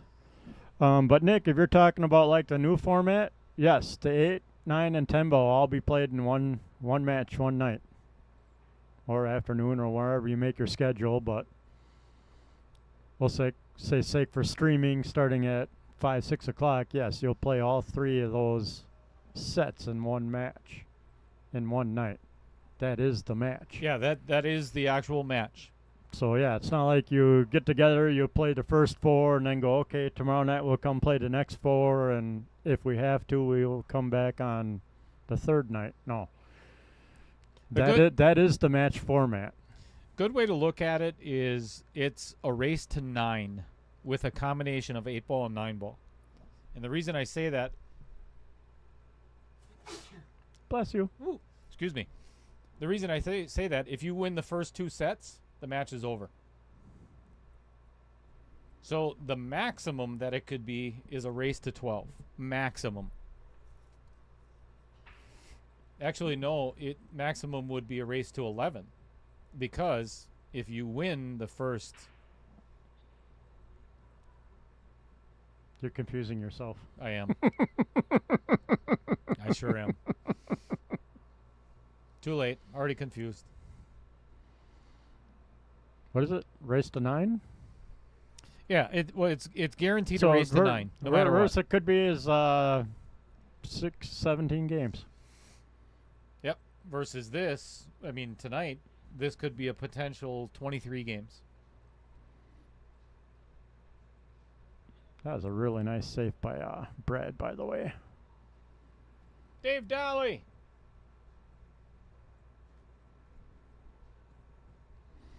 We are good. We're in the middle of an ice storm. We haven't lost power, and we got a nice match going on. You had to say that, didn't you? Well, Are commentator's you curse, baby. serious? The hell were you thinking? Oh, that's not going to hit a rail. I'm thinking that's ball in hand. That's what I'm thinking. You are correct. And with ball in hand, this is a perfect breakout angle. Get a half a ball behind that 6, pocket the 6, break out that 7-9. Game over, baby. This is too much angle. I would much rather go a little bit less angle and force it to get more speed on the cue ball. Although, if he runs into the 9, it should be, yeah. See, I would have much rather, I would want to hit that really freaking hard. Yep. I'd have had some power behind that. Bust it up.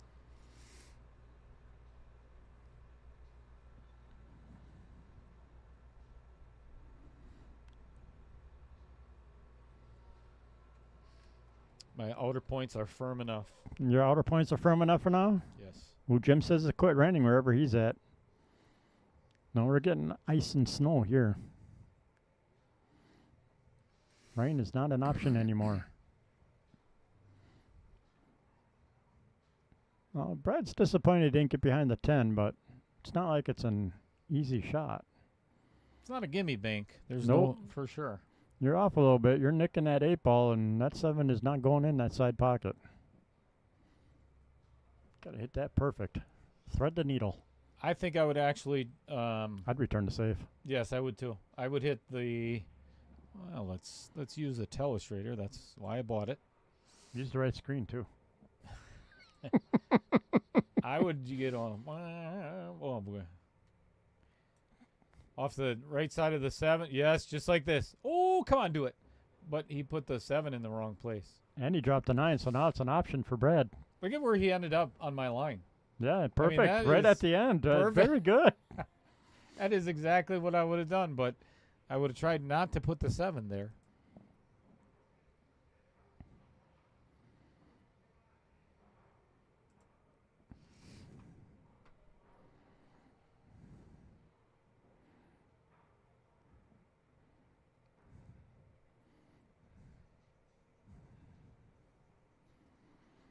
Yeah, I agree, Jamie. I watched Mark's video this morning. Again, why I sent him a message, and he did sound a lot better than what he did yesterday.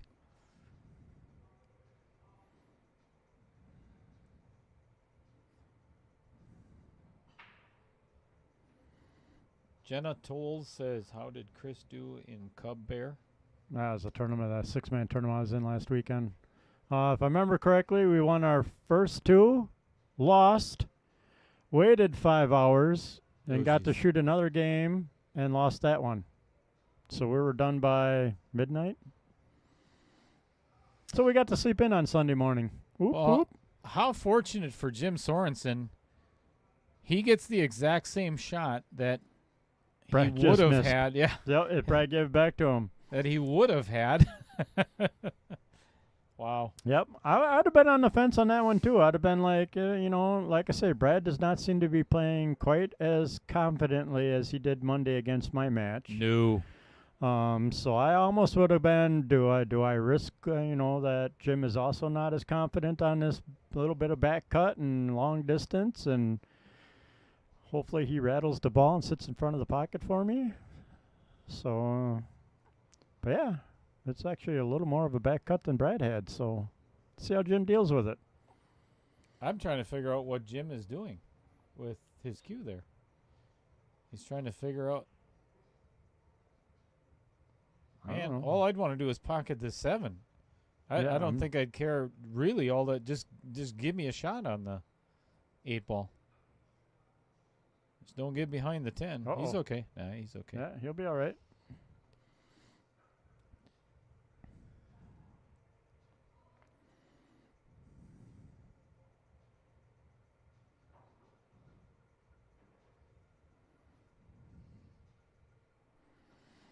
Yeah, sitting at the bar for 5 hours was kind of brutal for us.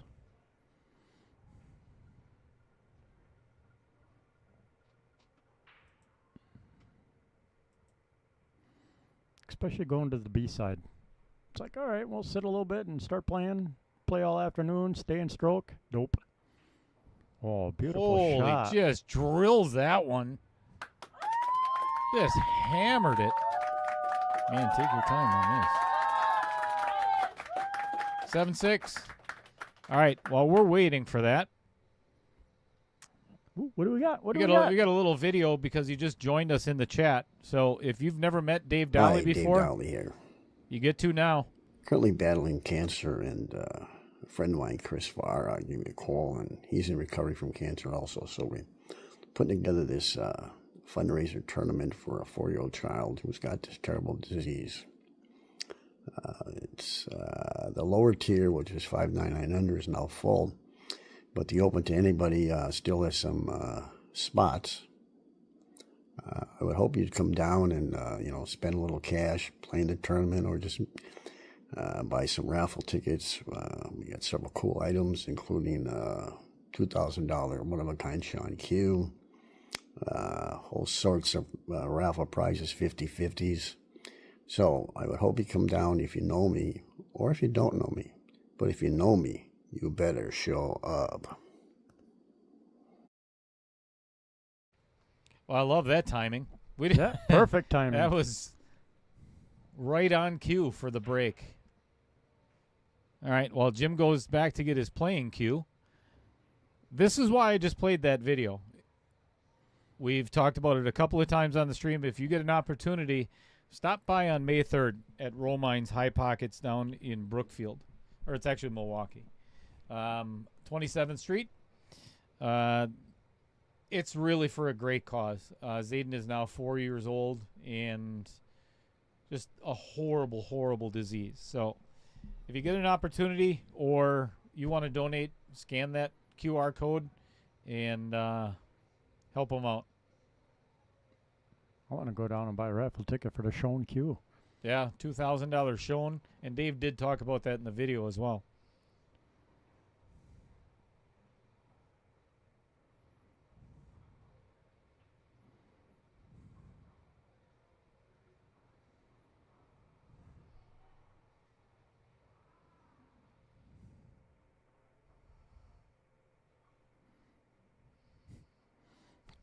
Jamie Cool says, since I seem to end up hill all the time, the shootout will be more stressful now. What just happened? I don't know.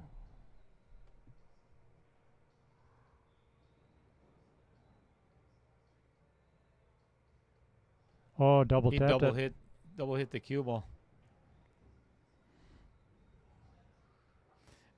Is that a foul if you're pushing off? You're still double tapped it. Yeah, I suppose. I guess I've never had that situation. Have never. But you I've did never hit had somebody foul on a push out though. Nope. I don't But yeah, I would agree it's a foul because he double tapped the cue. Okay, so this is another first for Outer Points Productions. How do you foul on a push out? You double hit the cue ball. What the? Are you kidding me? Did that just? Is it just me or? Oh, is he gonna get away with this? No, I don't think so. He's got a shot. Yeah, he's okay. I've never in my life fouled on a push out. Me neither. And I hope at the end of this match, or whenever Jim goes back and watches this, he laughs at that too. If not, well, tough. Right? We'll laugh at it for him.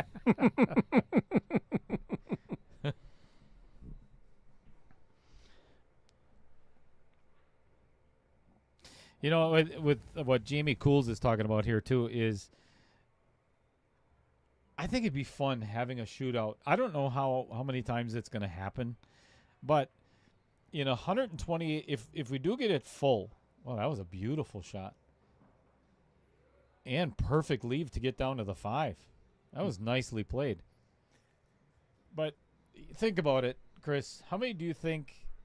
So there's a 128 player field, which means there's going to be 127 matches, right? Right. So all of that said,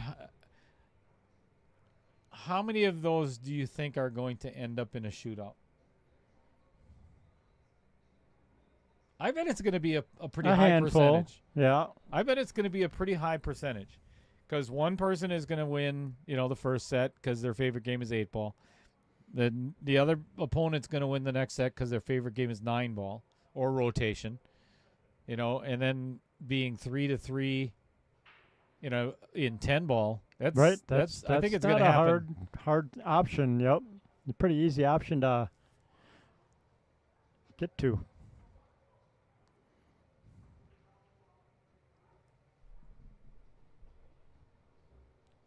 Man, he overhit the hell. I can't. He's got the touch of an elephant tonight.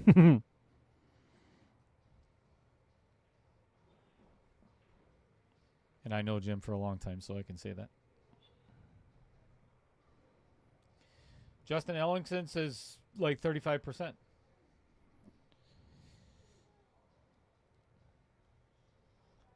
That might be a little high. But I think it's going to be quite a bit.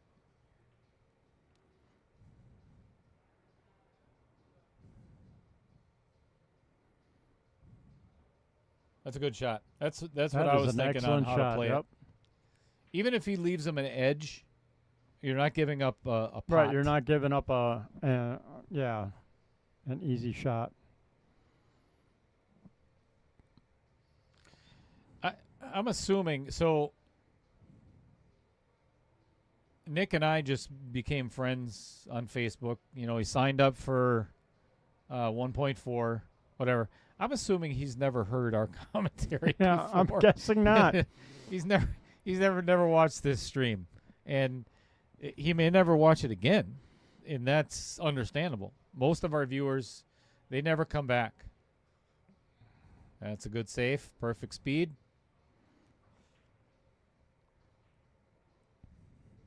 Yeah, every week it's all new viewers, which is weird. It is weird.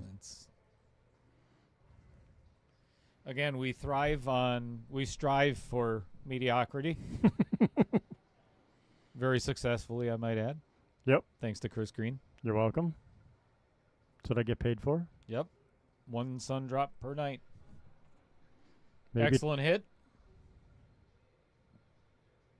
And maybe a hug at the end of the stream, too. Ooh, Nick's catching on.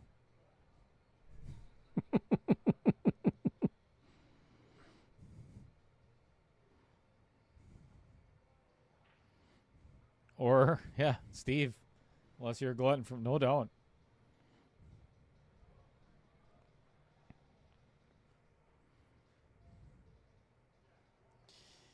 And if you are a pool player, you are a glutton for punishment.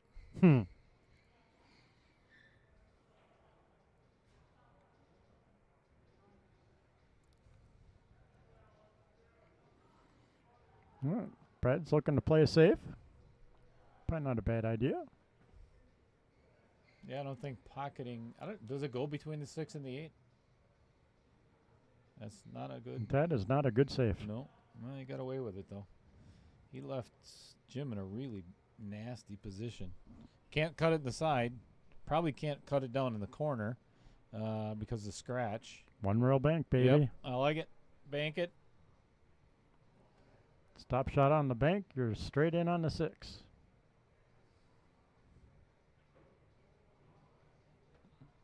Uh-oh. Message from Mrs. Cheddar. Uh-oh. We're in trouble. Whoo.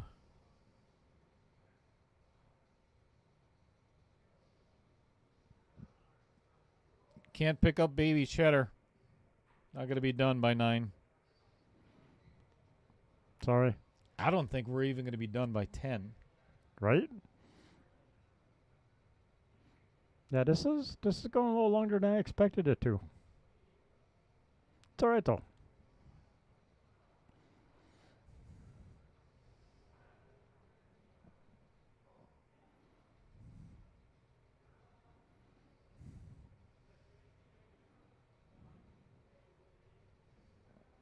Oh, he could cut it. Nice shot.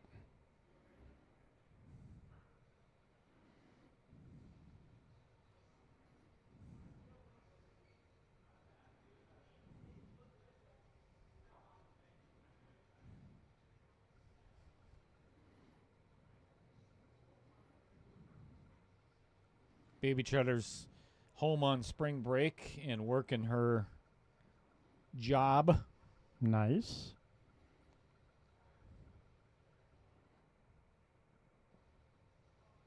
You didn't give her the car to take to work? Are you crazy? Little. That's what I've been told anyways.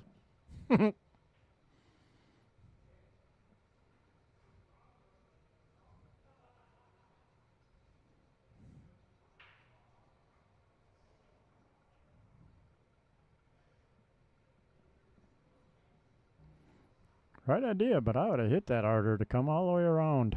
Put the 7 in the same pocket.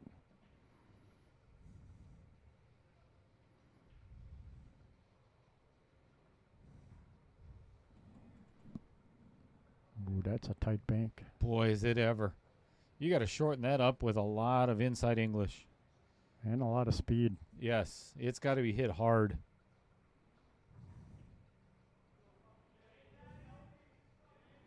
Well, let's see how frisky Jim's feeling. No friskiness on Outer Points Productions. Oh, and hits Almost. the outer point. Hits the outer point. Oh, look at the shape he had on the 8, too. Yep. That would have been ideal. We would have been tied up at 7. Well, still might be. Like I say, Brad is not shooting too par at the moment. Let's see if he can make this 7 and get the cue ball back about where it's at now for the 8. Playing against me, he would have made it. Everybody plays their A game against Chris. Ooh, nice speed. There it is. Nice shot. Yeah, couldn't have hit that much better. Nope.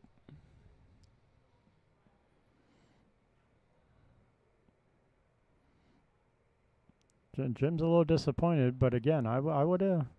That was a bad leave off the 6. I'd have hit the 6 with a lot more speed and come around the 2 rails like he did and played that 7 in the same pocket.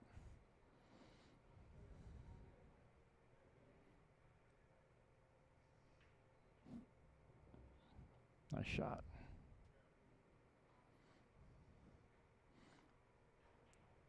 All right. Should be a 2-game spread again here with the pocketing of the 10 ball by Mr. Brad, unless something crazy happens. And pocket he did. 8-6. 2-game spread. Just when you thought Jim was going to catch up and make it 7-7. Right?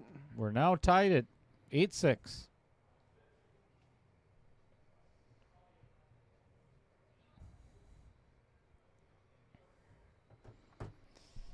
Give everybody an opportunity to check out what they're playing for tonight. They are guaranteed, well, whoever goes home, the non-winner, is going to get $1,500 for the tournament and $940 in the player auction. Well, depending on who, if they bought themselves. If they bought themselves or right. not, yep. I know Mike Quella had half of John Williquette. Jason Harlan moving on.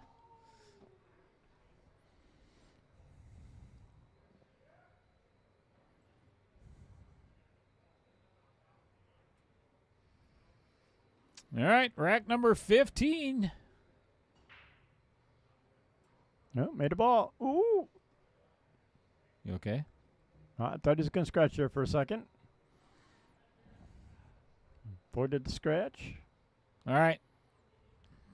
While he's headed over there to grab his playing cue, let's talk about Mr. Brent Lucas. Also owns Luke's Tap now out in Pipe, Wisconsin, on the other side of Lake Winnebago, directly across from us, actually.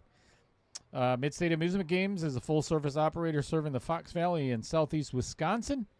They supply, install, and service all types of gaming equipment to increase location profits. Except when Dale Lorenz plays those games.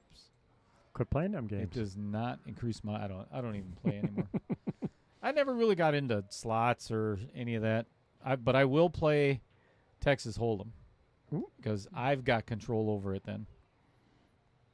So I've actually had minor luck at the casino playing blackjack a couple times. That you can actually win. I mean, it definitely favors the house. But if you know what you're doing, you can win. Yeah, I was up at, well, where were we? I don't remember which one it is. Up in Upper Michigan. The 2 golf courses up there. Oh. That everybody wants to play. I ended up going with Taylor and yes, Sweetgrass and Sweetgrass and the other one. Gray Walls. No, not Gray Walls. I can't think of the other one. Either way, because I don't golf a lot, but yeah, we went up for golfing, and then we went there, and like the second day or the third day we were there before we were heading back home, I was Brian and Taylor Island Casino. Yep.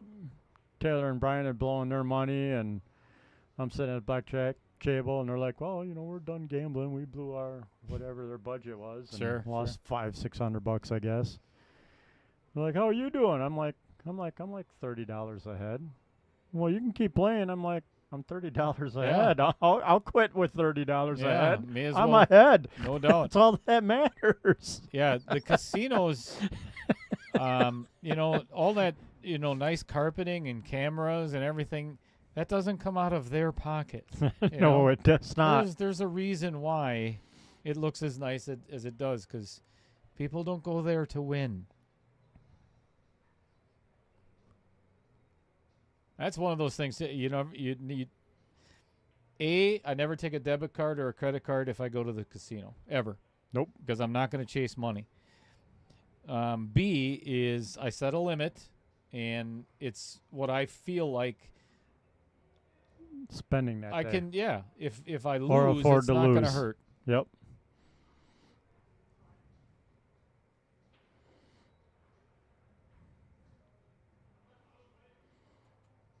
Yeah, once in a while, out of boredom, the little slot machines here in the bars, once in a while I'll throw a 10 in or a 20 in. And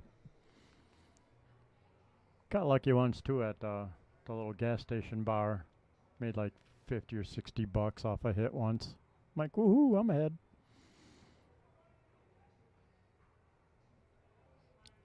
Geez. So Dave Dolly just sends me the message, too. Or, on chat. Now there's going to be a poker tournament as well. Great. Sweet. I'll be the house. Blackjack it is.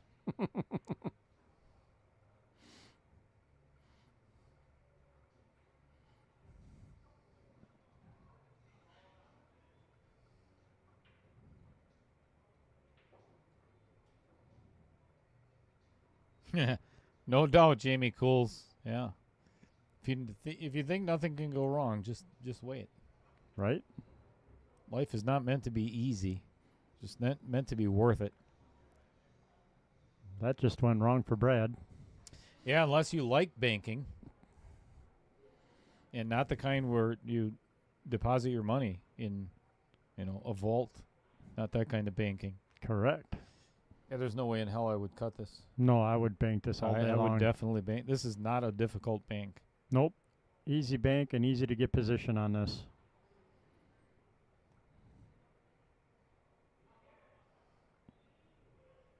Yep. He's calling the bank.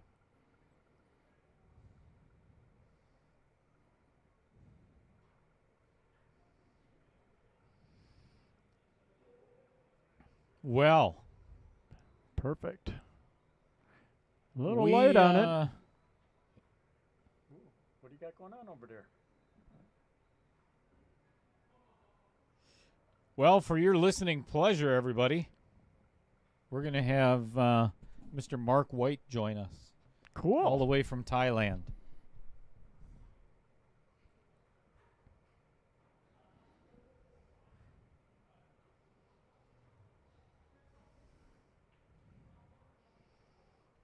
He's currently eating breakfast, so we'll wait until he's done with that.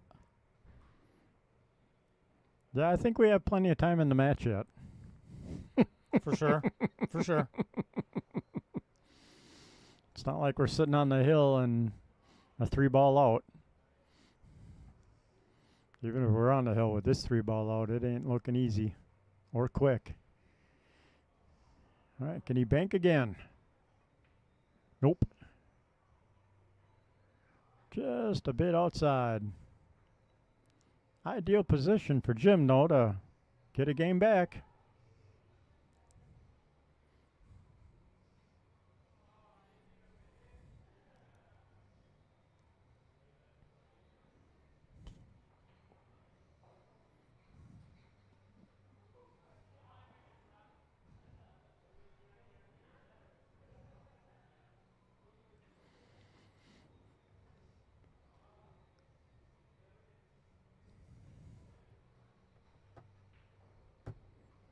That was struck with authority. Nice shot. Yeah, and you've noticed too, Chris, when Jim gets up and he commits to the shot and He's and hitting it fires it center in, of the pocket. yeah, when he tries to baby stuff and doesn't, you could tell when he's not confident Yep. in a shot.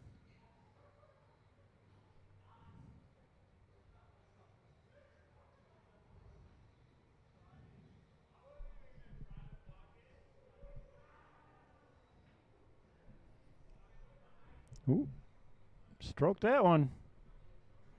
That definitely went down table farther than you wanted. Yeah, and I would have much rather stayed 2 feet short of that than being down there. Yep, side pocket. By the side pocket would have been ideal angle. This is still very doable. Oh yeah.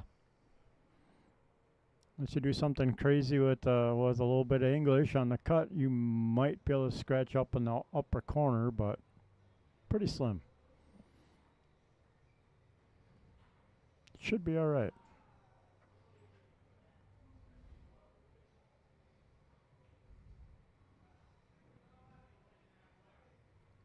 Oh no! Wow. Wow, Like I said, should be all right unless you do something a little funny with the cut. All right. Get ready for it, folks. We are going to call all the way over to Thailand. Yeah, baby.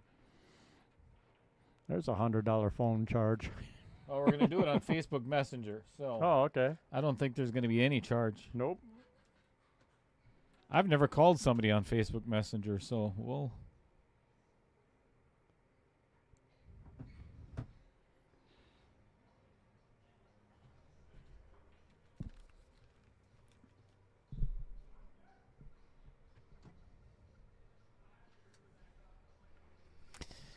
Bear with us just for a second. Maybe 2. Or 2, yeah. You got to figure out how all this works again. Ooh. The 5 playing with the outer points, trying to drop in the side pocket.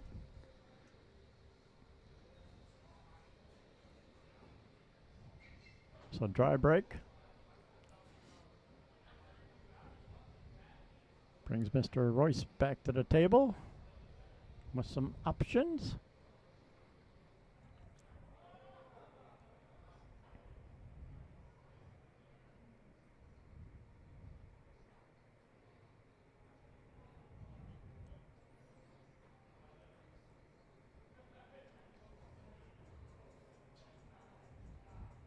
I kind of like the option. All right, playing let's safe.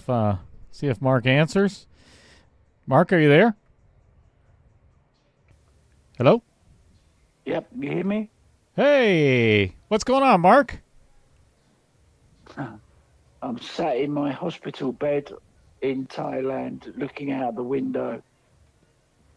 Just finished my oatmeal porridge, melon, and yogurt.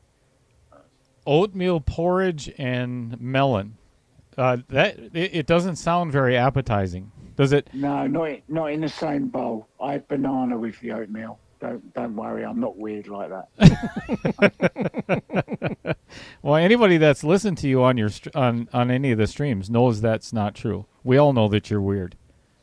I'm just kidding. Yeah. I'll admit that. I'll admit that. Well, Mark, we just wanted to reach out. Amy Cools has been, kind of keeping me update. I sent you a message this morning, and I fully understand not having the ability to message back. And we're going to let Chris hang on just a second, Mark. I have to go out and watch a hit, actually. Okay. Yep. So we hear you're doing a little better today? Today is probably the best day I've had when did it happen? 9 days ago. This is day 9. Okay. Yeah, I feel much better.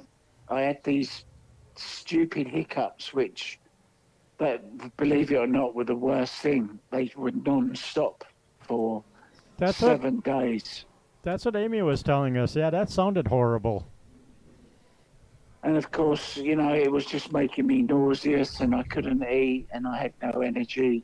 They wanted me to physio because I can't walk at the moment. I've got to learn to walk again, which is tough. I've actually got physio in about half an hour's time, but now that the nausea is gone, I'm well up for it and can't wait to get walking again.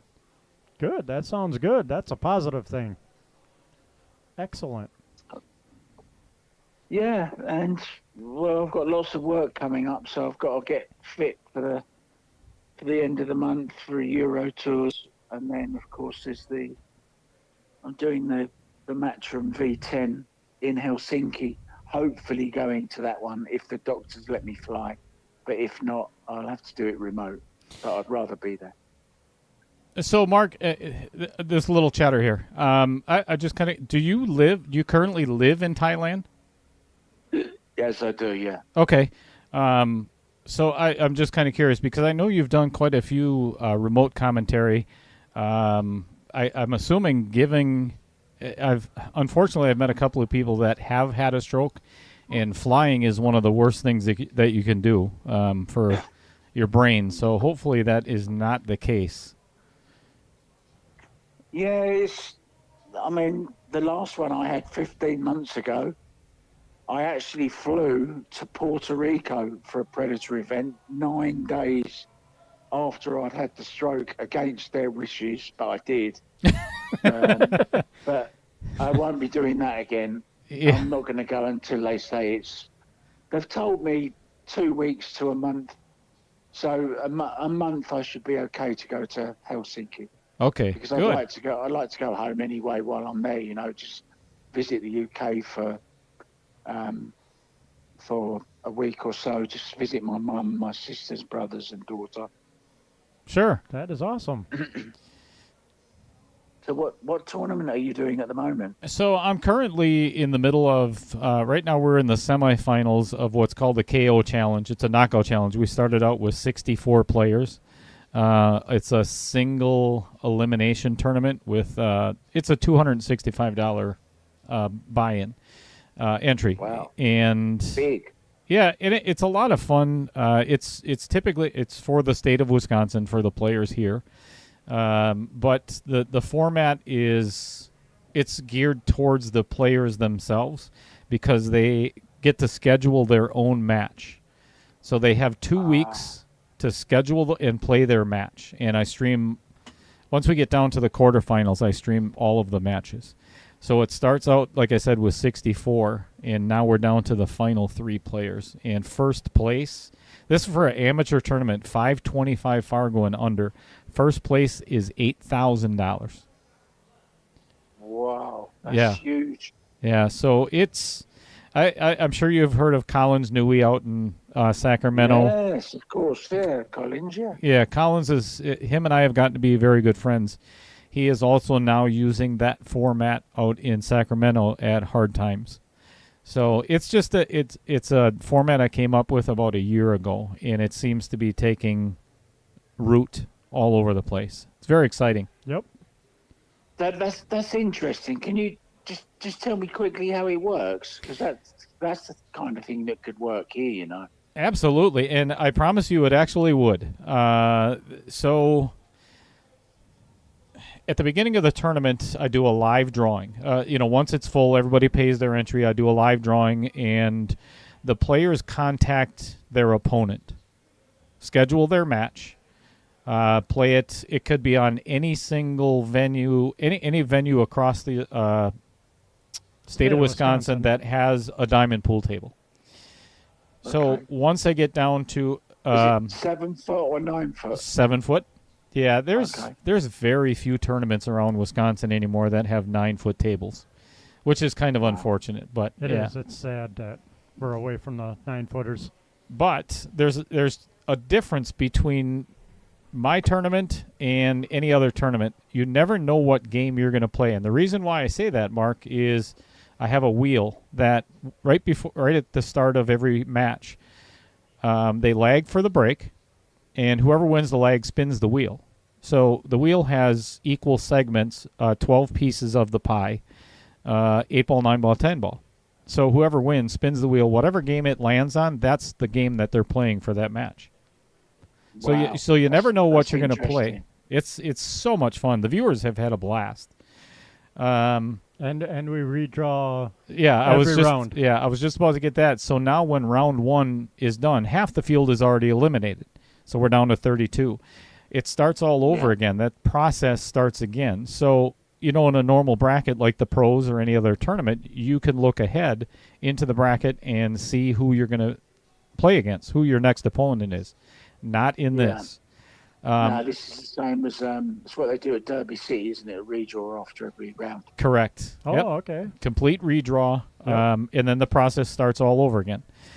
It's been really successful, and it gives a lot of players that don't have the ability to play on the weekends. They've got family vacations, other commitments that allows them to play because it's a Wednesday night and we're playing a match of 10 ball right now for basically $4,500. Wow. And what races do you play? It starts out with 8, 9, 10. 8 ball is a race to 8. 9 ball is a race to 11. Or I'm sorry, 9 ball is a race to 10. 10 ball is a race to 9. But you're going to know a lot about this, Mark, because you commentate for a lot of those matches. I'm changing the format for the next one. It's going to be 3 different sets in each match. First set is 8 ball race to 4. Second set in the same match is 9 ball race to 5. And if it goes to a third set, it's going to be a 10 ball race to 4. If it goes hill, we're doing a shootout. It's a shootout. I wonder where you saw that. I Might wonder. have been on YouTube. Might have been something that a gentleman named Mark White was commentating on. I know that the format's got its knockers, but it's a great format. It really is. It is. It's exciting, and it attracts a new audience. There's no point just everyone keep doing race to 9 winner breaks. That's just boring. It is. In my opinion, or the whole design behind all this, and I was talking with Collins about this too, what's made it successful, I think, is the fact that, you can only put so many different spins on 8 ball, 9 ball, 10 ball. Something has to change. Something has to come along to be more inviting for the players and the viewers themselves. Otherwise, it's going to continue to be a little bit stale. Yep, that's it. Totally agree. You're never going to attract new audiences. You're just going to keep placating the ones that you've already got, and they're not going to be around forever. Correct. They're fickle. The main pool purists are the ones who want to see Shane play against Villa in a race to 50 or whatever, or long races, minimum 9 or 11. Or maybe 13 winner breaks, and we've just seen Filler win the European Open against Nukioi 13-1. what other sport lets one player have all the advantage of using the biggest weapon there is in pool? It's a joke, really. I agree. It's a joke. So aside from pool, let me ask you, Mark, on a more personal level. Let's talk about you a little bit. That's why we called. Whatever got you into? Tell us a little bit about yourself. How did you grow into being a commentator for such, a worldwide audience? With all due respect, that's not a conversation for now, because I've literally got. I keep saying, going to say chemo. I mean physiotherapy in 9 minutes' time. Sure, that's quite all right. At 10 to 9, and plus also there's a feature on me this month in SPM Media magazine, and it would be wrong of me to answer questions now that I've already answered for that particular article. Okay. Good Just to know. out of respect for them, So SPM. So that's Garrett, right?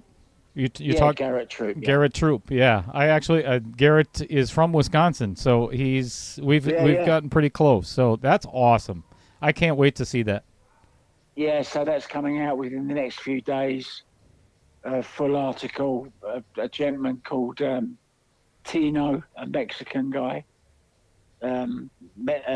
interviewed me for it. So, but I'm more than happy to talk another time when I'm out of hospital and feeling better. That's quite all right, and I completely understand. Maybe join you on a stream for a few racks or something while we do it. That would be awesome. If we can get you to do some remote commentary somewhere down the road, that would be fabulous. And just so you know, Mark, everybody in the state of Wisconsin is cheering for you to get better. They really are. Anybody that watches my stream knows about what happened, and they're wishing you all the very best. I did try and read a post, but I can't read it, even though it's in capital letters. What's happened is my stroke has caused my eyes to flicker, and I can't fix on any word. It's just flickering between words. That's why I've asked for everyone to send voice messages. All right. That's quite understandable. Well, we will let you get prepared at least for your physio. And and thanks. Let me just say thank you so much to all you guys there in Wisconsin. I really, really appreciate all the support, every single message. Things like this, it's just lovely to know that there's people out there rooting for me to get better, and I really do truly appreciate every single person. Thank you so much. You're very welcome. The pool community cares, no doubt. Yeah, it's a great global family. It is. And I love being part of it. All right, sounds good, Mark. All the best, and we look forward to hearing from you again. Thank you so much. Have a good day. Thanks for your time. Cheers. Thanks, everyone. Have a great day. You also.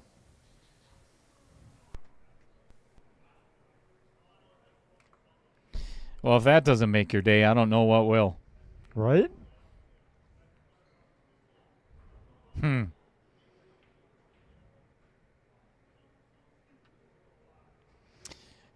Oh, that's good stuff. It's good to hear his voice. And I know Amy can attest to this, and anybody else that has been keeping up with his story over the last week or so and looking at his videos or posts knows that he sounded a lot better today than what he did the last couple of days. I mean, I only heard maybe one or two of the hiccups that I was referring to before. So it's good that it's getting better. Look at this safe. Yeah, I was going to say, he undercut that, but he's going to get away with it. Well, we still have a match going on. I've said it a million times, and I'm never going to, nobody's ever going to convince me of anything other than everything happens for a reason. Always, no matter what. I don't care what it is. The fact that, look at the timing of that call, number one. Couldn't have worked out any better. And the game that we were talking with Mark through is still going on. So we didn't miss anything. Nope.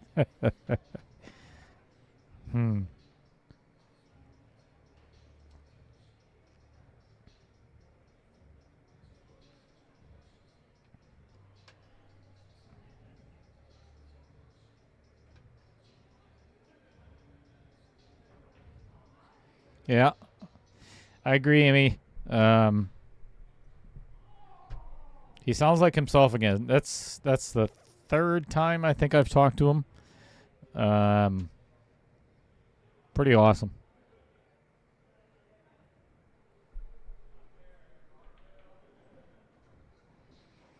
So, what a huge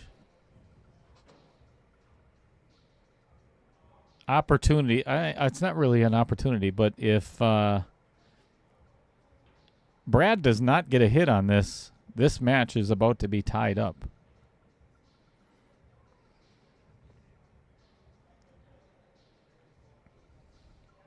So he called it in the side, the lower side. Ooh, yeah, missed it.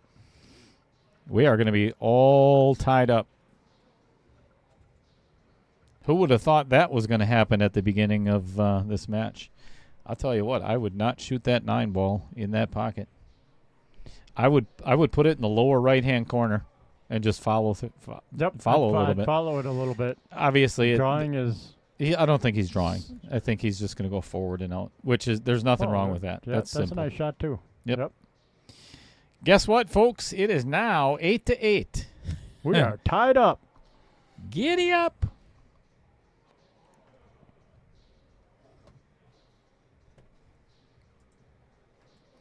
Amy Cools, thank you for setting that up. Yes, that was awesome. Very cool.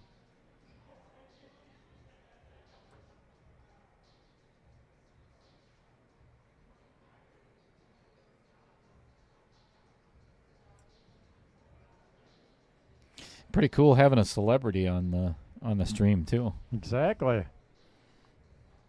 If you didn't recognize, if you've been around pool for any amount of time and you didn't recognize that voice as soon as it came on, then you're not watching enough YouTube yeah, videos. no doubt. That was fun. Well, like I say, I've been watching a bunch of the Derby City ones for Railbirds, and he commented on a lot of them.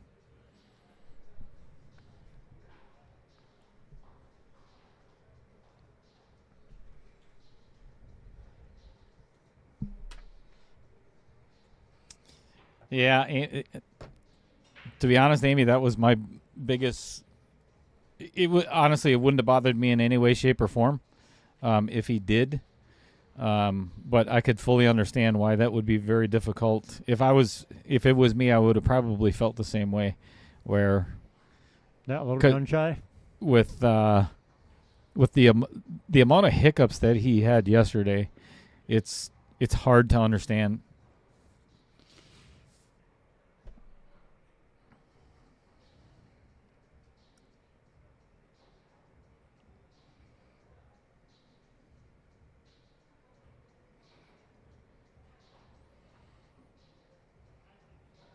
I like what he just referred to as well when he brought up the fact that would be a really good format over there in Thailand. Yep. Let's make that let's make the KO challenge global. Not just national. Let's make it global.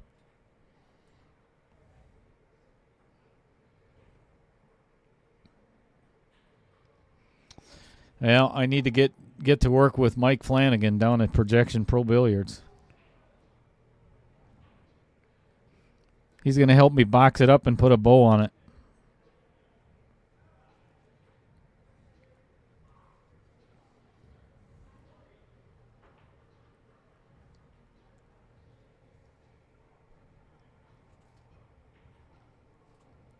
Yeah, we're not afraid to try anything on this stream. Including calling a guy in Thailand a fellow commentator, a professional commentator.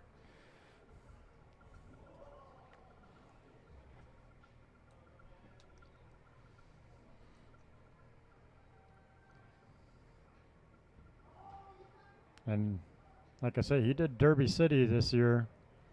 And listening to some of the matches on Railbird's channel, yeah, he did, I think, 2 days of 12 hours. Yeah.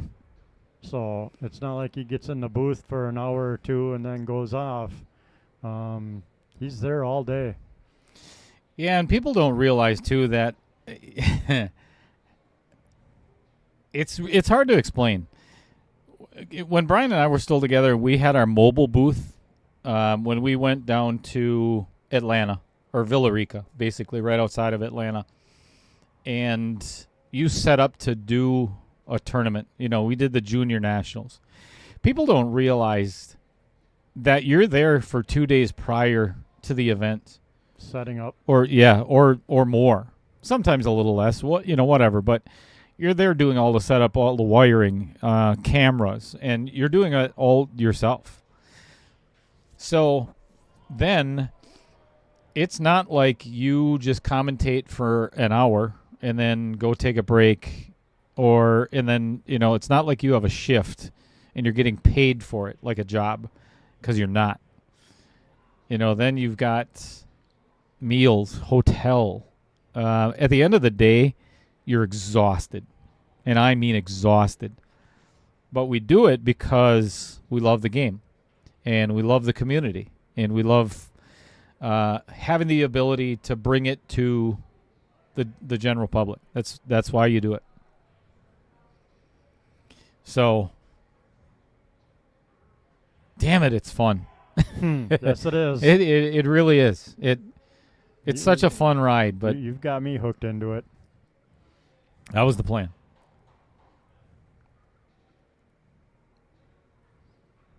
Mad Matt, KO Challenge going digital? Well, it's already been digital.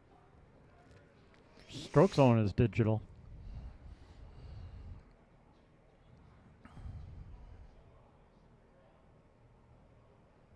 Smart little safe shot. Mm-hmm.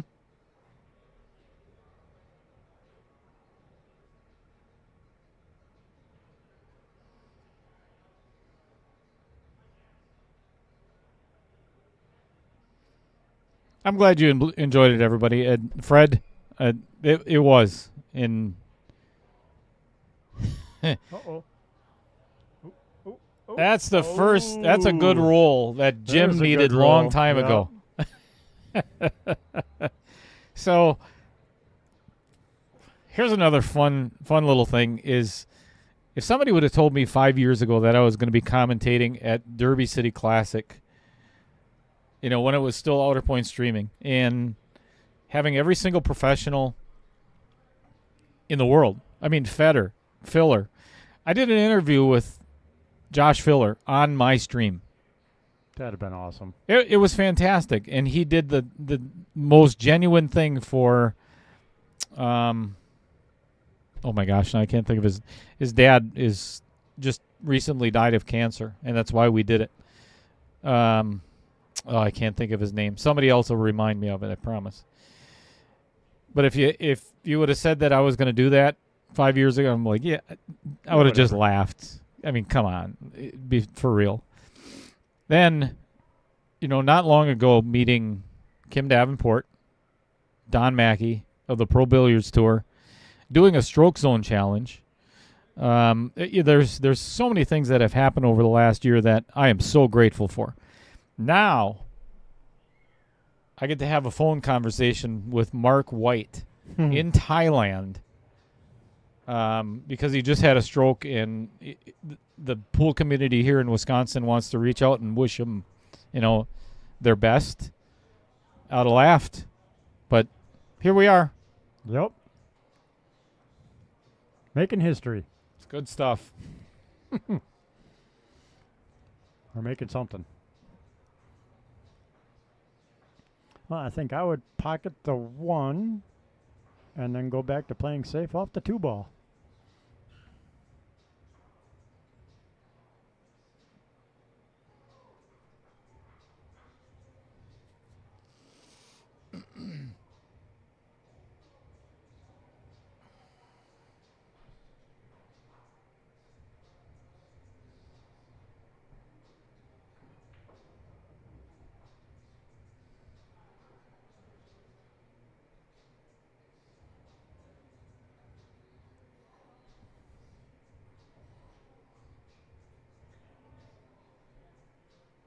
I'd put that 2 down there on that 6 ball.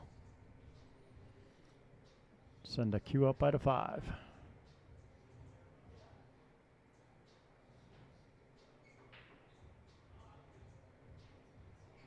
Ooh, hit that a little firm. Well, got away with it, I think. Even if you didn't, the 3 ball ain't going anywhere at the moment.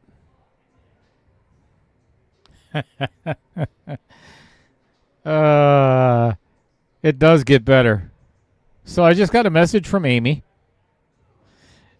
Mark is going to use that clip that we just got done talking with him in his social media post tomorrow or today.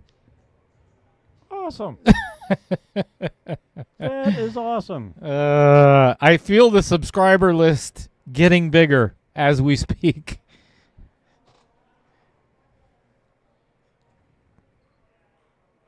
That's an honor. I mean, that is truly an honor. That is awesome. Who would have ever thought this was going to happen in the middle of the semifinals of 1.3 On a Wednesday night on a Wednesday night at Varsity Club in during Oshkosh? an ice storm. Right. Not me. Thank you for passing that along, Amy. That is speechless. It's hard. Anybody that's been watching this stream for a while knows it's not easy to render me speechless, but here we are.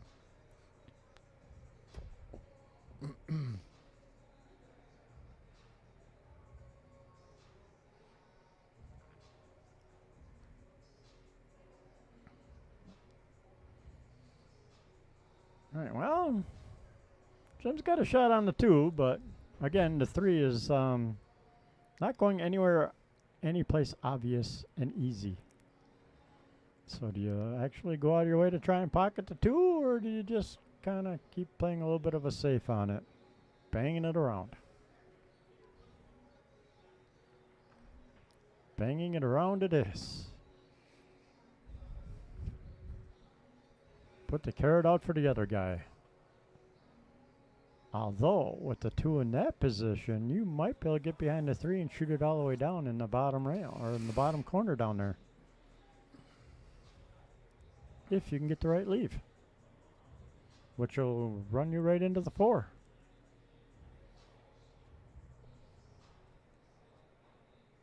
So getting the 2 to the 3 is tricky, but if you can get there, 3, 4, 5, 6, 7 isn't too bad. 8, 9 might be a little tricky.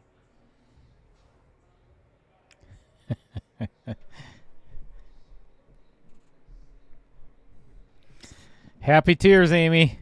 Happy tears. Oh, boy. He got pretty fortunate. I think he just got super lucky. I think he got super, super lucky. Not only can he now pocket the 3 ball, but it's pretty simple shape as long as he doesn't hook himself behind the 10 to get to the 4. He's acting like he's not happy with that, but yeah, I agreed. I like that angle. That should have. Even if you bump the 10, it's perfect. Yeah, that could have Hit even. the 10, it's perfect. He could have scratched or hooked himself behind the 8, anything, and he's got a clear shot. Yeah, take a breath and just pocket the ball, buddy. And did. Nice shot. Right between the 6 and the 10. Yep. With a smidge of an angle. Still very doable.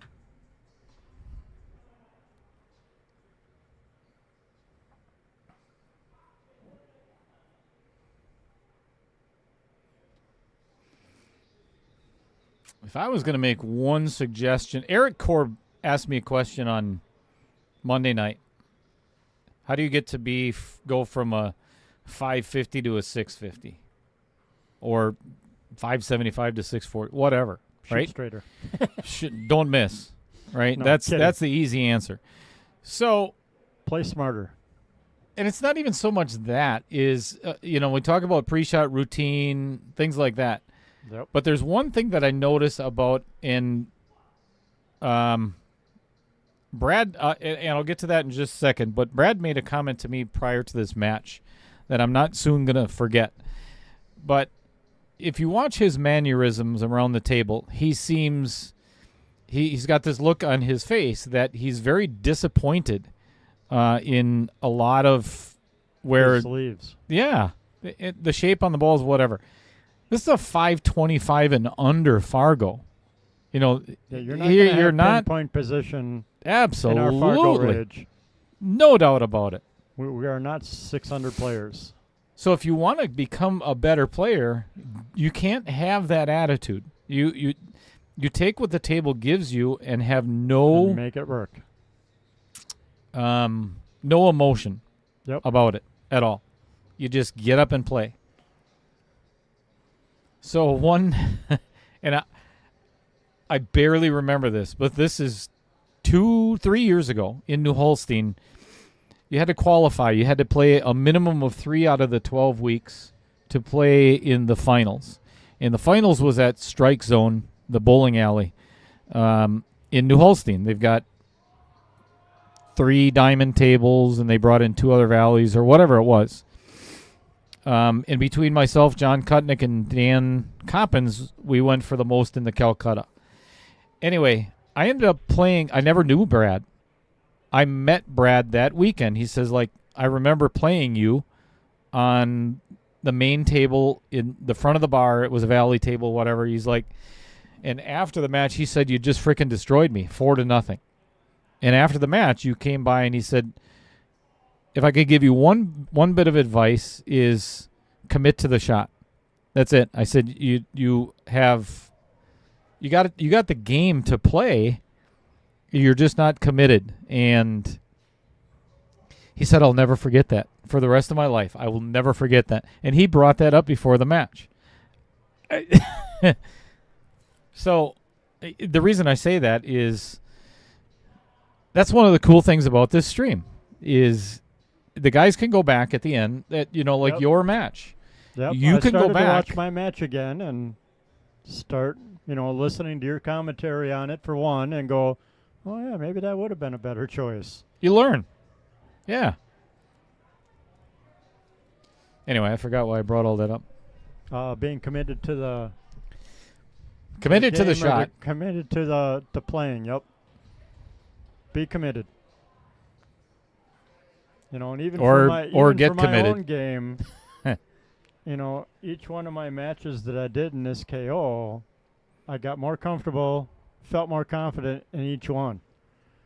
And even tonight when I walked in, he's like, I meant what I said. We had a private Facebook match because, like I said, Brad and I have known each other for 30 years now or 25 years. Mm-hmm. But he's like, I meant what I said in the Facebook post or the message that we had going between us. He's like, your stance, stamina, and outlook on pool the other night was phenomenal compared to the last time I remember seeing you play and watching your game. And the confidence you have now is just... Yeah, it's changed. Really a huge difference. Oh, and there it is. There you go. Scott Kugel. Yes, Dale should be committed. There it is. That's what friends are for. Right? And we're not far away from the Mental Health Institute. Al and Andy are there right now. We'll stop by on our way through and say hi. All right, let's go back to Amy Cool's for sure. What Jamie means by that is when I was talking to Allison and Kelly, they said that Mark was their mark. So he said that mark is my mark too. Oh, that was a beautiful shot by That's Jim. pretty cool. KO challenge needs to come with tissues. Write that one on a calendar. Well, most people probably cry anyways, but cry not for that reason. Yeah, cry at the shitty commentary. Sorry. Crappy commentary. Crappy. Right. There goes our YouTube rating again. Well, you can only go so low. We're not that low yet.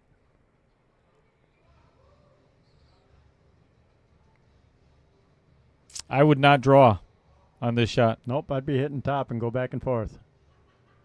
Boy. Well, it's going to work out for him. Yeah, but the thing is, look how close he came to that side pocket. Yep. You know, just a little bit more draw, and you're giving your opponent ball in hand on the 9-10 again. Yep. And with top English, he probably would have been closer to like where that first diamond in front of the side pocket is instead of the first diamond past the side pocket. Yeah, you take the scratch out of play with high right.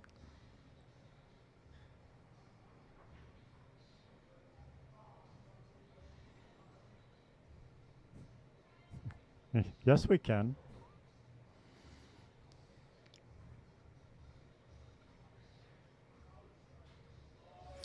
Well, for the very first time in this match, Jim Sorensen has the opportunity to take the lead. He has never led in this match. Nope, not yet. This is one of those that you don't want to just pound it in the pocket. Oh, my gosh. And there's why. That's exactly why. I don't, under as many times as I've said it on the stream, I don't understand that mentality. You shoot a whole bunch of really good shots with finesse, and then it's like you're trying to make a statement on the 10 ball, and you hit it hard, and you do that. You know? Yep. Ugh. That should have been pocket speed with a little bit of finesse, and that ball goes in. Yeah, you got fortunate on the leave, but now earlier in the match, Brad made a cut like this, so let's see if he'll do it again.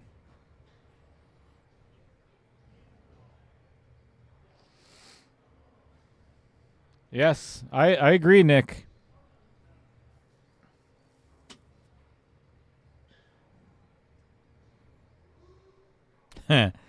Kyle already said commentator curse. So you know Brad's going to miss this.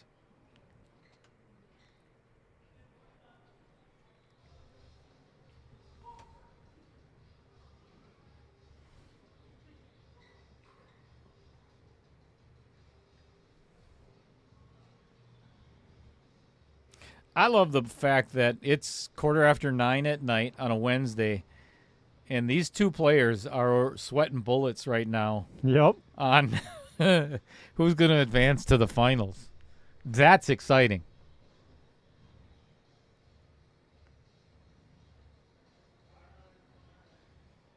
What a shot. Nice shot. What a great cut. Haha, no commentator curse on Yeah, me. take that, Kyle. Well, Brad keeps his lead. Yeah. Jumps back ahead a game. Jim does not. Oh, yeah. So Kyle was saying it would have been a commentator's curse on Jim. So, yep. And I did. It was successful. Is that my first successful commentator curse tonight? I think it was. I think so. Sweet. Yep. I like it. But you said opportunity. You didn't really say, well, as soon as he pockets his ball, he jumps ahead. So is it really a commentator's curse when you said, well, he has the opportunity to get ahead? Yes. We'll give you half a commentator curse. I want a full one. Well, you should have said he's jumping ahead, going to 9. Scott Kugel, I already did promote it, but here it is again. You weren't here earlier when you got to watch. If you would have tuned in when the rest of the people were here. People were here. Yeah. Start of the match. You would have seen Dave Dolly give a speech earlier. So had a ball on the break. Got a shot on the 1. Oh, this is not a runnable rack anymore. Now the 2-3 got screwed up.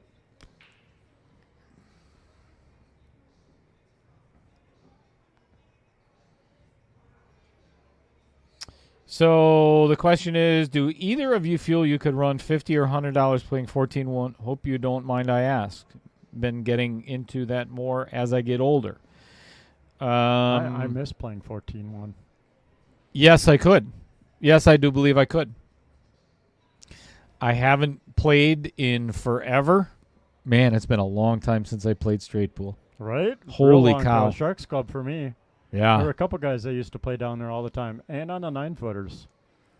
I used to play all the time on the 9-footers at Sharks Club.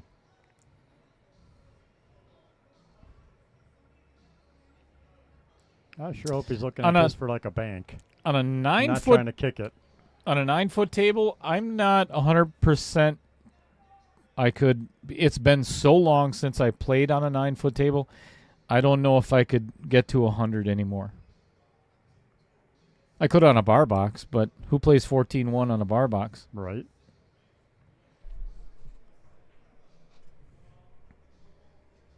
Okay, so he's playing this off. The 2. Holy cow. He tried to break it out. Yeah, and of course I forgot. My instant replay stopped earlier, and I forgot. Honestly, it doesn't really matter because he didn't get anything what he was hoping for anyway. So it was a good shot. Yep. He did call it off the 2. I just roll down and tap it now. Play safe.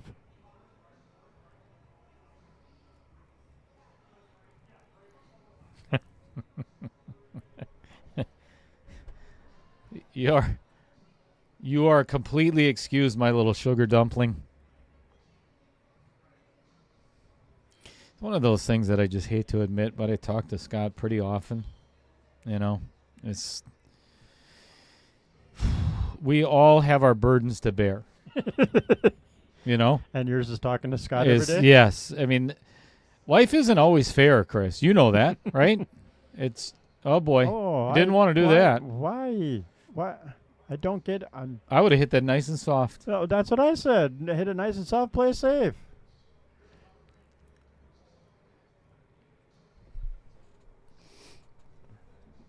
Jim's looking for his chalk that he left on the table. Yeah. That's funny. That's funny right there. I don't care who you are.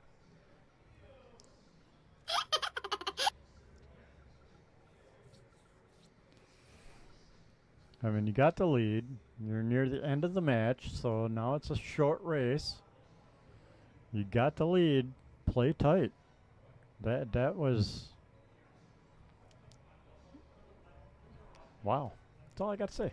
Wow. I wouldn't have done that. And I'm a crappy pool player. Okay. You do realize that you said that, right? Yep. Okay. I'm clarifying for myself and the viewers that was not me who said that. And I'm not, okay, again, I'm not disagreeing with you. Thanks, buddy. Again, you said it. Okay, there's like no way to miss this 6 ball. So I would actually play it into the 9 full. Yes, just like that. Oh, boy. Yeah, that didn't come out the way he was hoping. A little fuller. Josh Fuller. Sorry. It's all right. Simple little back cut. I actually kind of like this angle for the back cut into the side pocket. Yep.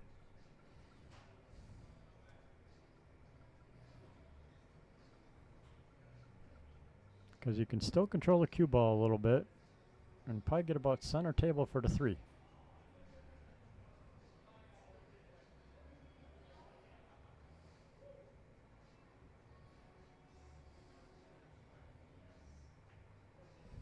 Nice shot. Hit it with some steam, though. Do it again. Yep.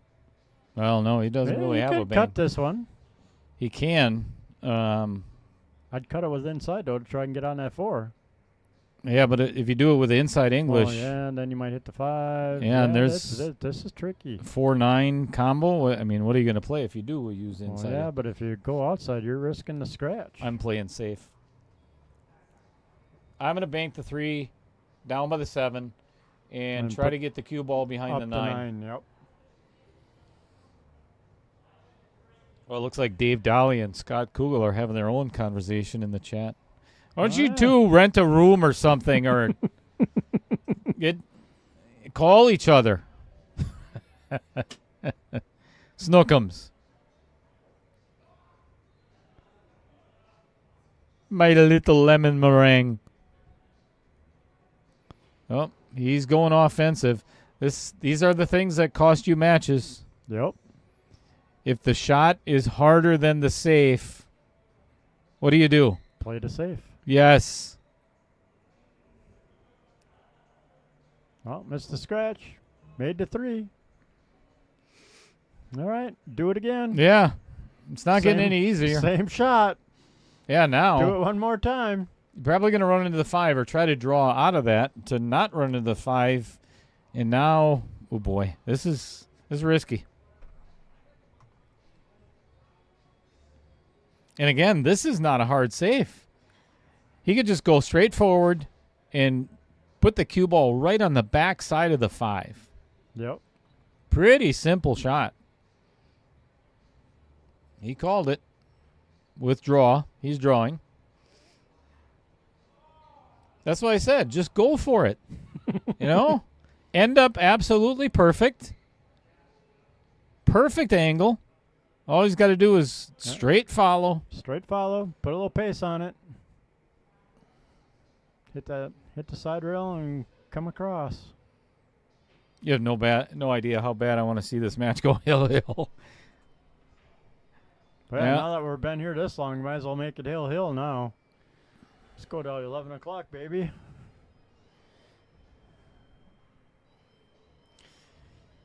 The only shot out of that entire rack, out of all of the shots, that's the only one that he hit completely out of control. Yep. Well, I mean, just it's trying to force it instead of finesse. Yep. Just tried to beat that cue ball down there. You don't have to do that.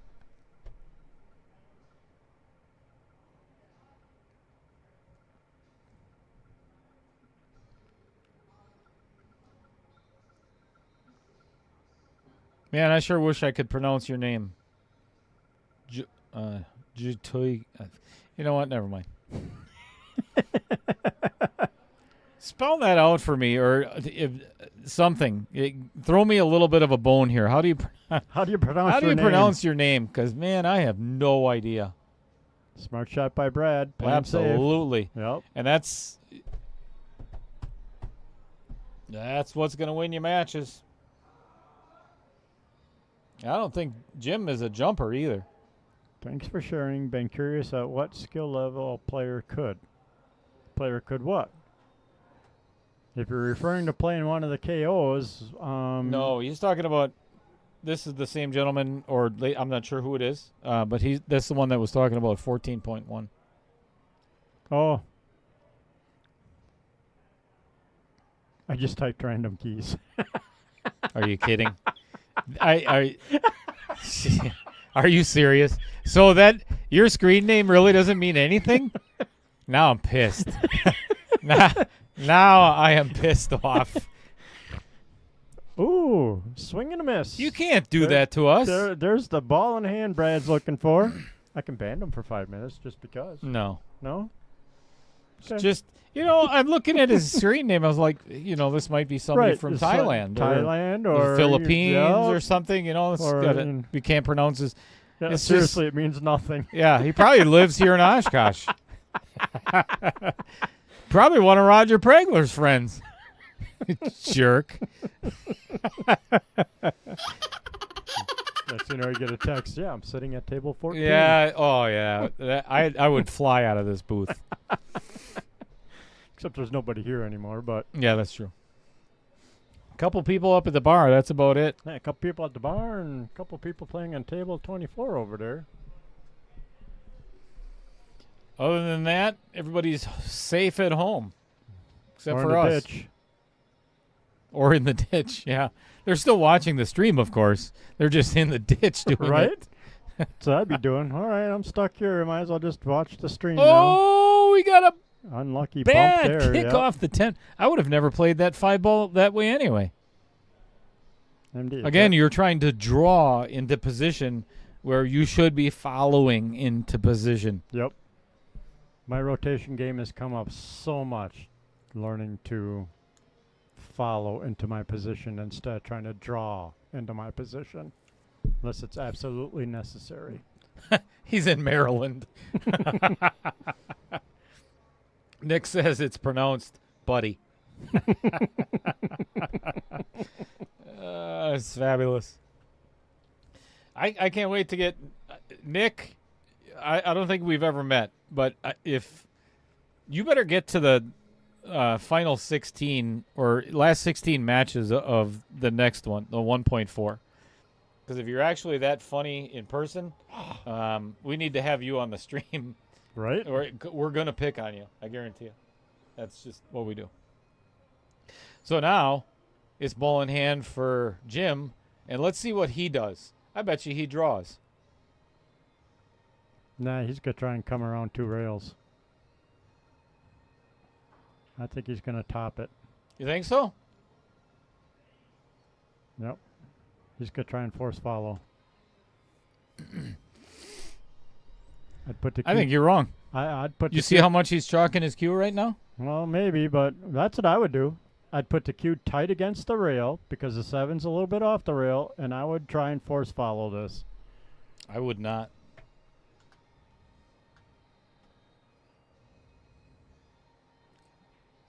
Let me go to the handy dandy telestrator. Well, what would you do? I would put the cue ball Probably within a half a diamond of it. right there, Oh, okay. right? Well, maybe not so I don't have to reach quite as much. Oh, and bottom left will bring you right up there. I see it Well, now. it's still a draw. Yep. Yeah, but it's a lot easier and smarter shot. Yes, because you're using the rail instead of straight draw. See, he's topping it. He's going to try and Yeah, force he's going follow it. straight follow. And he hit it way too hard. Way, way, way too hard. See how it didn't do anything? The cue ball Yep. didn't do anything. Yep, because he jabbed it, which forced it to stun. Yeah, hit it instead of so following hard. through.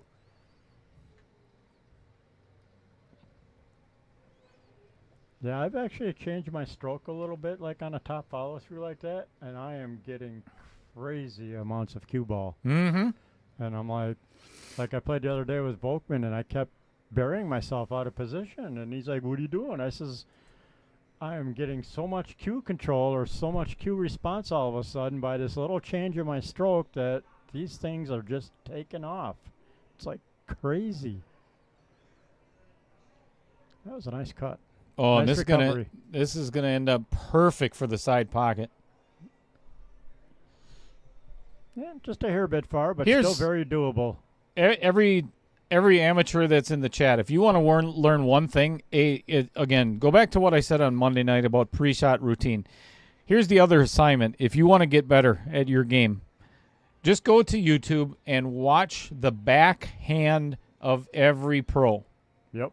The backhand of the hand that's on the butt of the cue, and just watch their wrist, watch their fingers, watch their hand.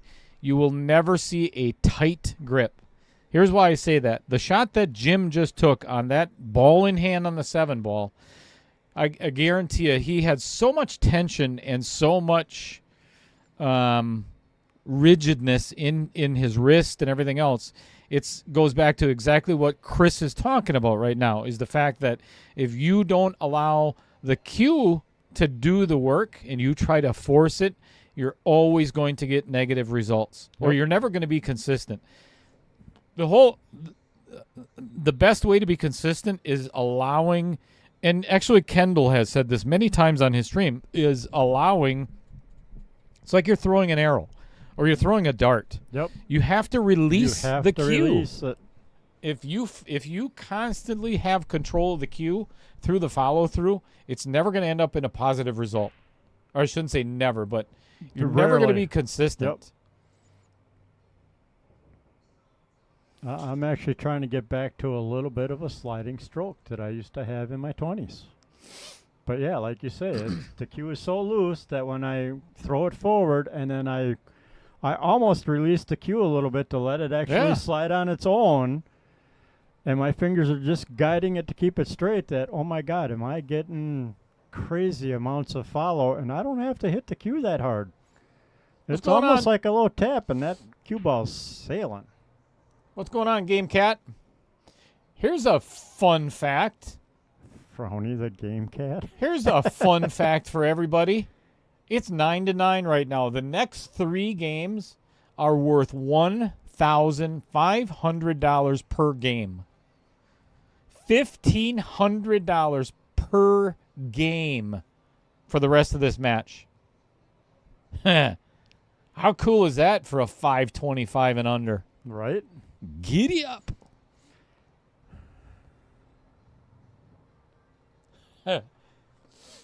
Thank you very much, Jamie Cools, you bonehead. What? If we're boneheads, why are you still listening to us? Yeah.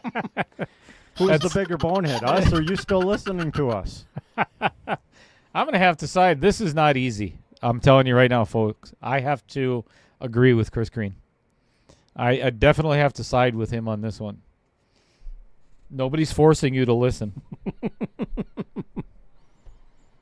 We actually recommend people don't. You know, how many times have we said, "Oh, nice, that was fabulous"? I did no not shot realize on the you could 3. see through there.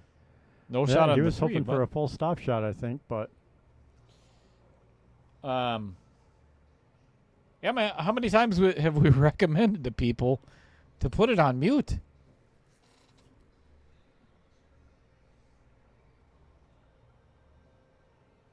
Is Nick? Is he feeling ill, or what's that face there? I think it's the money emoji. Oh, look at this! Look at this shot. That's a beautiful save. Nice. How are you feeling right now? If you're Brad Royce, you've had the lead the entire match, right? Yep. Now you're kicking at a 3, with the possibility of your opponent now taking the lead in latter stages of the match. Now it's down to Royce to 3. That's what I said. Oh, something's gonna. It did. That's what I said. It's $1,500 per game right now. Nice.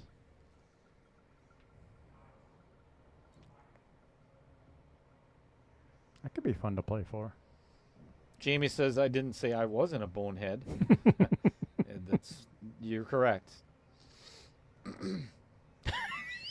I love Jim's idea. I should. Hey, just want to let you guys know you're now playing for $1,500 per game. That's an excellent idea.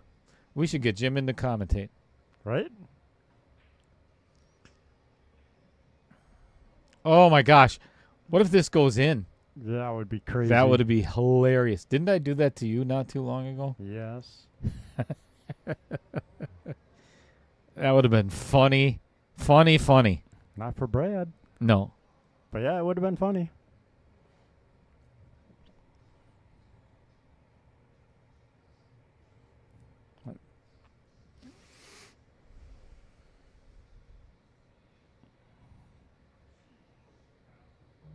Thank you, Frowny. Much appreciated.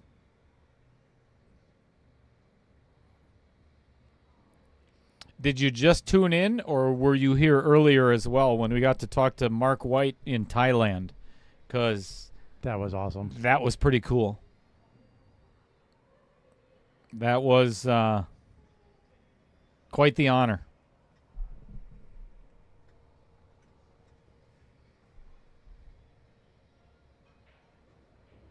Good stroke. Good confidence. It's a really good stroke.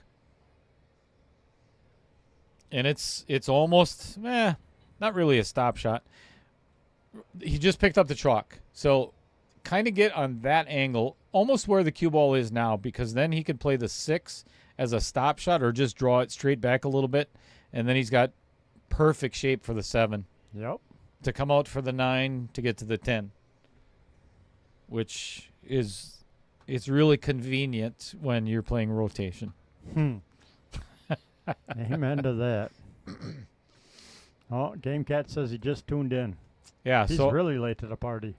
Here's how I would play it: 5 to the 7. Oh no, I would play it. I would play it 5. I would play the 5 to the 6. 5 to the 6, and then I'll take that ball in hand all day long. So this is perfect. This is absolutely perfect. And then from the 7 to the 9, and then last ball would be the It just 10. needs to come out enough to get past that 9 ball. Yeah, that's a perfect angle then. Yep. Yeah, but that's the pattern that I would play. Mm-hmm. Don't try to get fancy at this stage of the match. Nope. If he tries Keep to it go as simple as around, possible. yes, pull it back 1 ball. That's all you need. Perfect. Absolutely perfect. So here's how I would shoot it. Shoot this one, then this one, and then I'd play the 10. You agree? Yep. Okay. Now, which pocket are you putting the 9 ball in? This one right here. Okay. Just making sure we're on the same page. Yes. And probably put the 10 ball in this one right here.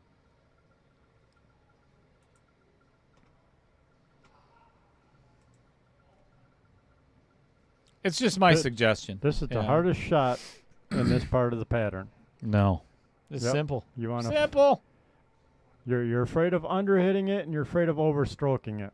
I can tell you right now that's what's going through his head. Because I would want to, if I'm playing smooth, confident, believe in my game at the moment, I'd pocket the 7, hit the short rail, and float down a diamond past the 9. To put it in the Vincent pocket with a stop shot and pop out the 10. This is just straight out. Yeah. No English, no nothing. Yep. Pocket the 7. Just pocket the 7 and Come float on, down one rail. center table. Beautiful. Perfect. That's what I'm looking for. Here's the key to this shot. Don't draw the cue ball into the side pocket. Right. I would probably draw back to where the cue is now. Absolutely, and no I'd be further. like, this is what I want. Simple, easy, a little bit of a longer shot, but Yeah. it's right in front of the pocket. It's a simple, easy little cut. You cannot. That's perfect. Yep, perfect. I mean, because you cannot make the 10 ball from the ball return. Correct. The opponent can, but Yes, you can't. yes, absolutely. It's really dark and scary in there, you know? Oh, I want to play you for money, Justin.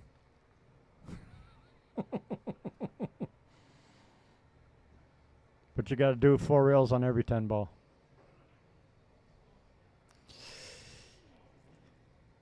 Tell me this doesn't mean something to these guys. Right? Brad's already backed off of this 10 ball twice. Yep.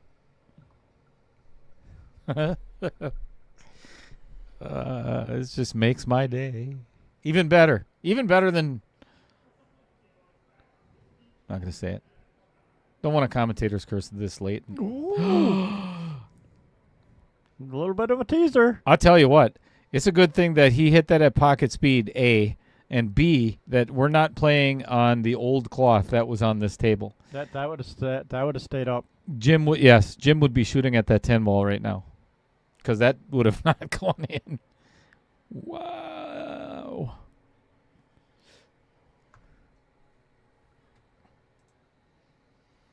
I bet you we have a sponsor to talk about. Probably. As long as it's not Jeff Hefter. How about the guy with the pool tips? Oh, never mind. How about Rich Stadler and his wife Sue? I like Sue better. Right? They own Billet Spin EDC, which stands for Everyday Carry. Things you put in your pocket. They make heirloom quality pens, among other items from standard and exotic materials. And they're already making high-end folding knives as well. They also make, if you really wanted to, they make chess pieces, custom chess pieces. They make ball markers for the golfer. They make fidget spinners.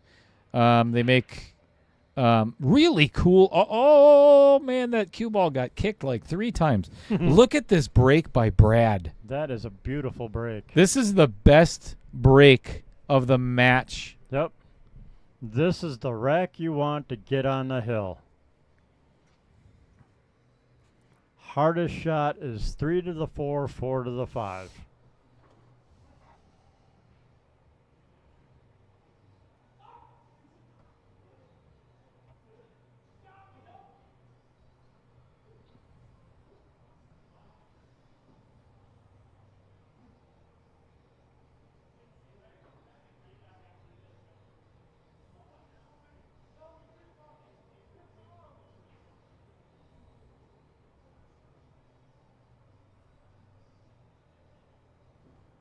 here we go. Then again, maybe not. Nerves are there, that's for sure.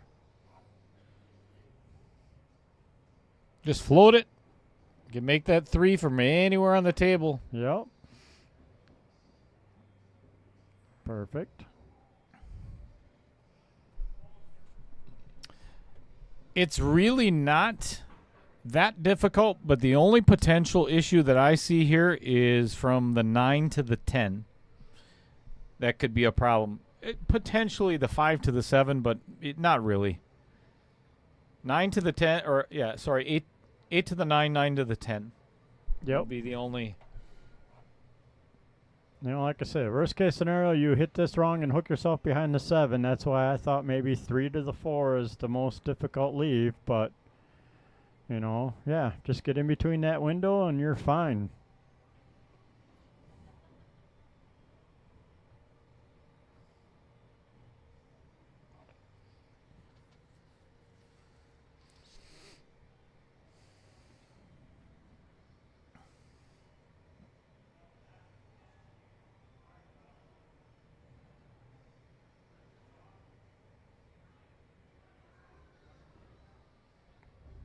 Very nice. That's really gutsy. Yep. That is that's confidence really to, gutsy. To hit it that hard and get down that far. Yep. That could have been disaster.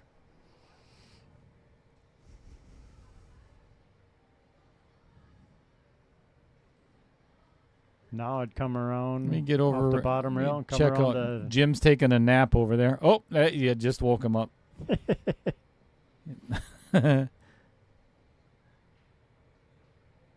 He's just hoping that he gets another opportunity. Uh-oh, this might get behind the 9. Ooh, oh, my goodness. That is super fortunate. Yep. Why so hard? Yeah, I wouldn't have hit it quite that hard. Hard enough to make it around the 8 ball, and after that, again, center table, this side of the table, cut the 5.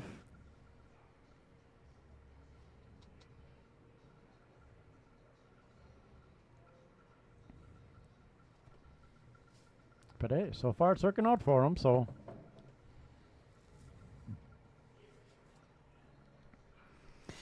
I have to remind myself that, we're not commentating on a 650 Fargo match, True.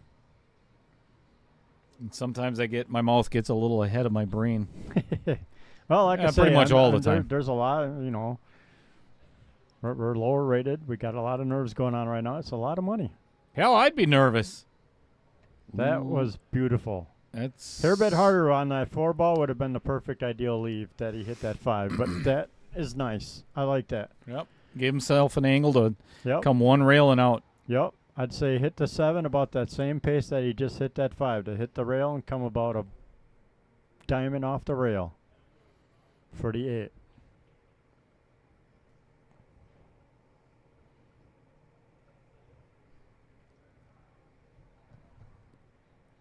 How many likes and shares do we have out there, Chris? I don't know. Let me refresh my page because it's still sitting at 13 likes. That's horrible.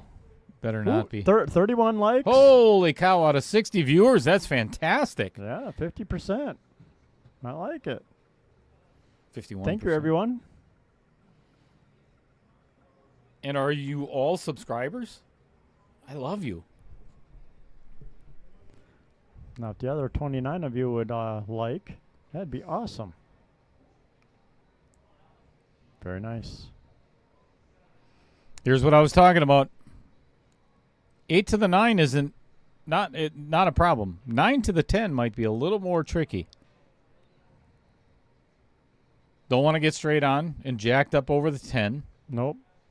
I kind of like where he's looking at the cue. Yeah.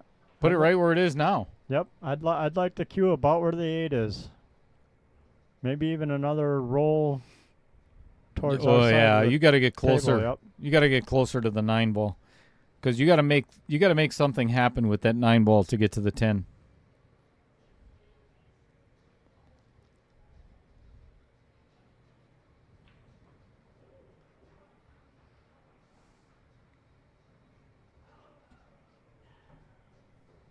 No doubt, Nick. I am a 1,000 Fargo from the booth. Amen to that. It's easy to see the shots from the booth. It's not always easy to execute when you're shooting it. And a 250 Fargo on the microphone.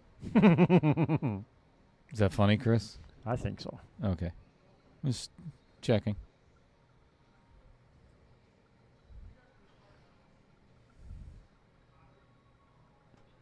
Ooh, I think he's going to hit the 10. If he's drawing it. Oh, okay. Ew. Oh, I don't like this at all. That's why I said you got to get closer to that 9 ball. Now you've left yourself a long shot on the 9 with just a slight angle. Anything could go wrong here. Yep. Yeah. I don't like that shot. From that angle, from that he just shot like that, I think I would have followed it and gone around 2 rails to get back to the 9. Absolutely. I'd like to be at least 2 feet closer to this 9 ball. Yep. Back to the center of the table would have been ideal. Now you've put confidence in a long shot. Long draw shot. Yeah. And you haven't better hit it clean. And you haven't been successful the whole match so far. There it is. Exactly why you don't. Yeah.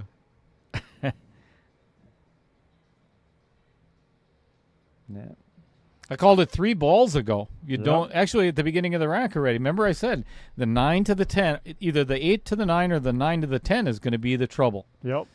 And I promise you, he's going to go back and look at. God damn it! I hate it when little Cheddar's right. That little asshole. Right. Oh, sorry for language.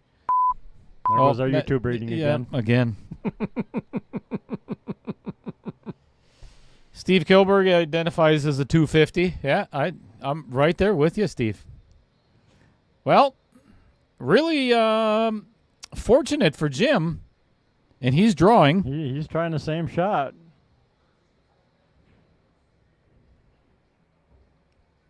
Pocketed the ball, but did not get the draw he was looking for. You could tell by the knot on his head.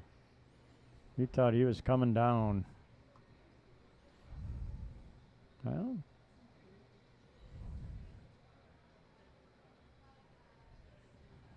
what a massive shot. This is to either allow your opponent to get on the hill or to make this a race to 2. Focus. Smooth. Smooth. There it is. Center. Dead center. Very pocket. Nice.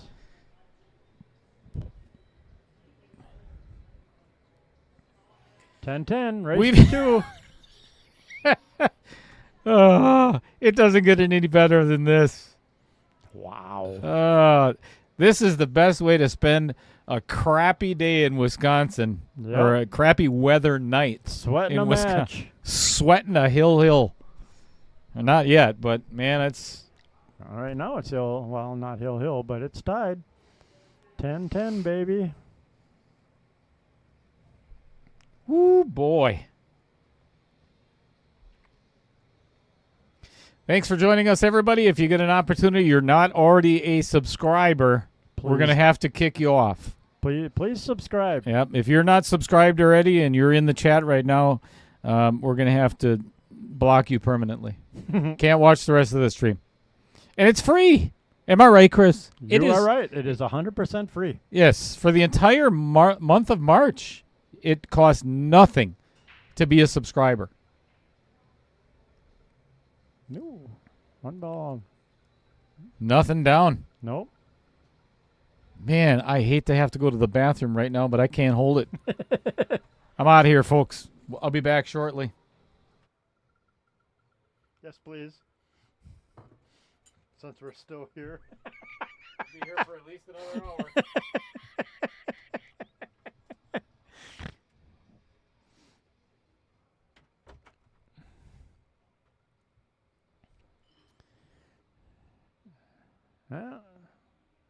The 3 and the 2 are a little tricky. Brad can do a stop shot on the 1 ball. Oop, little bump on the 6.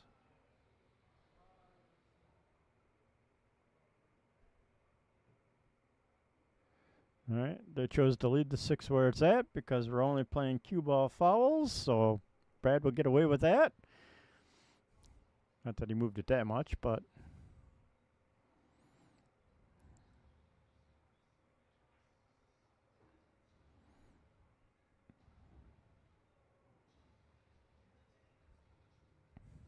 all right, now the trick is to get from the 2 to the 3.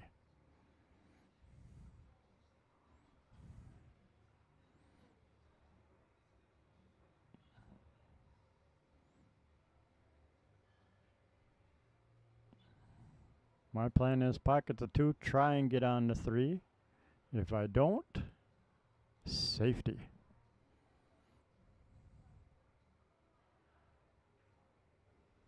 Nice stroke. That's actually a doable cut. That is not the worst leave.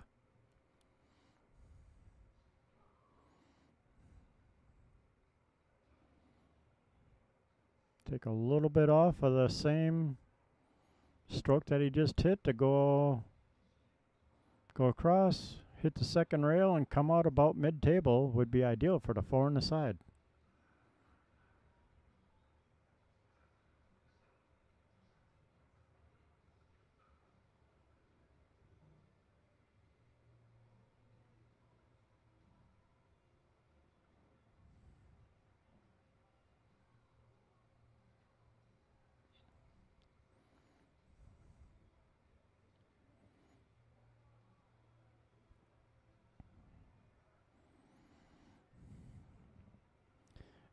Now, because of where the 10's sitting, my opinion, I would try and put the 4 up in the corner and draw underneath the 5 in the same corner.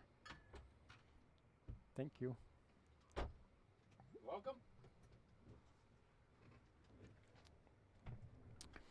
I get a second sun drop. I'm getting paid overtime tonight.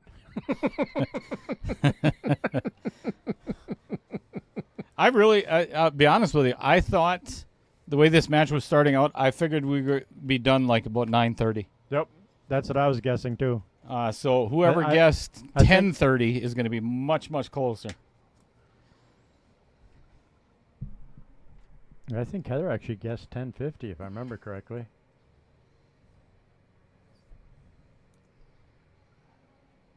Oh, boy. Here we are. As we stated before, or as I stated before, Jim Sorensen has never led in this match. And now it's just a matter of getting on the 6 ball. Yep. You can make even if the you get on the 7 wrong from side anywhere. of the 6. Yeah. You can pocket the 10, leave the 6 in front of the pocket, spot the 10, and you're not going to hurt yourself. You can make the 10 right now. Oop. Good shot. Oh, Yep. boy, he is dead straight, though. That's still all right, though, because Yeah. the 7's in the pocket. You can make the 7 from anywhere. Yep. I'd almost be willing to try and get straight on the 7. That way I can come off that short rail and get a leave on the 8.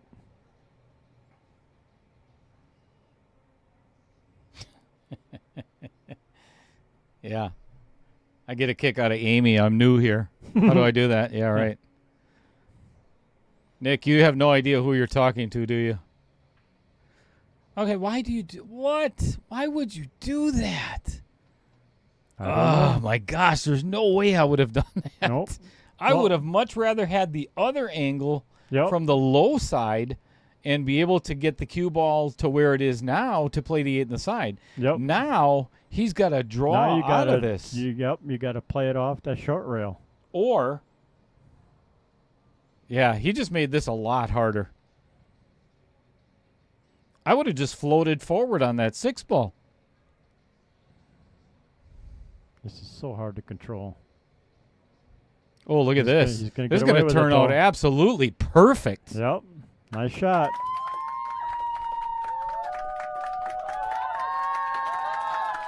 This is you just follow into Its natural shape to get right here.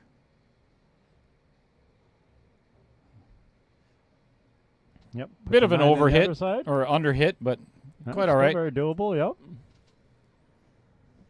Again, you can make the 10 from anywhere. Just make the 9. And the good thing about this shot right now is he's cueing inside the side pocket.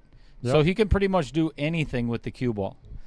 And this even shot, if you put yourself in the middle of that top rail, anywhere. beautiful. Nice job hitting that with some confidence and a stroke. But This is the very first lead for Jim Sorensen. Yep. And it's at 11-10. First one to the hill. Wow. Oh, my gosh. I did not see that coming. Who would have guessed that 3 hours ago? Not me. Unbelievable. We've got one hell of a match. Do the little subscribe thing for. Oh, sure. She likes that. I can do that. If you're not a subscriber, this is how you do it. Hit that like button. Then, see that little bell? Hit that so you get notified every single time that we go live. So you've got 10 minutes then to change the batteries in your remote and hit the mute button. That's more than ample time. So if you want to share it, it's a simple way to share. Once you get to the Outer Points Productions YouTube channel, there's 3 little dots in the upper right-hand corner on your iPhone. Hit those 3 little dots, and it says copy link, or it says share. And then you have the choice to either share it right from there, or you copy the link, and then you send it to all of your friends. It is so simple. Fred Renner, am I right? It is so simple. It takes you about 30 seconds. Now select every single contact in your phone and send it to everybody. Yep. Then my suggestion is make sure your neighbors are already asleep.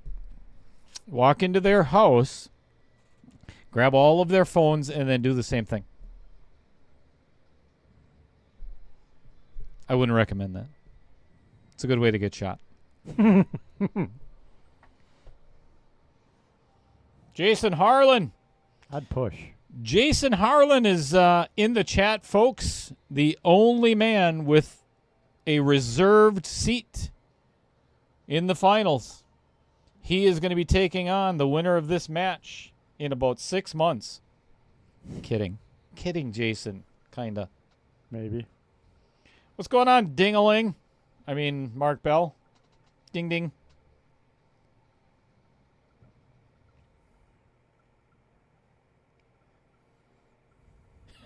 No doubt, Amy.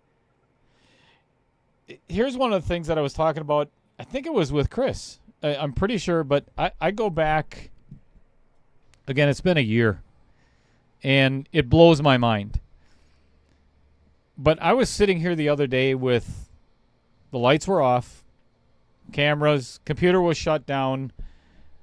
The table was not covered yet, but I was the only one left in the building. There was a couple people up at the bar, and I just sat here and just thought to myself, how many matches and how many bitter losses have been on the stream table, and how many incredible wins.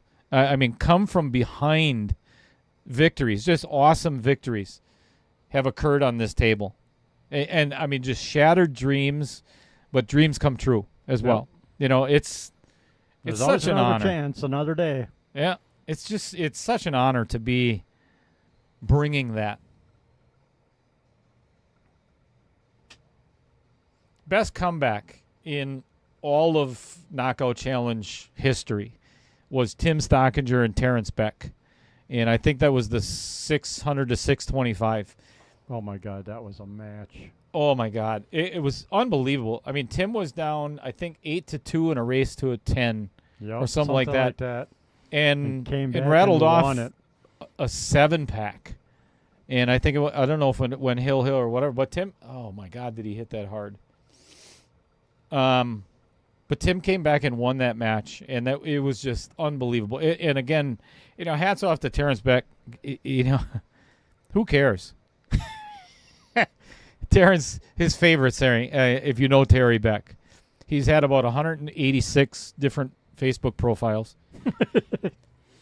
But he was the most gracious loser of, just so much history on this table already. Yep. What's going on, Jeremy Gould? Thanks for tuning in. Oi. Option. That's look at this table. What a mess. Yep. What a mess. That hill game is never easy. Dry break, a bunch of clusters. Hard for Jim to win. Hard for Hard for Brad to tie it back up and get it hill. Jeremy, where have you been all night? Shame on you. Jim, that was actually the intent for the longest time of. Oh my gosh, are you kidding? This is just weird. Wow, this is the weirdest. Really, really weird. This is the weirdest game right now out of all of them. Right? So here now, do you take it or do you give it back? I'm gonna take it because I'd play safe on it, but what's your opponent gonna do with the 6? So the whole idea, I have 2 perimeter lights, or the Predator arena lights above the table. Oh boy. Uh-oh. This is the worst thing he could have done because not not he's only got the angle for the breakout. Yes. Now he can pocket the 5, but go all the way down and give that 9 a nice little nudge out of the way. So the idea was to have the ability to swap out the 7-foot for the 9-foot table at any time, and I still can. I just haven't had an opportunity for that match. What I'd really like to do is get like Sky Woodward or somebody, John Mora, somebody to come to Oshkosh and play Tyler or play Margaret, Right. Maybe I could get Christina Tkach or, man, I would have. Why? Yeah, this does no good at all. Well, if you want to milk out the game and play safe for an hour. Yeah, now he's going to thin the right side of the 6 ball and get the cue ball down by the 7. Doesn't solve the problem. Yeah, because Brad's going to get a hit on the 6, most likely. Oh, boy. Now, you've almost left it in the hands of Brad. Brad might have a cut. Jeez. Because now you went too far on the wrong other side of the table. That is cuttable. So Jeremy worked in his office late and thought you should watch the end of this match. Good choice. Good choice. Absolutely. Because you might see it go hill here. Oh, it better. Holy cow. It better. I'm not staying here till 10 o'clock if it doesn't go hill. I'll call a forfeit. No, it's already after 10, buddy. Oh, crap. It's 10:05. That's not 10 after. That's 5 after. Well, you said you're only staying until 10. It's already after 10, though. Oh, yeah. Good point. Fair enough. I don't think that 7 ball goes past the 10. Man, that is really close. It looks like it on the camera, but, man, I'd lean out. I don't think it does either. I don't think it does. So now you could try and cut the 6 with some inside. Yeah, break it out. Absolutely.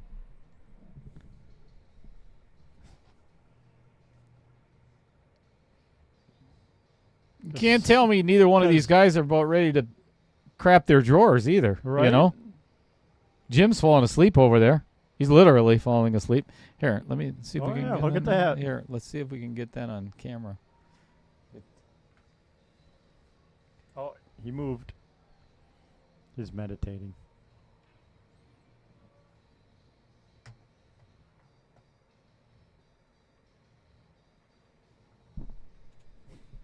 Stupid camera. I hate this camera.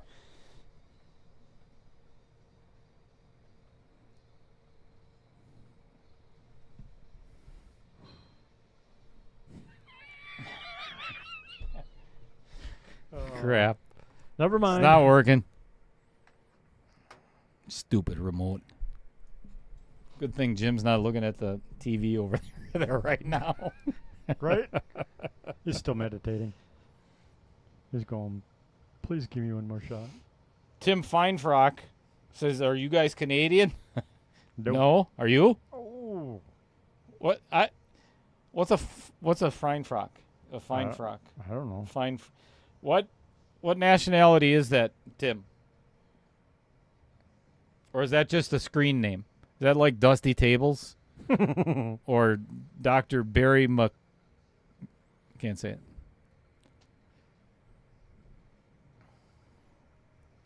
Jopers. Jopers. Ja, der hey. And so? Ja, there.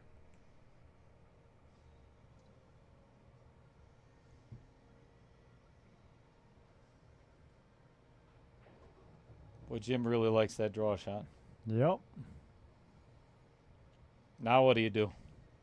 You play safe. If you want to win it. You play safe. Now, this might be a two-way shot. If he can get past and draw back down by that 9 ball, it could potentially, but you better get that 9 behind, or the cue ball behind the 9. Yep. If not, you're leaving Brad the out. Corkener. What's a cork? Oh, yeah. All right. Dr. Barry. I'm not going to say it. I've gotten in so much trouble doing stuff like that.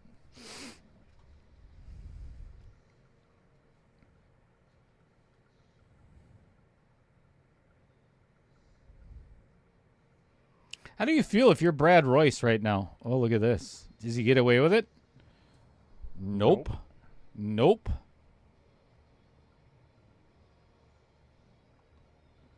Oh, maybe. Yeah, I think he might be hooked a little bit.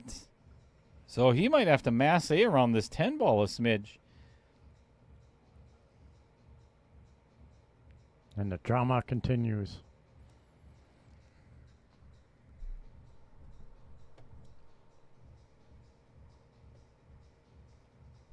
Nice close. I Yes, don't know. this is 10 ball. How is he looking at our close? I don't Oh, know. is he talking about the guys that are on? Oh, maybe on stream, yeah.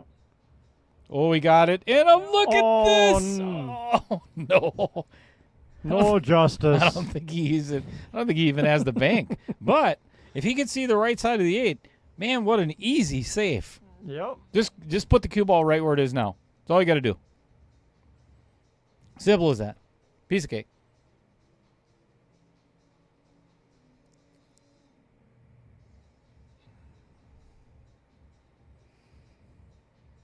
Well, not the best safe he's played all night, but not bad either. Yeah, not the worst.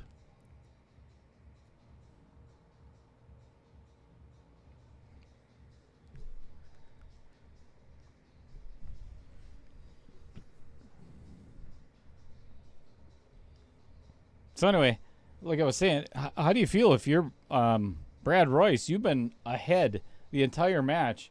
Now you're fighting for your life. Right?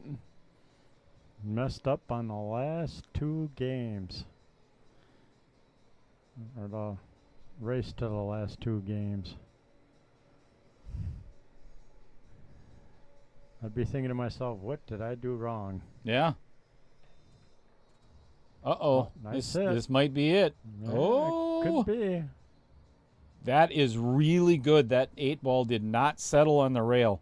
That makes this much easier for Jim to win this match.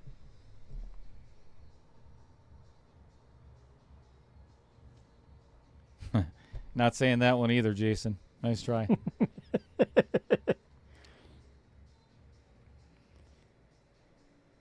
How'd you like this? Each one of these balls is worth $1,500 to Jim Sorensen. No joke. And then you underhit it a lot because it's worth $1,500 each ball. I just perked up in my chair if I'm Brad, going, "Oh hell yeah, baby! Hell yeah, we're going hill now." Give me one more shot. That's all I'm asking for. Come on. Wow. It has to go hill. It just has to. I don't see this night ending any other way. Nope. If it goes to hill, if I was both players, I'd take a 5-minute bathroom break. Oh, no doubt. Collect my thoughts, reset, and go, let's do this, baby. You know, here's the hard part about what Jim just did. There's no easy safe here. Nope. I mean, I would go for the bank. You almost have to. I mean, you could try to thin it, but yeah, you could leave your opponent with a bank. Now, as much as, at least for me, sitting in this situation, like where I was on Monday night against Brad, and I tried to play my safe behind the 15. As much as I want to go for this bank, I'm going to try and hit that 9 square and get both balls as close to that rail as I can on top of each other. Now, what do you do if you're Brad? That's what I'm saying. I would drive straight into the 9, try and bump the 9 into the rail, and get the cue to sit on top of it.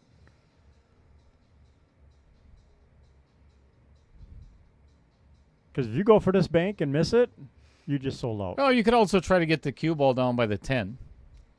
You know, you could try to put the 9 ball right where the cue ball is now, and then put the cue ball behind the 10. But if you miss that shot, Yeah, you lose. miss that too, you lose. Right. So this is, God, I love it. Right? The options, the drama, the stress. Oh, he called the bank. He's going for it. He called the bank, and I had a feeling he was going to. I favor him most of the time to make it. He put a lot of thought into, you know, what to do. Nailed it. And he drills Slow it. down, He slow down. drills Come it. on, give him the lead. Drills it. Okay. I would be freaking thrilled with this 10 ball right now. Yep. If I was Brad, I would be so excited to shoot this 10. Yep. Oh, come on. He's got to make it.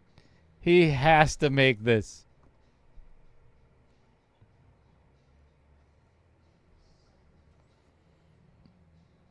Yep. Little bit of inside English, Yep, not just much. A hair bit of inside English and make that cut, baby. Any outside English at all, and you're scratching in that side pocket right above Chris Green's head. Yep. Go Blunkers. I'm sweating bullets right now. Come on. Pocket the ball for Hill. I'm just, Pocket the I'm ball. scared. Get in there. He didn't hit it hard Oh, enough. we're going hill, folks. Oh, baby. Oh, my God. Yeah. Wow. All right. Giddy up. Let's do it, folks. One game for $4,500. One. Yeah, buddy.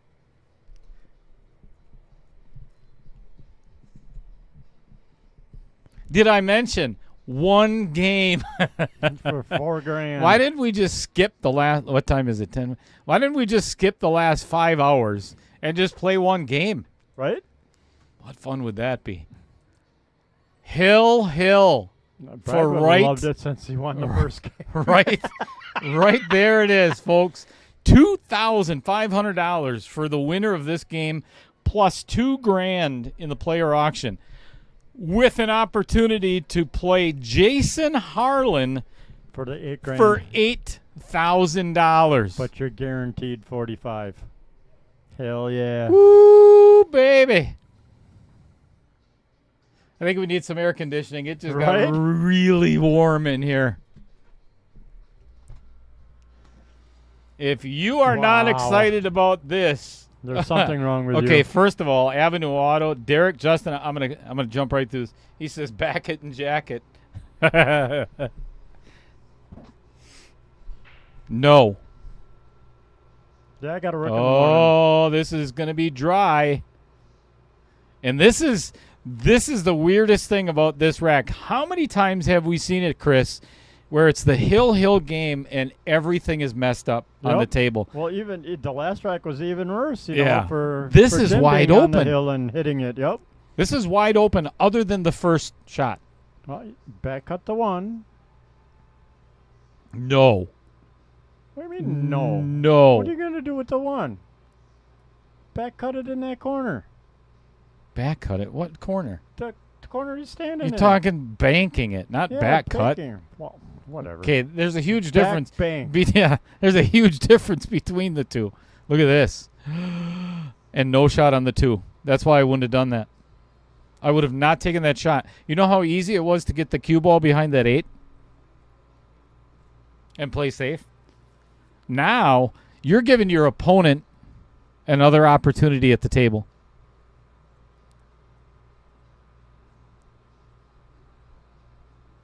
This is going to be a safety battle, I guarantee it. Now the 4 just got messed up a little bit. The 3 to the 4. Yep.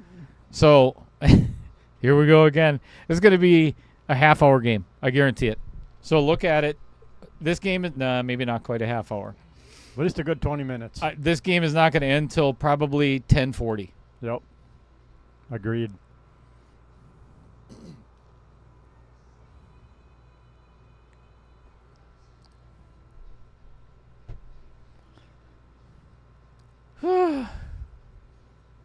Brad calling a safe.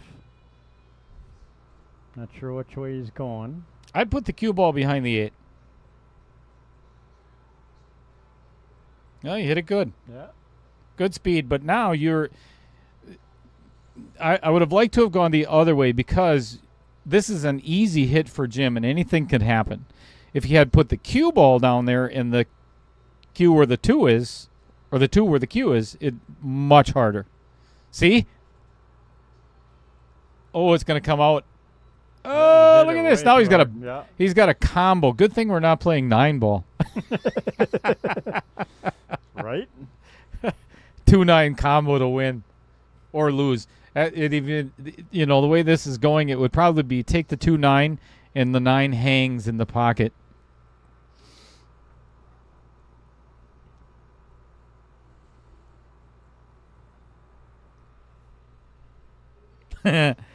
Do you go for the combo if you're Brad Royce? No. No. In theory, no. Chris Greenwood. Chris Greenwood.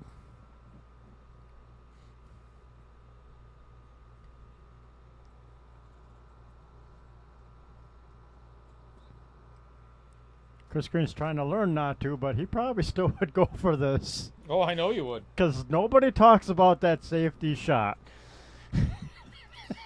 Yeah, but they're going to be it's talking. A little bit of that Chris Melling that's in right. Yeah, but they're going to be talking about you if you're not in the finals anymore. Now I would play safe. Really? Wow. Way to go out on a limb. Well, Wait. I didn't get my leave. Time to play safe. Way to go out on a limb. Of course you're going to play safe because there's no pocket for the 2. There's always a shot. Just depends on how gutsy or crazy you want to get. Send that 2, cut it all the way up in the corner at 900 miles an hour.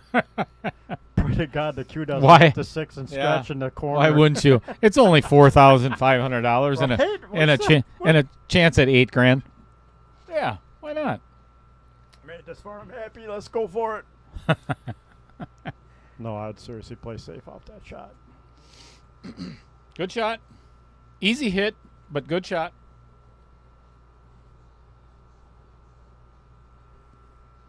Yeah, that 2 didn't go into the side there, Tim. No, not at that angle. Especially on this table. Although it's been pretty generous since... I think people are starting to get the hang of it, that you can't hit anything hard this table. You got to finesse on this table. And every shot you have to focus. Ooh, boy, he got that thing to... Look at this. Look at this. Now it's an option. Yeah, but look at the angle. Yep. He's going to run into the 4 unless he draws out of it. But if you draw out of it, I don't know if the 4 goes past the 10 Yeah, you got in the bottom corner. You got to stay on this side of the 4, the same Right. side as the 3 ball is. I love it. I'd try and follow down, get about to the middle diamond, and take the thin cut on the 4 if I were to play to win. Ooh, up to nice. Yeah, it's getting interesting. People want to see it now. Tim, no. What happens is because the ball was pocketed in the wrong pocket or a non-called pocket, in 10 ball, the rule is it is an option for your opponent. He can either take the shot or make the shooter shoot it again. Yeah, what you're thinking about, Tim, is 9 ball. And it's not technically 10 ball rules. It's KO challenge rules. I wanted to make a very completely different game between 9 ball and 10 ball. So that's kind of the design behind. The only other thing is no 9 ball breaks in 9 ball. Yeah, and no early 10s. You can pocket it, but it gets spotted. Yep. Even on the break. It goes in on the break, it's spotted. It is not a re-rack like in 8 ball. This is going to be tough for Jim to hold the cue ball there for the 4. He's probably going to be able to make it. Ooh, boy. I don't know. That's tight. I don't know if he can make it, to be honest, going around the 10. I think he might miss it. He's got no other path, though. I mean, he could, like, 3-rail. And you call me crazy. Well, no, I'm just saying, but though. Yeah, I get what you're but saying. I think it's the only way. I think it's the only way he can get there. Yep. The only way to hold the cue ball there for the 4. And the 3-rail is actually not that bad. No, there's nothing in the way. There's nothing in the way for it. Unless you hit it funny and nick the 8, that's about the only thing you can do wrong. But yeah, if hit correctly, that 3-rail is right there. I know it's crazy. Trust me, but with a little bit of high right-hand English, if he played here. Right up that center diamond. Whoops, not there. Here. Doink. Somewhere. And that might even give him the perfect That lead is on the like 4. the worst drawing ever. Oh, my God. I hate this freaking telestrator.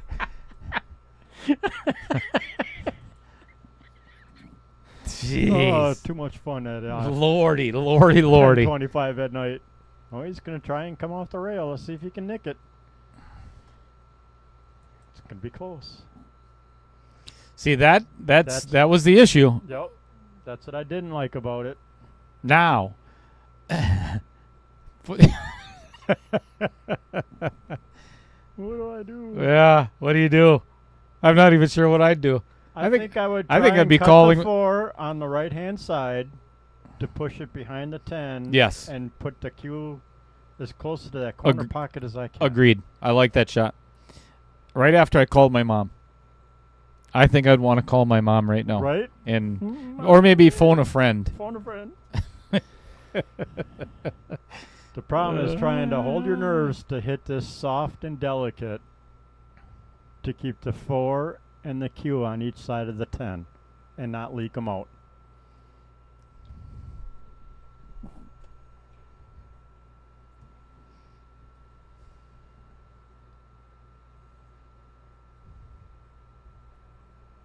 Oh, this might work. That might work. Oh, oh again, maybe no, not. he's gave him a window.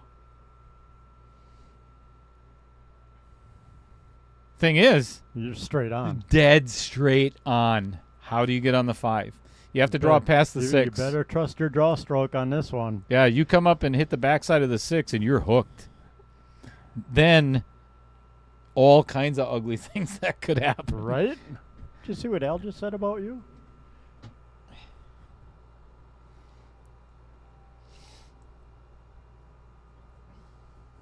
Yeah, he's not wrong. I'm your friend. You got at least one. Yeah. Lisa's my well, never mind. Mrs. Cheddar's my friend, I think. Right? My kids, well, they're family. They're family. They don't have a choice. Those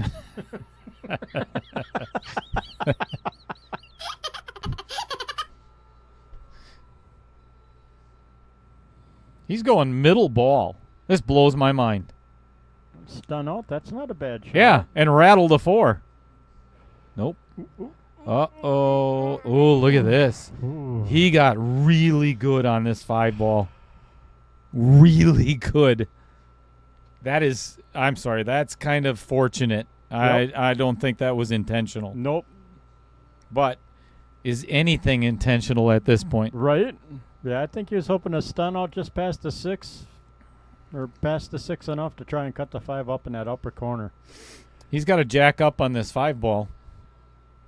Yeah. Little stun draw shot. Yeah, and Pop just, her in the corner and hold right there for the 6. Yep, leave the cue ball right there. Just put it in. You make this, you're out. Yeah, right. Have you lost your freaking mind? Okay, in theory, in you make theory, this 5. yes, in theory. From here, you should be out. Right. Everything's in the open. Have you been watching I any of have this been match for the watching last 5.5 hours? I'm like, I'm praying to God that even I don't lose my nerves this bad. Don't draw it into the side either. I don't know why he jacked up like that. I think he had to. I think it was more of an angle than what we thought. Maybe. But yeah, it's hard to tell sometimes on the monitors. It threw. Man, I am not playing this bank. Not at this juncture of the match. There's no way I am playing this bank on the 5 ball. I am going to thin the. Let me get the telestrator out and draw some of the worst lines you've ever seen in your entire life. I'm going to hit right there. Wow. Maybe a little bit of spin and try to get down here and get that 5 to come off the rail and over here. Not an easy shot. Trust me, it is not. But you cannot be aggressive at this point.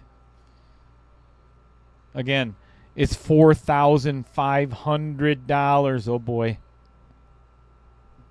Perfect. Oh, I tell you, a little bit harder, and that's a game-winning shot. That's a match-winning shot. Well, actually, a little softer to keep the 5 at center table. Yeah. But the cue ball was headed right behind the 8. Yep. That was well done. Well thought out. Here's the one. I'm talking about all the bad things that could happen because they can. And we've seen it for a year. I'm like, but he's got to hit this 5. Table and I'm going for a walk. I am now going for a walk. If he hits this 5 too thin, it's going to hit the 10 and take all the momentum off the cue ball and not get shape on the 5. Take a breath.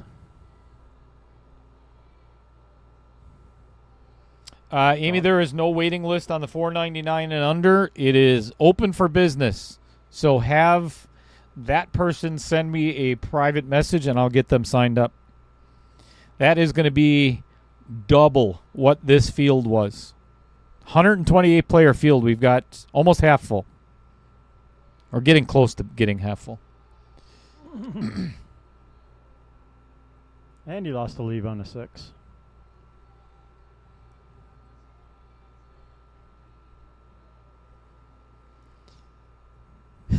All right, once again, in theory. Oh, no doubt. Little pop on the Vincent corner pocket there. A little roll over with a little bit of angle on the 6. And this is exactly what I was talking about before. 2-inch ball movement. Yes. And just honestly, simple little just stop shots. Pocket speed. Yep. If you overhit this, it's going to rattle in the pocket. Pocket speed with a nice follow through. Yep. If you try to jam this in that pocket, Vincent Didio is going to reach up from the depths of that pocket and slap the shit out of you. Just punch you right in the face. Oh. Look at this. Look at the cut that he left. This is the best game ever. Poor Brad's going, I just can't get a cut, man. I'm missing and giving this guy easy shots, but Jim's missing the easy cut. This is the best game of 10 ball ever. Oh, my God. 10 minutes into it, we got 5 balls to go yet. I don't care if this. Remember, what time did I say this game was going to end? 10:40. 10:47. So 9 minutes to go. I'm thinking It's quarter not going to two. be done in 9 minutes. Nope, I'm thinking that 25 minutes is looking better and better by the minute. This is a super thin cut on the 5, too. Yep. It may not look like it on screen, but trust me, it is. We called safe. I like the shot. I would thin it on what would be his left side and try to get that cue ball all the way down. Oh, boy. Oh, that is not the worst outcome No. for kind of miss-hitting that stroke. Yeah, these guys have both got a lot of nerves going on.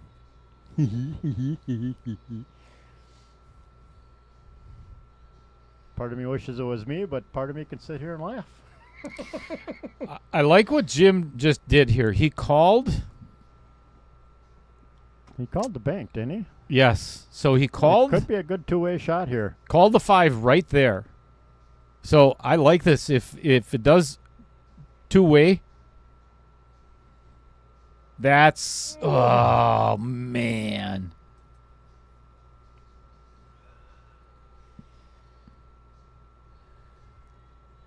That was a good shot. I really like that. Even this, I think to with protect in as much nerves as going on, it's no easy to get on that 6 ball. I think protecting that cue ball a little bit more would have been my biggest effort. Yep.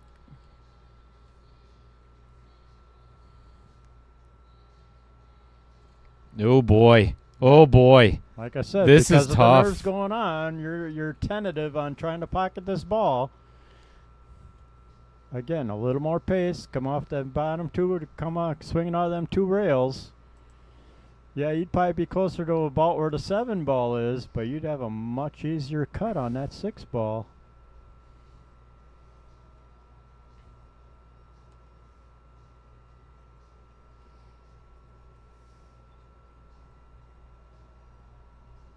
Oh, the Roku TV kicked it off, huh? Stupid thing. This is really tough because he can't really put a lot on this. You just have to make it and take what you get. Yep. And that was the right shot. Ooh, he's on the rail again. Brutal. Yeah, but At least you're going to earn it. Oh my hell. gosh. You got to be kidding me. This is freaking awesome.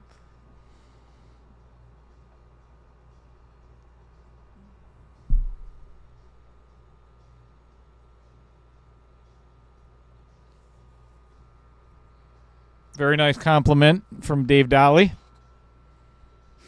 He doesn't know you, but you did a good job. Thanks, Dave.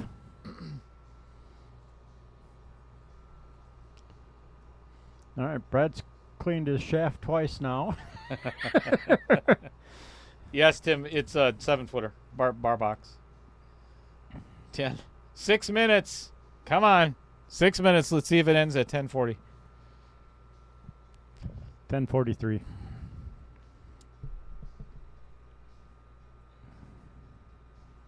Oh my gosh, and look at this.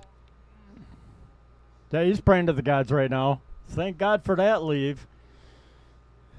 I don't know Sorry, if I would buddy. I don't know if I would play this. I think I would actually thin this and try to get the cue ball behind the 8. Yep. I don't know if he can pocket this. Man, I hope to God they don't call me out here to watch the hit.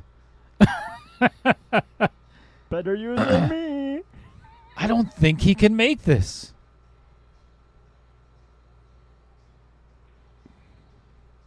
This is so easy to double hit this cue ball. I'm I got a feeling Brad's going to come get you. Oh, there's no doubt about it. I would not play this cut. It's easy enough to put in, even if you end up leaving your opponent with a bank shot, I'd rather do that and try to get the cue ball behind the 8. Oh, crap. Be fair. I don't know what to do here. All right, they're calling Dale out to watch the hit.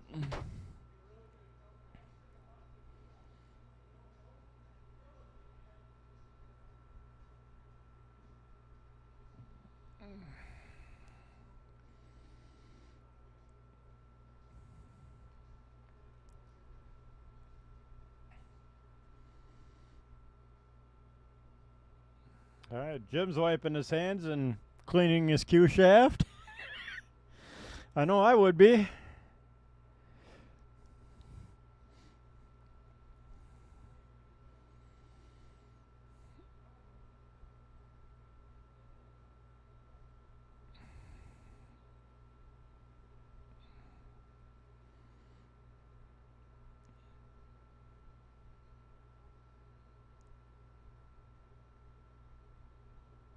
Oh my God, made the cut. Looked like a clean hit to me.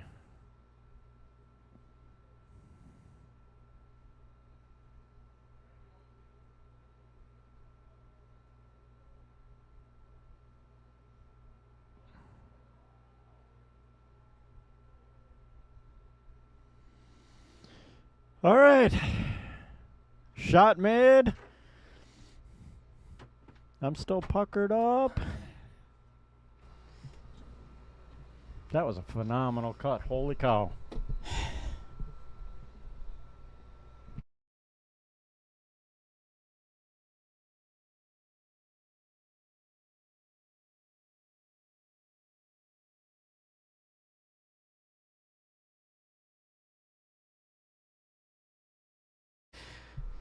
All right, one bank shot on the 8 ball to get to the 10 ball.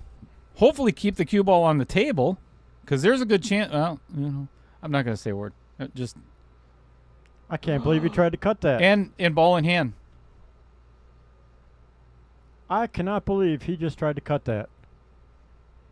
Oh my God.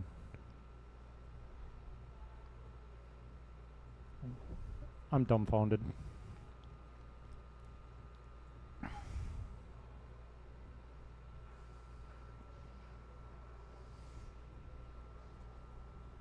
I am dumbfounded that he tried to cut that. Me too.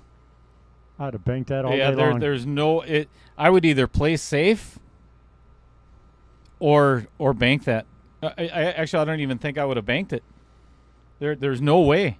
I would have tried to bank it, thinking the speed of if I miss it, I put it back in the center of the rail and I get the cue down like where it is now. I'll be honest. This is just it's a heartbreaking loss for Jim.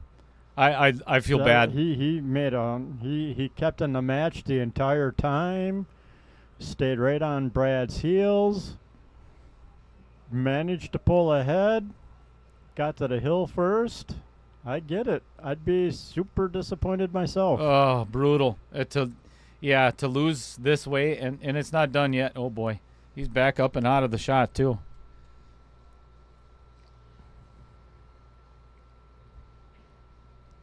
I'll say I'd have popped that 10 by now. After making the 8 that way and getting the position I wanted, I'd have been confident. Bam. No, I like this choice. There's a lot going on in your head right now. Probably. You might be right. That almost didn't go in. Wow. Holy cow. What a match. Holy cow. That's, and unfortunately it did come down to, unfortunately it did end up coming down to the last shot.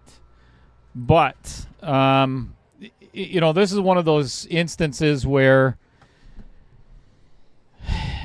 this match was won and lost 15 times already. Throughout the entire 11 to 11, we've played 20 games. And again, this is 525 and under. I completely understand that, but there were a lot of opportunities for both players on a lot of occasions. So hats off to Jim Sorensen. I hate to see a match end like that, especially on, calling. Right? Oh, my gosh. Oh, and it ended right at 10:40. Hey, I called it. Cool. I was nice right. Job. I think I was right you twice were right tonight. on the money, yep. Folks, I tell you what, I cannot thank Nick, you. It had nothing to do with being burned out. It's you're playing for $4,000.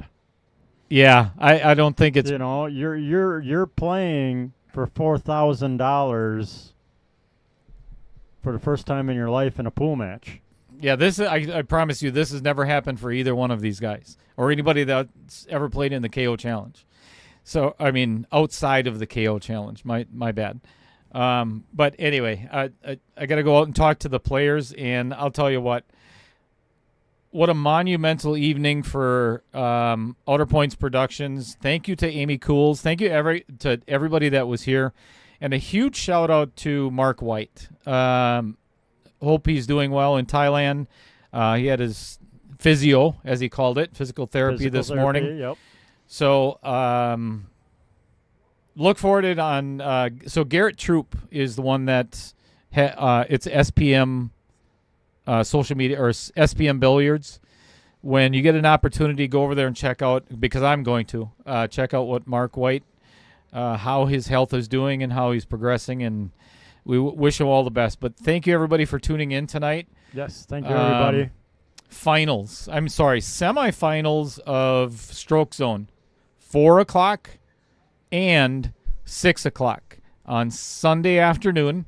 It's going to be just like this. Like I said, semifinals of those two matches, and then it's going to be a week off, and then we're going to get to the finals of all of them. So you guys have been awesome. Thank you so much for tuning in so late. Tuning in, watching, sticking with us. As always, thank you so much for all of your support on and off the stream. Greatly appreciated, and thank you to all of these wonderful people that are the sponsors of Outer Points Productions. Couldn't be doing it without them. So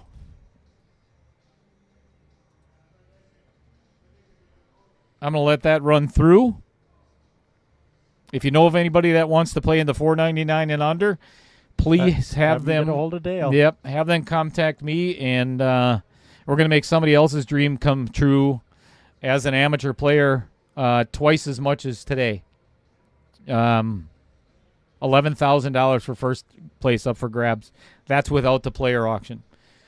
So, on behalf of, actually, I'll let him say goodbye himself. That gentleman right there, thank you as always for being here. Definitely. Wouldn't miss it for the world. And to the rest of you, thanks so much for watching, and be safe out on the roads out there. It's crap. Yeah, it's crap tonight. Be safe if you're traveling yet. Yep. Be safe tomorrow morning. See you guys later.